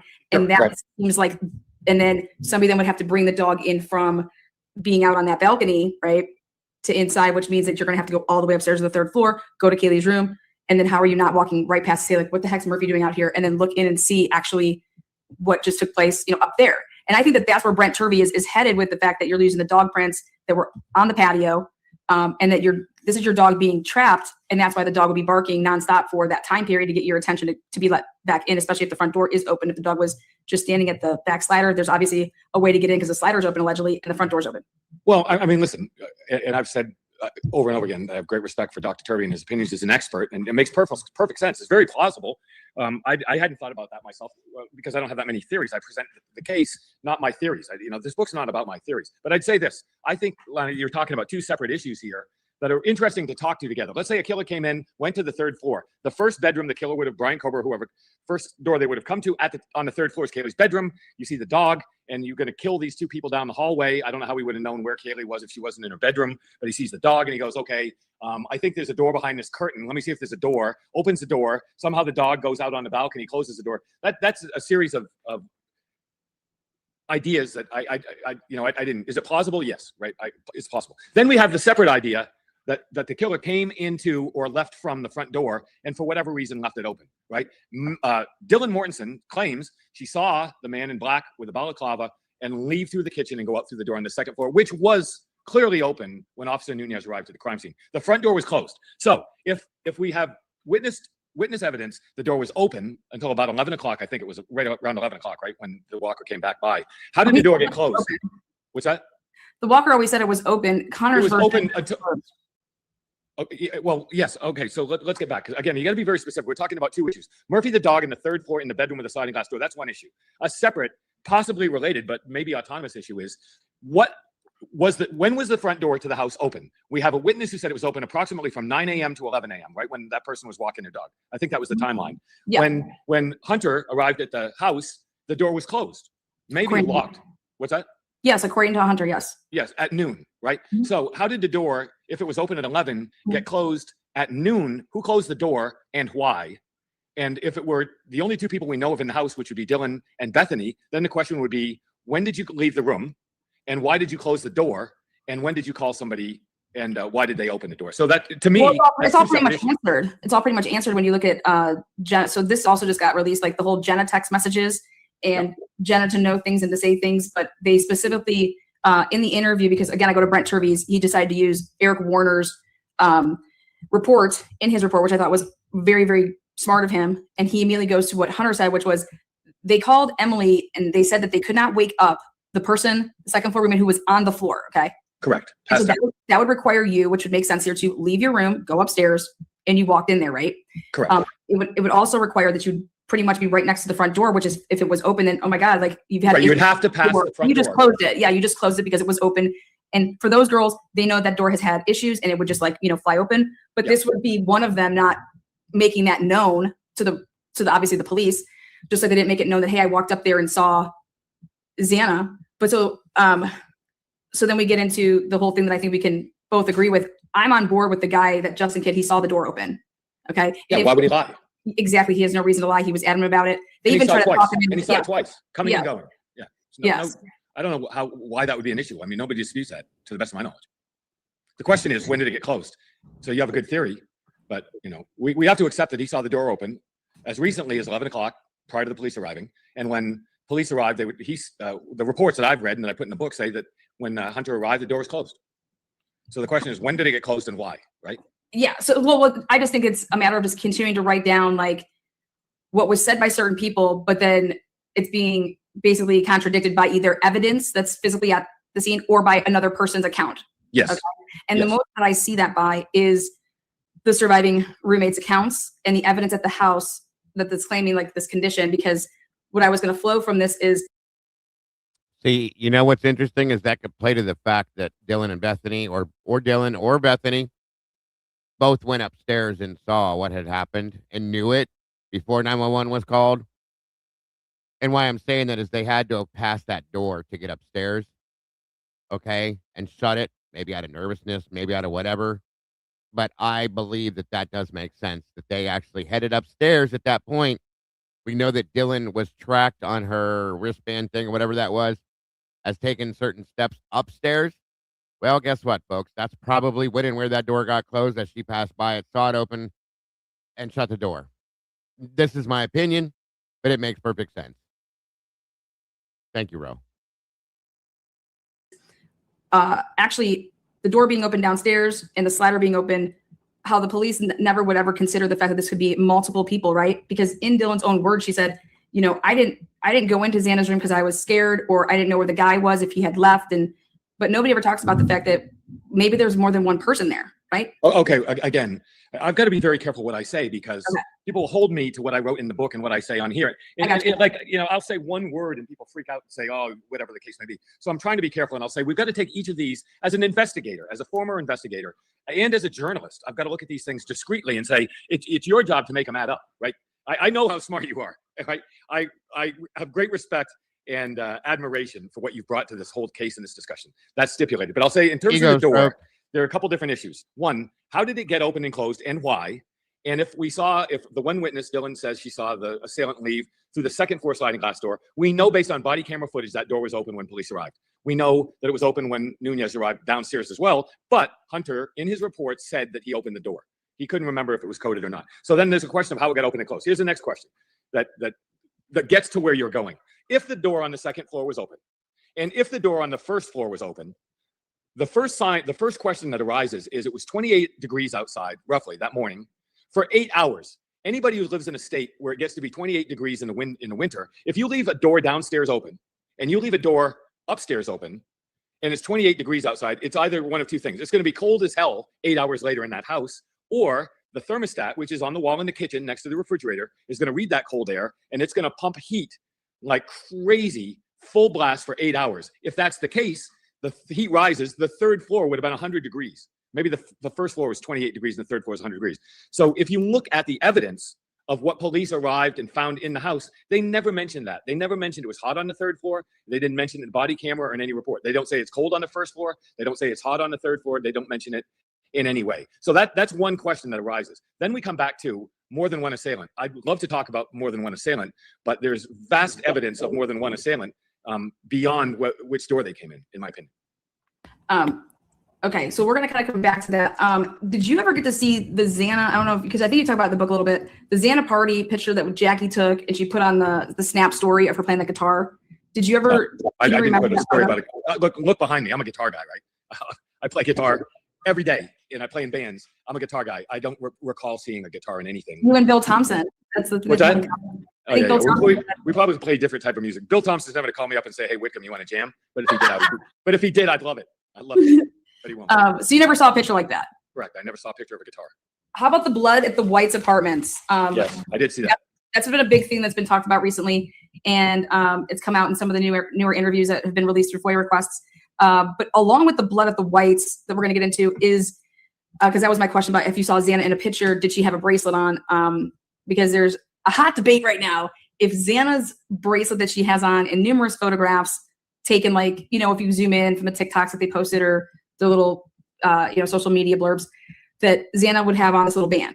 And at the whites on the ground is what either could be a fishing lure or a potential ripped off bracelet. Was there any talks about that was ever looked at, considered? The only bracelet that I know about, and I wrote about it in the book, and I think it's troublesome in very significant ways, and it might be tied to what you're saying. Dylan and Bethany said they spent the night in Bethany's room on the first floor. There's a spare bedroom. The spare bedroom was supposedly empty. It was not empty. And I have seen photographs, talked about photographs in the book, talked about it in great detail, where police found a broken women's bracelet on the floor in the spare bedroom on the first floor. It appears to me, and I talked to Dr. Turvey about it, and it appears to him that it's stained. Speculate what the stain may be, but the police picked up the bracelet and they placed it on a table next to the computer. You've all seen the picture of the table with the computer on it next to the bed. And I don't know whatever happened to the bracelet. There were bracelets mentioned in police reports, nothing specific that says what that bracelet is, how it got broken, how it ended up in that room, or why. But it was conspicuously found on the floor. But you're asking about a separate bracelet that was found at the whites. Is that correct? Yes. That one I don't know. I don't have a comment on that. Okay, so do you have a comment at the blood at the whites with it's like all over? Like, do you believe it? What does that have to do with? I believe it's appalling. I believe it's a big what the blank. I believe it was not resolved in any report to my satisfaction to this day, and I do wish that I could write a book about that. I guess I could, but I didn't write. There's too much. There's too much to talk about in this case. I only had 430 pages, and they cut 30 pages out. Right? It was 470 pages. So it was 470. That's right. It was originally 470, 450, 470, something like that. And they cut those pages out because they talked about some difficult issues with witnesses and suspects. Okay. So that was cut out of the book. But would I love to go back and look in specific detail about those blood stains and some other blood stains and some other things that stand out? Yes, I would. Did I? No, I didn't. Okay. So moving to Brian Colbert put this petition in. And just to make this clear, the people that have put out little clips or interviews that you've done with them, those were actually before you ever heard about Brian Colbert putting out this petition, right? You mean just recently? Yeah, like the interviews that you've done that people are playing. What interviews have you done since Brian Colbert made the? I've done. Let me back up. One interview came out last Tuesday, I think, and one interview came out last Wednesday. And the one Wednesday was Dax Shepard, which is a very popular podcast. And I think that's gotten a lot of people to watch that podcast. I recorded that podcast, I think it was 6 weeks before it came out, which would be 5 weeks before Brian Koberger entered petitioned the court to change his plea. More than a month before that happened. So that was that interview. And had no knowledge that it was going to happen. And then I did another one, and forgive me, but another one came out on Tuesday, I think. And I recorded that weeks before also. So I did no interviews once Brian Koberger filed his plea. Then Custody Queens called me and asked me to come on and talk about it. And I said, I will only talk about the book. I will not talk about the process or anything else, because now that Brian Koberger has re-entered the process, and I said that to you when we started, I'm not going to talk about those things because I don't want in any way to interfere or taint. The book is out. What I've said in the book is out there. What I've said in the podcast is out there. No reason to take it back. I mean, that was it. But I'm not going to further discuss theories and everything else now, because out of respect for the system. Okay. But those two podcasts were done weeks or a month or more than a month before that happened. Yes. Okay, perfect. So the last time that we talked, the leak was a big point of talking about it because it just had, it was just there. Have you heard anything about this leak, the criminal leak investigation onto who leaked what to who? And has there been anything that you've heard about the leak? Nothing. I mean, just people saying there was a Dateline leak and there's an investigation over time, but I know nothing about it. Nothing. Yeah, it just kind of like fell off the face of the earth. Well, I don't know. I mean, nobody ever brought it up and said, hey, there's this big thing going on. So I don't know what fell off. I don't know what it was originally, and I don't know where it is now. I know nothing about administrative, where that whole thing. I don't know anything about it. So if I just caught him in a lie. Stop right here. He caught himself before he said it. Listen to this. Anybody that's followed this leak, we know that there was an administrative investigation that was done on the leak and then sealed, and they moved on to a criminal investigation. Listen to what he just says right here. I think I may have caught him starting to say something that he shut himself down for. Nobody ever brought it up and said, hey, there's this big thing going on. So I don't know what fell off. I don't know what it was originally, and I don't know where it is now. I know nothing about administrative, where that whole thing. Why did you say administrative, sir? Or start to, if you don't know about it? That's all I'm going to say. I don't know anything about it. So if, I don't know, you mentioned that part of your book got cut off and it had to do with, I don't know if you can answer this. Do you know if Ann Taylor and the defense team was ever interested in Mowich or Brent Kopaka? Like what had happened to them, or seeing more into like. I'll just say whatever I knew. It didn't end up in the book. You know that. Okay. Do you know if any of the FBI reports that you've seen, were they rough draft, like they call them drafts? Were they ever, any of them, do you think they were AI generated because you're dealing with so much stuff that there were, was AI used to generate like rough reports or drafts? The FBI doesn't typically, the FBI doesn't do rough drafts. So the FBI takes notes, handwritten notes, contemporaneous to an investigation. Those notes go in a little manila or a little white envelope. It's an FD something or other. The notes go in that thing, then that goes in the file, and those notes become an FD 302, which is a report of investigation, and that becomes the official. That becomes the official statement, the official report, right? As an FBI agent, I'm going to tell you the reason why I think he does know. I'm pretty much positive that he does know about the leak. He had long conversations with Dr. Turby. Turby knows all about the leak. Turby's the one that told us about the administrative side to it, and then the criminal side, and then said, we'll see who gets thrown in jail or gets locked up for this or gets arrested. Turby knows, and in my opinion, if Turby knows, Whitcomb knows. That's all I'm saying. To teach this at the FBI Academy, I worked in the communications unit for a year, and I've never heard of anybody writing a rough draft in an FBI document. You have notes, and you have an FD 302 report of investigation. To the best of my knowledge, that's the way it still works. I think. That said, I've never used AI for anything knowingly in my life. I mean, if I Google something, maybe it uses AI. I have no AI, because if you're an author, a journalist, if you write books and you use AI for any goddamn thing, you are in trouble. Right? So I'm allergic to AI. So I'm the wrong person to ask. I don't know I wouldn't even know what it looked like in an FBI form. I don't know. Okay, so I'm glad that you just said that, because you're the person to ask for this. So what is policy protocol if the FBI is brought in, and just like you said, they're taking notes? So each day of this investigation, there was a briefing in the morning and a debriefing at the very least in the evening. If would the FBI be having their notes, being taking these notes each and every day, and would you expect notes from the brief and the debrief per day? I personally never did that in my career. I didn't know anybody else to do. If I go to a briefing, a multi-agency briefing for a case like this, I would go to the briefing. I would get an assignment. There's usually some sort of a tactical operations or a joint operations center, a JOC or a TOC. The FBI has a SIOC, Strategic Information Operations Center, with the big cases in DC. That's very common. Interagency communication requires these meetings. I personally never filed notes for one of these meetings, nor did anybody I ever worked with. You get leads and you do that, but it's I never did it. I don't know if there were, if that happened, but I never saw it in my career. Okay, so Brett Payne was given, and this comes from two different reports. Brett Payne was given an FBI like VICAP situational report that was issued by the FBI, and there's in one of these, or just one, if there was just one, there was a VICAP report that was never signed. How does that happen in the FBI? Okay, great. Okay, let's be specific about this, because these things are really important, and only you would ask these questions, and thank God you do, because he's really uncomfortable now. Coming all the way out of his seat, turned completely sideways and back. Yeah, this is good. Good job, Lan. I can explain them, okay? So I know when I say this, I know there's somebody going, this guy's a know-it-all, and he's all, all this stuff. I don't care. I'm going to tell you the way it is, and you can make up anything you want. VICAP stands for Violent Criminal Apprehension Program, okay? It was started by a guy named Art Meister, roughly 1997, 8, 6, 7, 8, late 90s, right? And it was placed in what's called the Critical Incident Response Group. Critical Incident Response Group is a hostage rescue team, the negotiators, the profilers, an administrative group. It is a crisis response mechanism based in Thank you, Snowball. God bless. Appreciate you being here. Quantico, Virginia. How do I know all this stuff? Because I helped start the program. One of my first promotion in the FBI to supervisory special agent, and I was you know, a GS-14 supervisory special agent. My first promotion was to VICAP to start the program. So I can tell you what VICAP is. And the idea is very, very simple. Somebody came up with the idea back in.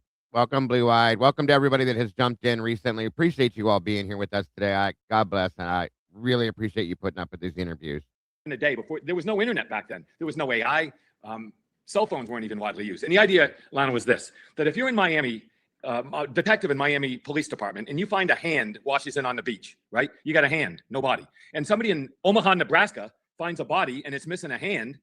Nobody would ever be able to place the two together. They're geographically and jurisdictionally separated as law enforcement officers. So somebody, maybe Art Meister, a great guy, one of the biggest jokesters I ever met in my life, he and people got together and they said, look, let's come up with a program where we can match the hand in Miami and the body in Nebraska, and then let's find the bad guy that killed and took the hands to Miami, or the body to Nebraska, right? That's the idea. That's what VICAP does. So in a crime, the idea is, when I was in VICAP, I'd go to police departments, like the Moscow Police Department. I'd say, hey guys, next time you have a crime, could you just fill out this form? We'll put it in a database, and then we can track this crime around the country. That's the idea. It became very effective. It took a long time to get it going. That's VICAP. So VICAP comes in as a resource like the laboratory or a surveillance group or whatever else from the FBI, and they say, give us the details of your crime so we can see if that happened anywhere else in America. So the Moscow Police Department puts in the data, and VICAP goes, did we ever have 4 college students killed in a house anywhere else in America in the last 5 years? You too, Blue Eyed. Thank you for being here, dear. Right, that's the idea. So that is not an FD 302 report of an investigation. That is a formal analysis, like a laboratory report or like a an analysis that the FBI would do. Yeah, it's a very different type of thing. So there are no notes. The Okay, notes so here are, they fill out the form gets pushed into a computer database, and they send something back. They're very different types of things. Okay, so is that clear? Yeah, and I'm taking this from Barbara C. Wolf's report. And she's like, there was an unsigned document titled Behavioral Unit of FBI VICAP RE for the Idaho Students VICAP number, and then it gives a number. Yes. 2022 ZZP0001. Yeah, it's just a database reference. That's all it is. Yeah, and it opined that Kaylee was sleeping at the time of the attack, and by Blitz was hit with a hand, fist, or clubbing instrument and stabbed/cut. Ethan and Madison were also believed to have been awakened and stabbed and cut. The document opines that Xana encountered the assailant in the house after having been on social media shortly before and was cut and stabbed. All 4 victims are described as having puncture/torture wounds. The document describes symbolic acts in many of the wounds, all of the victims were nearly identical in shape and location. And then it just goes on to further say that this was an unsigned document titled what I just told you, and in which it was opined that the victims had torture wounds and that they were symbolic meaning to many of the wounds. And the only thing that Barbara C. Wolf said is that I respectfully disagree. She says, I respectfully disagree, but she says that I will give an opinion because about the anterior neck, that does merit comment, because basically Barbara is saying that the incised wounds on Madison's neck and Kaylee's neck, they are superficial, and Madison's more so than even Kaylee's, and that they are described as being minimally hemorrhagic, and that the superficial nature of these wounds, because of the soft skin back there, it's really unusual, and this would actually take somebody, this would be like something that would happen afterwards, and again, adding time, she said. And what's your thoughts on that?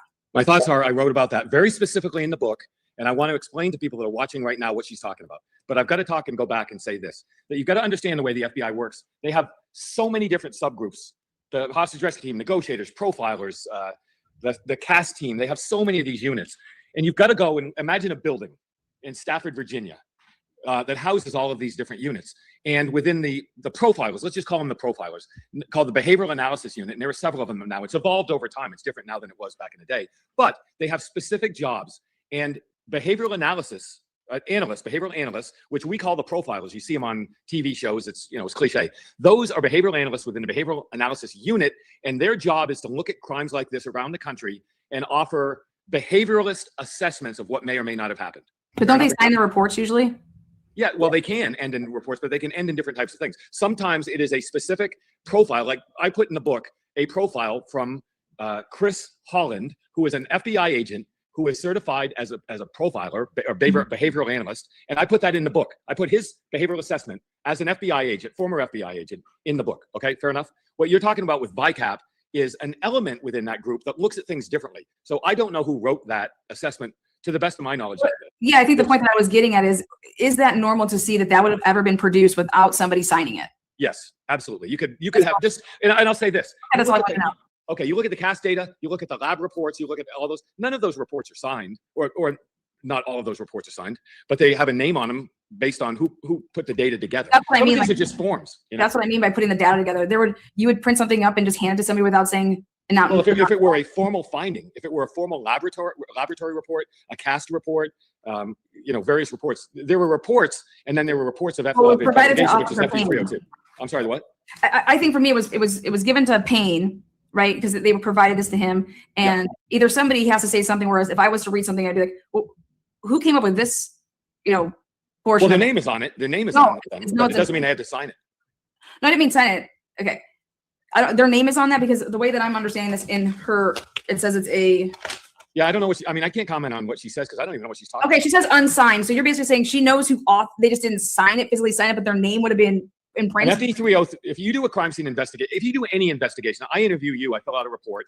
As an FD 302, you sign those. If you work in a laboratory as a specialist in whatever field, you might do a report and your name is going to be there as an analyst or as a supervisor, checking boxes along the way.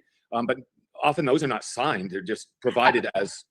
Good night, Verity. Thanks for joining us tonight, dear. Hope to see you soon. Sleep well. Documents. I guess she's using the word unsigned document. Maybe a better word to say is nobody's name was attached to it as to who came up with that. Yeah, I have no way to comment on that in any way. Okay, that's all I don't know what she's talking about. I don't know what she wrote. I don't even know. I have no comment because I have no information. Perfect. That's and I just didn't want us to go down a path because I was just curious if that's we're good. I don't even know if this person was FBI. I have no idea who this person was. So, anyways, I have no idea. My answer is I don't know. I have no idea. Last night in the Custody Queens, there was asked I think Outcast mentioned and said, what was Bethany's exculpatory evidence? And my question would be it's been put out to everybody everywhere that it was Dylan that actually alerted Bethany to the situation by calling her. But in fact, no, it was Bethany that calls Dylan to then play out all the text messaging and starts from that. And to me, that's the exculpatory part.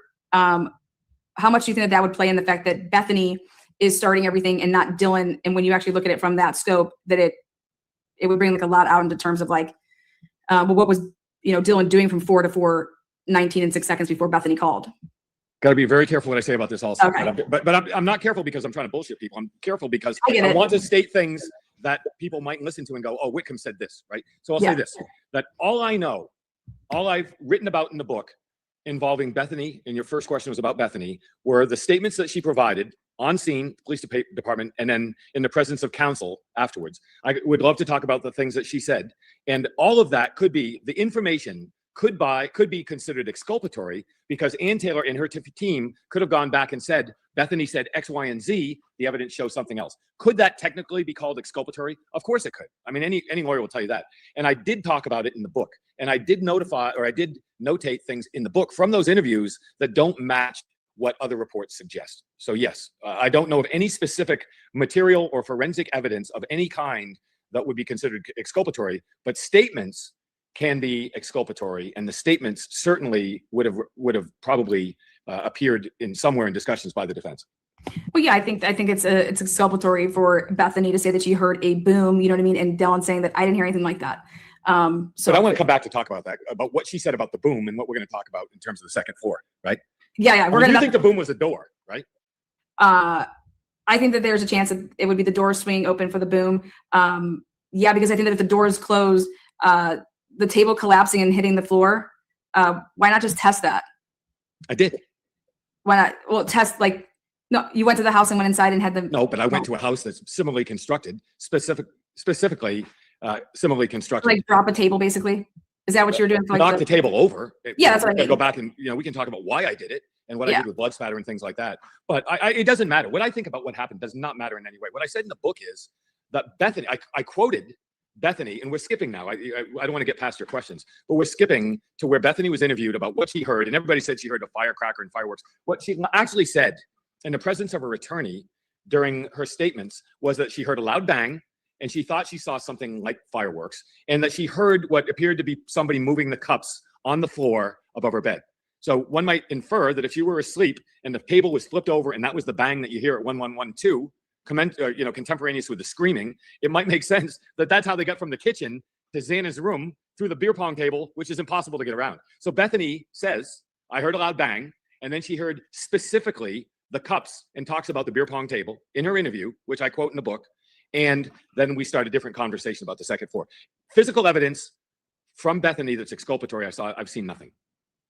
Okay, yeah. And also when she talks to her lawyer with that interview that you're talking about, the only interview that she does besides the day of the homicides, that happens on the 16th of November, correct? I don't remember the date, but it's in the book. Dylan's the 7th. Yeah, I don't remember the date, but it's in the book. Okay. So then next here is we're going to talk about one of the interviews that just got released, D. And she was actually interviewed on the day of the murders when the cops go over to the first floor, people at the Queen Road Apartments. And she's talking about before she went to work, because she works 10 to 6, that she saw people over at the house. They were trying to get in or something like that. And hey, we're here type of thing, but that she left for work. Now, what has come out since the book has been her actual interview as in audio. And these police officers tried every which way possible to get this girl to say that that was her car, even though she kept saying, no, I was at work. My question is well, let's define for the audience what car we're talking about. Okay, we're talking about the 423 and some change vehicle car that's parked, and you can see it on the Linda Lane camera. And somebody's like, going over to it to get in, and then it reverses out, and then it would then travel past the okay. Right. I'm thrilled you brought that up because I talk about it extensively in the book, and I was hoping that you specifically would read that, see that, and go, okay, I'm on it. Right? Because I did it. There's a couple. I did. And there's a couple things I want to point out. Let me tee this up a little bit differently, okay? That we all know about the white car leaving. We all know Brian Koberger. We know all this, right? Approximately 5 minutes later, 5 minutes roughly, what is it, 4:23, 4:24, we looking at the Linda Lane, not the trash can video, the Linda Lane parking lot video, you see what you just said. An individual walks from left to right through the field of view, walks to the back of a full-size, boxy SUV. The light comes on inside, and it indicates that the tailgate was open. They're carrying something. It goes in the back. The tailgate closes. They walk around to the front door. They get in the driver's side door of the SUV. It backs out, and it drives away, right? Okay, so now we're talking about a specific. So I need to do what I think.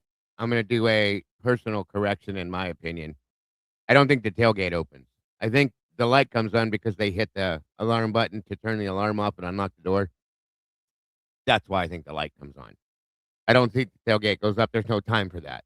But I will disagree and I believe that he's wrong on that aspect. So just my opinion. Specific vehicle, a place, and a time. Where do we go from here?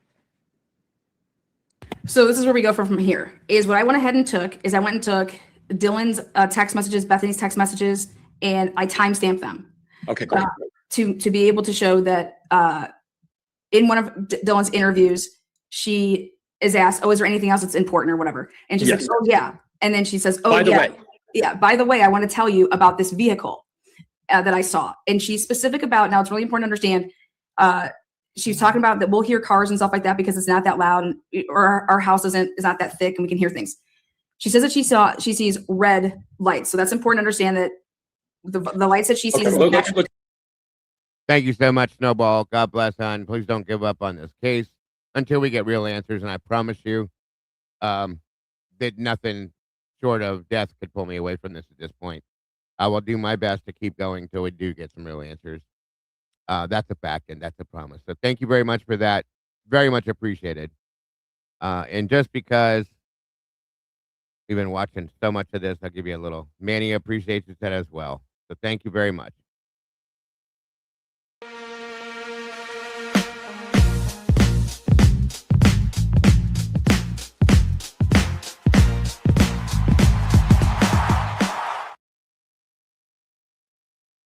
And I think that may have hit our goal. And thank you. Very much appreciated, you guys. Very much appreciated. Guys, rock and roll. Appreciate it. And thank you so very much. Thank you again, Manny, for your dance. Let's slow down 1 second. She said specifically when she saw it. I mean, she was not. She said I was in Bethany's bed. I was downstairs in Bethany's room, and I look out the window, and boom, that I see this vehicle with its red light. I can see its red lights. Correct. Now, but she's specific about the time framework, which would have been, I think it was 4:23, right around 4:23, and it was about the time the vehicle moved. But if you look at Bethany's, no, actually, that's not true. That's what I want to point out to you. Oh, okay. So what I'm saying is that it is physically impossible for Dylan, based off of her text message and the timestamps that she has here, it is physically impossible because when Bethany is saying, run down here now. So DM says, I want to quote it. She says,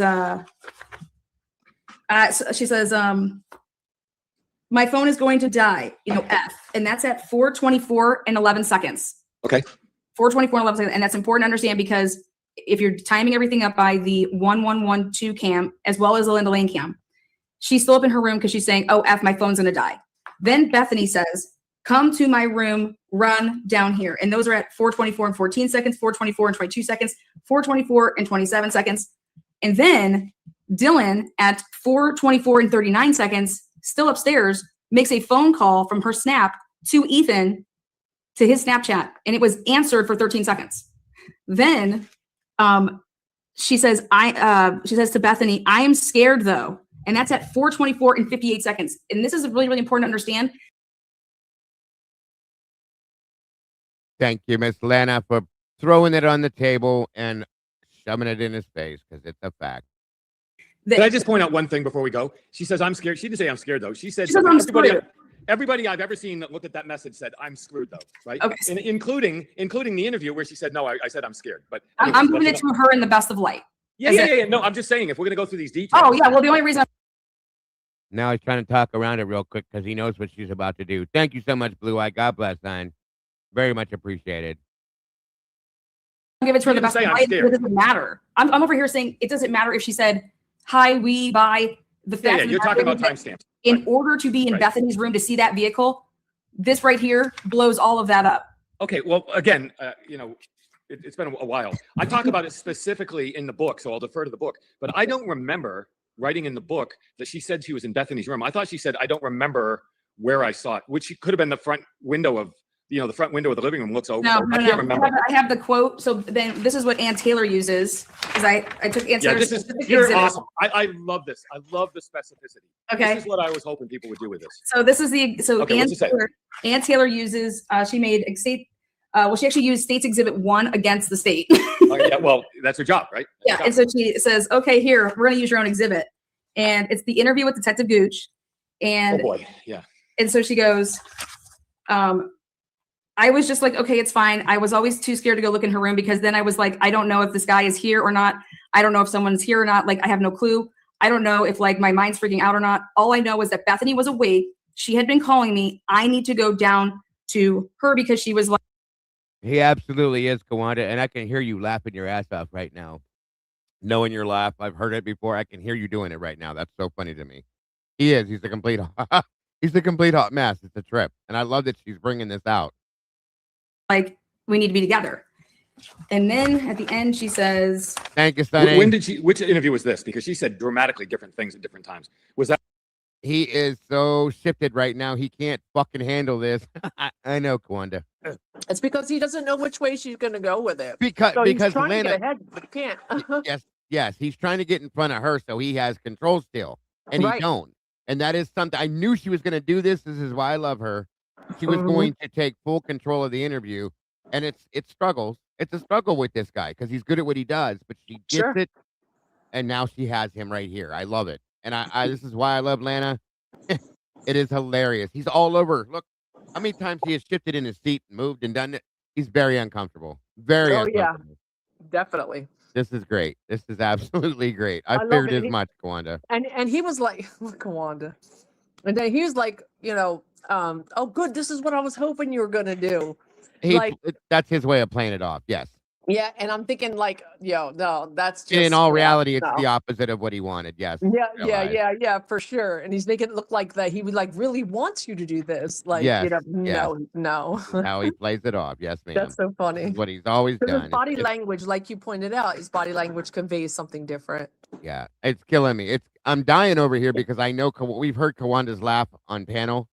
And I can hear her like in my ear right now laughing at the bullshit that he's doing right now. That's why it was so funny to me. Yeah. She's trolling over there. My God, it's too funny. It is. Oh, somebody just asked for it. Yeah. There you go. My name's Jeff. Yes. On we go. I love that. That went in her presence of her attorney. I can't remember this. This was in front of Gooch. Gooch interviewed her with her attorney. Yeah. Yep. And she says, She says, I was.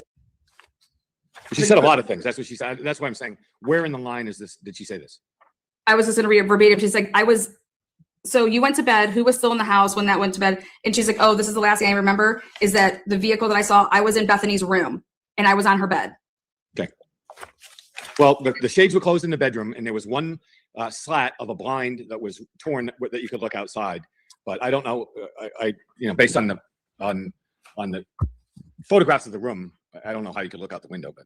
Well, so there's a couple things that I wanted to point out is the fact that it is impossible. I don't care, regardless of where she was in her room still when she's texting Bethany and saying that she's screwed or scared. And guess what? The car, that 423 vehicle that is entered and then is leaving, and it's 424 and some change, it is already long gone.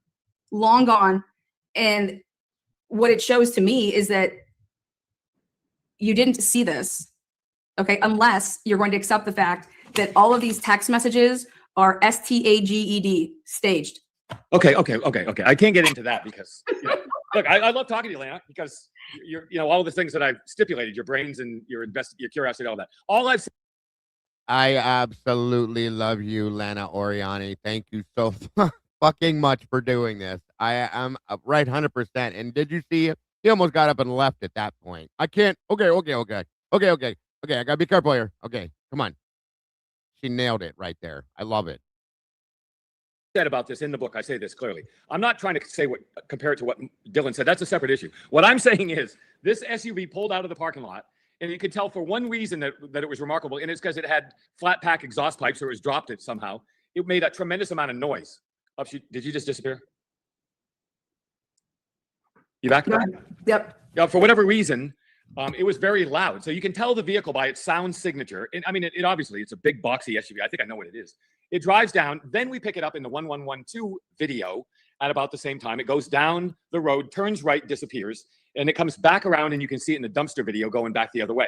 It turns around and it comes back and it goes back up, and you can hear it in the 1112 video parking or moving in what would seem to be the parking lot outside one.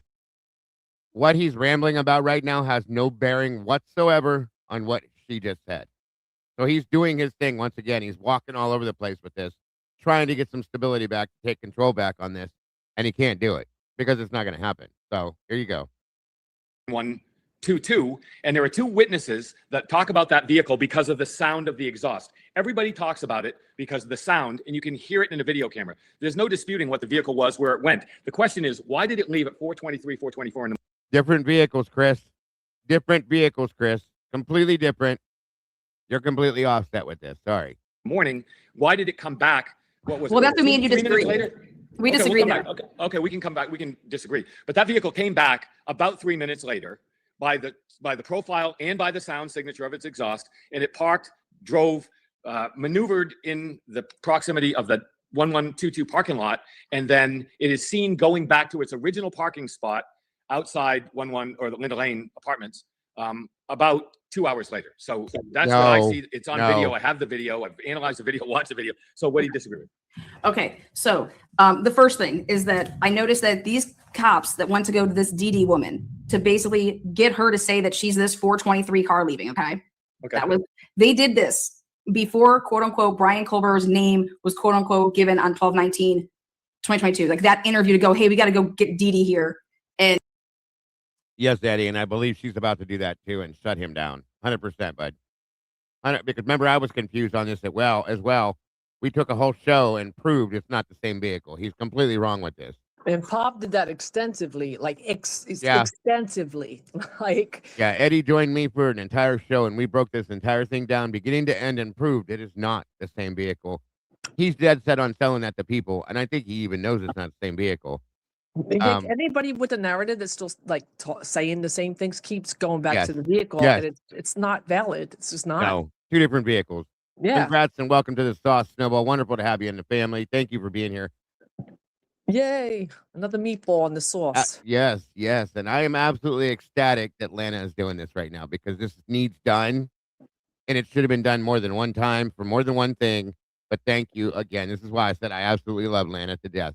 He's so Is good it at me, or this. does he look, or does his face look, his countenance has fallen? Is it me? He looks Or like does- he's about to take a shit on himself. Realize, and he knows that he's caught in this. This is my opinion, but I'm pretty sure he knows he's caught now, and Look this at is what she's good at. Look at the contrast in their expressions. Oh my God, That's yeah. hilarious. She's excited because she knows she's about to prove him wrong, and he looks like he's gonna cry. So I'm sure he is mentally exhausted, Micro, because this is hard to keep going playing the game he's playing. That's so Sorry, funny. bud. Sorry, buddy. That's so funny. Get her to say that she's this vehicle, okay? Okay, good. So You my mean first- the SUV that I'm talking about? They Yes, they went and talked to this DD girl, and they wanted to get her to be like, "Hey, yeah, that was me. I left work to go pet my cats." Well, that just didn't happen because the car has to arrive if it's going to be leaving. It would have had to arrive, yeah. And so prior to 423. exactly, and it just doesn't. That car is stuck Well, there. Yeah, it's midnight. never on the 1112 video. Never. Prior. Well, yeah, it's just in this, that car is parked, and all the cameras that we have at midnight when it starts for the Linda Lane that we have, it's already there. Like, It's already there's there. no car that came there to be then the car that leaves. My question is here is the police obviously know this. I'm sorry, but I'm not going to let them out on this. Like, they know this. They know that that is no way possible. Could it be that girl arriving back, checking your cats, because you would have to come back, get out, check your cats, and then you're going to leave. So then that would be an arrival and then a departure. Correct. There is no arrival. So they know this.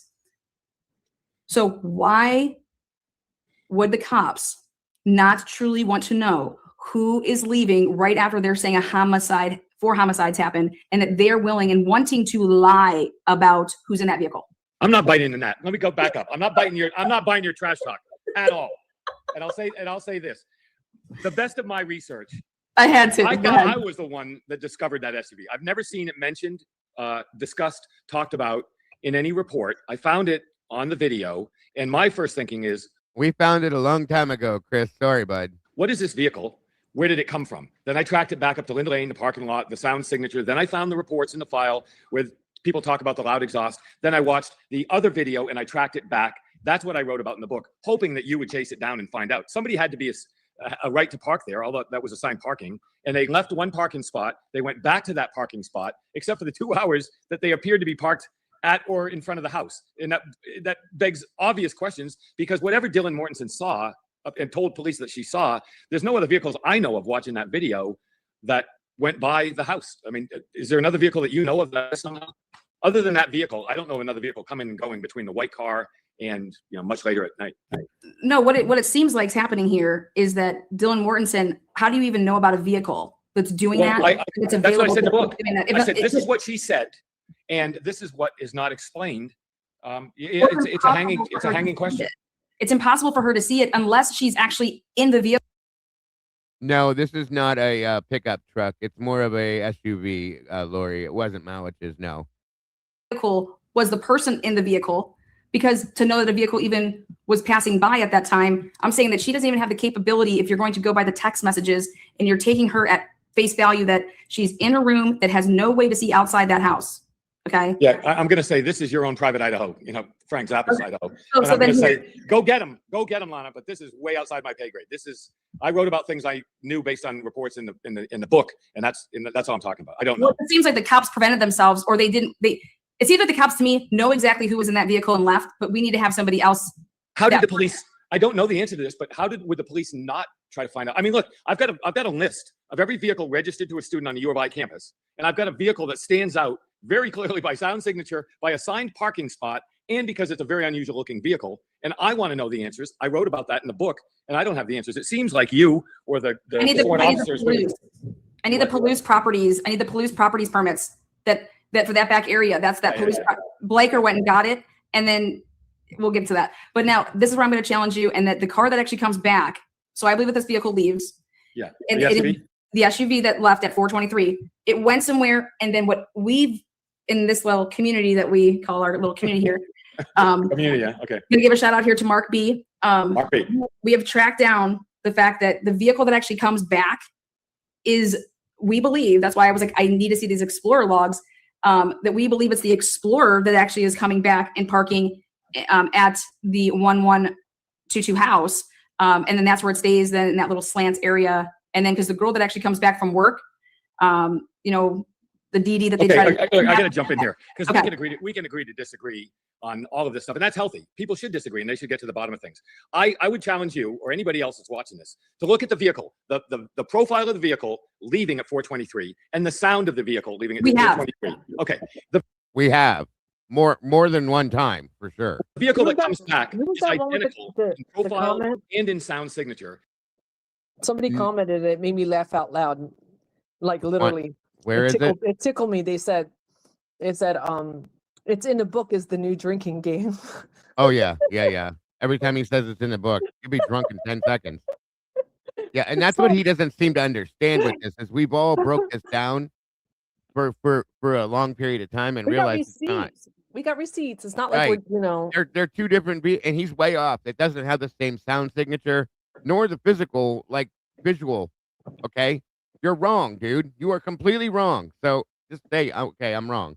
That's it. Exactly. Yeah. It is what it is. You're wrong. Hey, True Seeker. He doesn't want to accept the fact that he did something wrong. And then he put it in a book too. And yeah, don't forget about the book. Have you read? Do you know he wrote a book? It's in the book. Oh my God! That it had bad exhaust pipes, and the vehicle to me, I can't say crap about the white car because I can't see anything with the headlights. Yeah. That vehicle appears identical to me, so we can disagree. I think that SUV left, returned, and then went back to it's a assigned parking spot at 6:20, whatever. I mean, you agree with that much, right? I mean, that vehicle returned to its original parking spot. But that's not the vehicle that left. The vehicle that left that parking lot at 4:23 came back to that parking lot at 6-something, 6:20 or 6:30. I disagree. No, in the same person get out of it. It's wait. It's not the same. Wait. No, this is why, because it's not this. They don't come back to the same parking spot. They come back to the exact same park. No, it's not. It's the exact same parking spot. The exact same vehicle leaves because the other cars, you can count the cars. The other cars are still there. And it comes back to its exact spot, which I assume was an assigned parking spot. I don't know. He is Anyways, so we can wrong. disagree. Wait, are you saying? Wait, hold on though. So the car that leaves, it's an SUV, not a car. I mean, the vehicle that leaves at 4:23. You're saying from Linda Lane parking lot, backs out and leaves. Yeah, but I see it go by 1112. 4:29. What's that? Yes. What vehicle? Yes. Okay, so then you're not. That it doesn't make sense because you just said. So let me ask you this: you're saying it leaves at 4:23 and seen on the 112 at 4:24. Yes. And then leaves and then comes back a couple minutes later, parks at the house, and then moves back where you thought it came from. 2 hours later. 6, whatever. Yes, that's what the evidence, that's what the video camera looks specifically to me. And that's what I wrote before. And the best part about this is we can agree on this. The cops purposely did not investigate who truly that car belongs to and was driving that vehicle at 4:23. Can we agree on that? Well, that I know nothing about. I don't know what the cops did or didn't do. I found it myself. Well, they I wrote it in the book, not from a report. Welcome, business. Good to see you, dear. Good to have you in the house. I hope you're doing good. Thanks for joining us. They assigned it to the girl Dee Dee because the audio in the written report, they write in the written report that Dee Dee was that car. 2 issues. 1, what did I see in the video? What did I write in the book? 2, who was it? And that's you. Nice. Good luck on your Pulitzer Prize. I can't wait to see it. I want to be there for the ceremony. I admire what you're doing. All I'm commenting is on the vehicle. When it left, when it came back. You're doing the hard work of who it is and what they did. And so, but we would agree that the police tried to assign this vehicle to somebody that it is not. I'm not going to agree to that at all. I don't know that at all. I know they talked about other vehicles. I don't know what those vehicles are. Have you not read the report from the DD? Yes, I have, but I interpret them differently than you did. Okay, how do you interpret it? And that's my question. How do you interpret that was the vehicle they were talking about? I do know that there were 2 reports where somebody said they heard the sound signature of that vehicle leaving. Those are 2 reports, right? Who they decided the DD was in the car, I don't know. That's the Nick guy. Yeah, yes. That's the Nick kid that talked about the fact that he woke up outside. No, there were 2. No, that's the guy in Palouse. That's the guy in Cone Stagner or whatever, right? I don't know. They're both in the book. I talk in the book about witness accounts of a loud SUV driving by at that time frame. So I matched the video with the police reports, and the defense did that. The defense went and looked into all of that. Yeah, and they put on their Taylor's office went and looked into that. Yeah, and then Ann Taylor put on her witness list. The initials are D. And I'm not. Okay. Now, you're talking about Ann Taylor's report, not a police report. No, I'm talking about Ann Taylor's witness list has the same person that's from the specific Idaho State Police interview of the girl that lives right there in Queen, just a couple doors up from the house. They went and interviewed her. Her name is. It doesn't ring a bell. I didn't write about it in the book. It doesn't. Desiree. Yeah, I don't know. I don't. So I didn't write about it in the book. I don't know what you're talking about. She probably talking about with this interview. That's what I'm getting. I think I don't know what you're talking about. I think that's the case. Okay, well then I want to get this interview to you. It's like 6 minutes long. And that's where the disconnect here is, because there is an interview where the cops go physically. Thanks, Cap. Appreciate you, brother. So very much. Great to have you in the house tonight. Very much appreciate it, bro.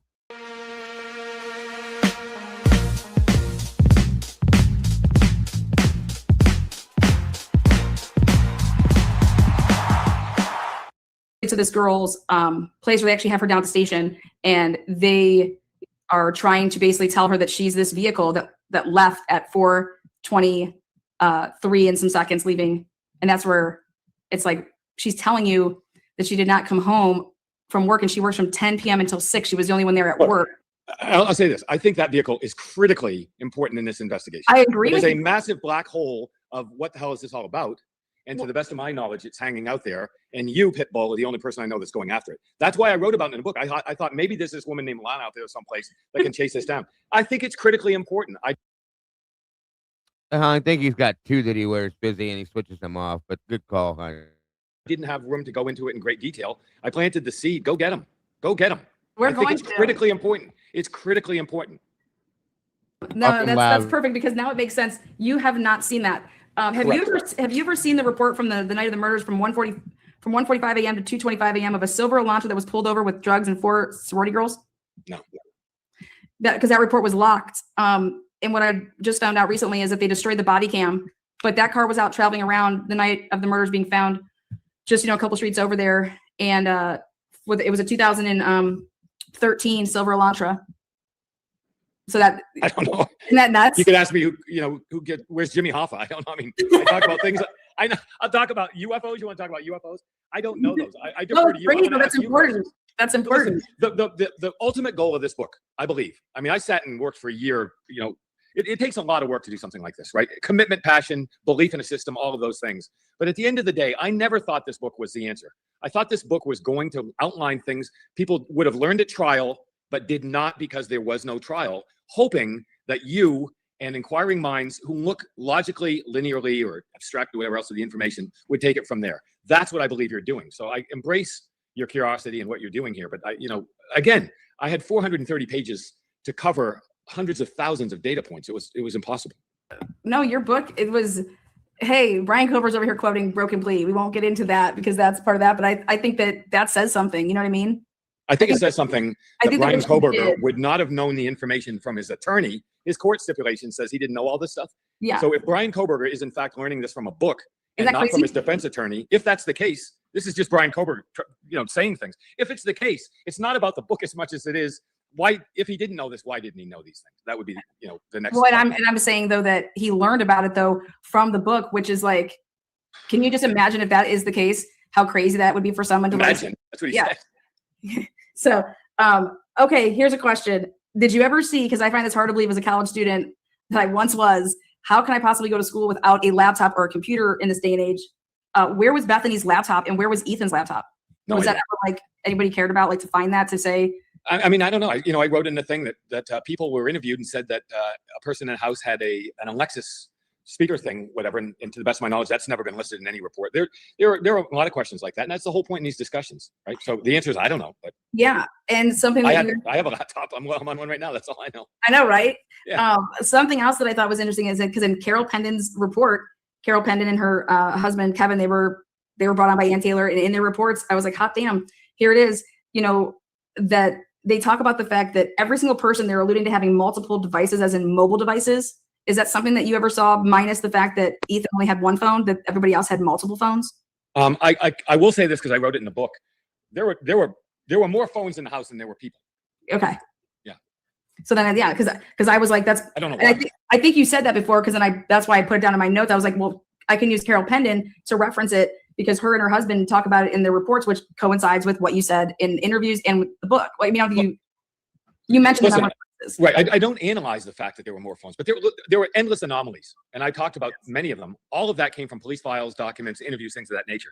So now that these reports are out, I think it's a giant exhale for me, right? I'm thrilled that I'm no longer the lightning rod in this. And they say, where's this Whitcomb guy's got all this crazy stuff. Now you can see it. Now people are talking about the truth. So all these people, and we know who they are, that have come out and said these malicious things or whatever else, I just laugh at them. I think that now the more information that comes out, the more we approach truth in the criminal justice system. So I'm thrilled that other people, reports, interviews, documents, I'm glad these things are being revealed, because ultimately we in this community, we want to find the truth. So yeah, I mean, what good to have question? verification.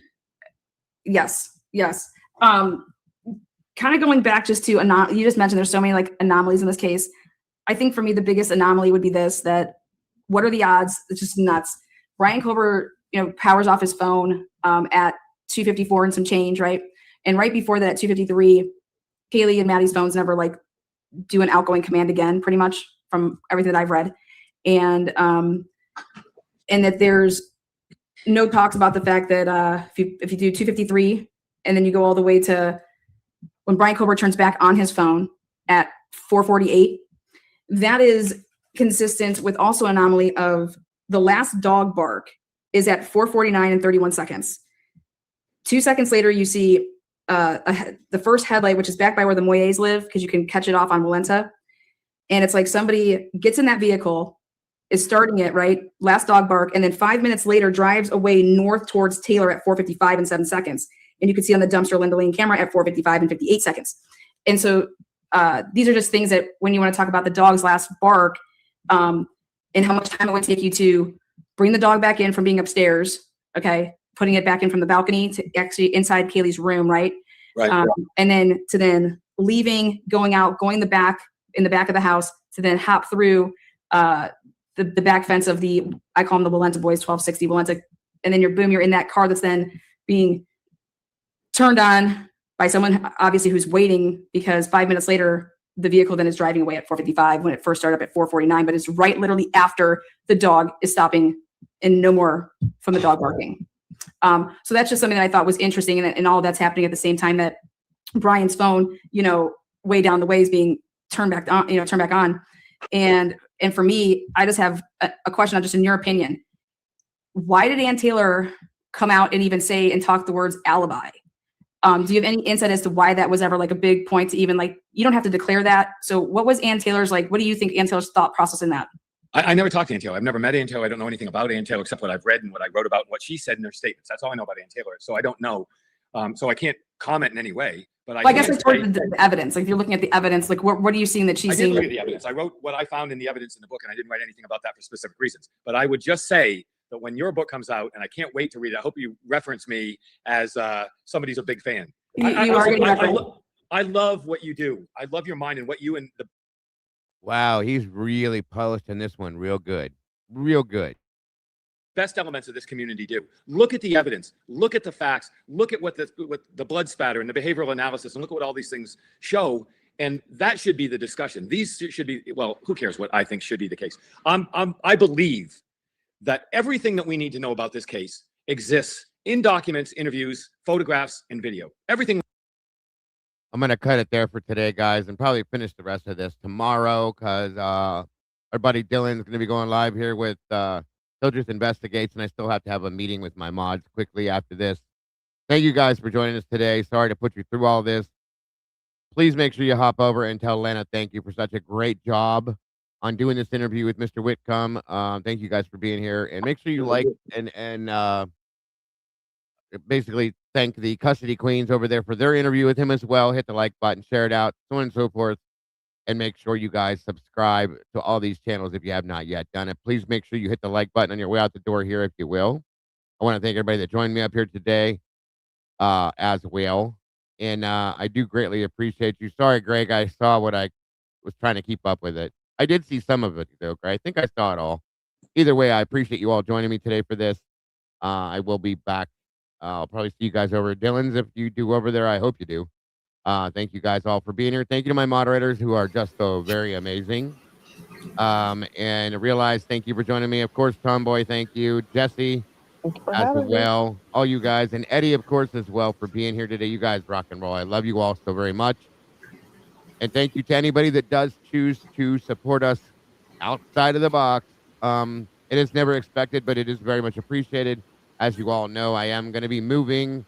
We have to move. So anything that comes in now via Cash App, PayPal, and Venmo I have to use all that stuff, guys, to help me to close out this deal for this house. It's all very much appreciated if it is sent. Again, that doesn't mean that it has to be. Understand that, but it will be very much appreciated and it will be very helpful. So thank you all for that as well. Again, to the mods that are available, I would like to jump into a quick meeting after the fact. Nothing but love to you all, guys. Don't forget to love yourselves, love each other. Miss Peggy Sue, there you are again. Please, if you haven't not yet, reach out to me. Give me that info again, ma'am, so I can start to focus on that and get that found and get it out there, dear. Please and thank you. And thanks SRB for that as well, guys. Nothing but love. See you guys soon. Bye-bye, everybody. Bye, y'all. Bye.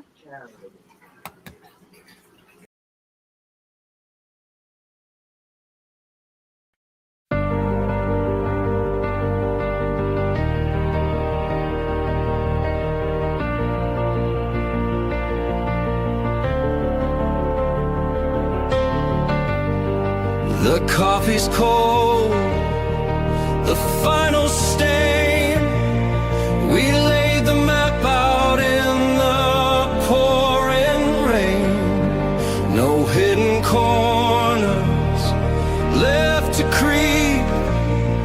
The dark truth woke while the city was asleep.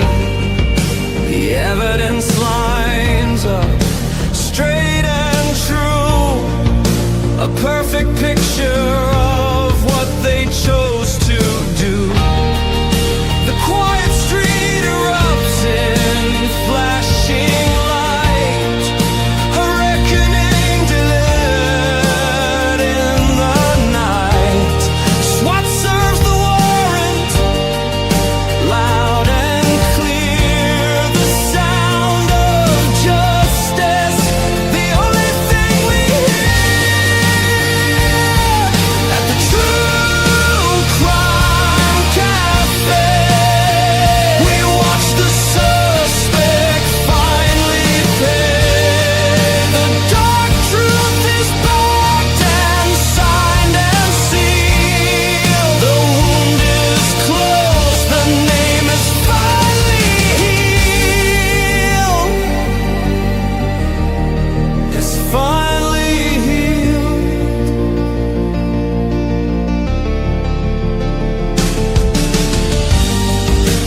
Cafe's empty, closed for the night. We put the darkness back into the light. We'll wipe the counter, set the empty chair, and wait right here for the next secret laid bare. Until the next one.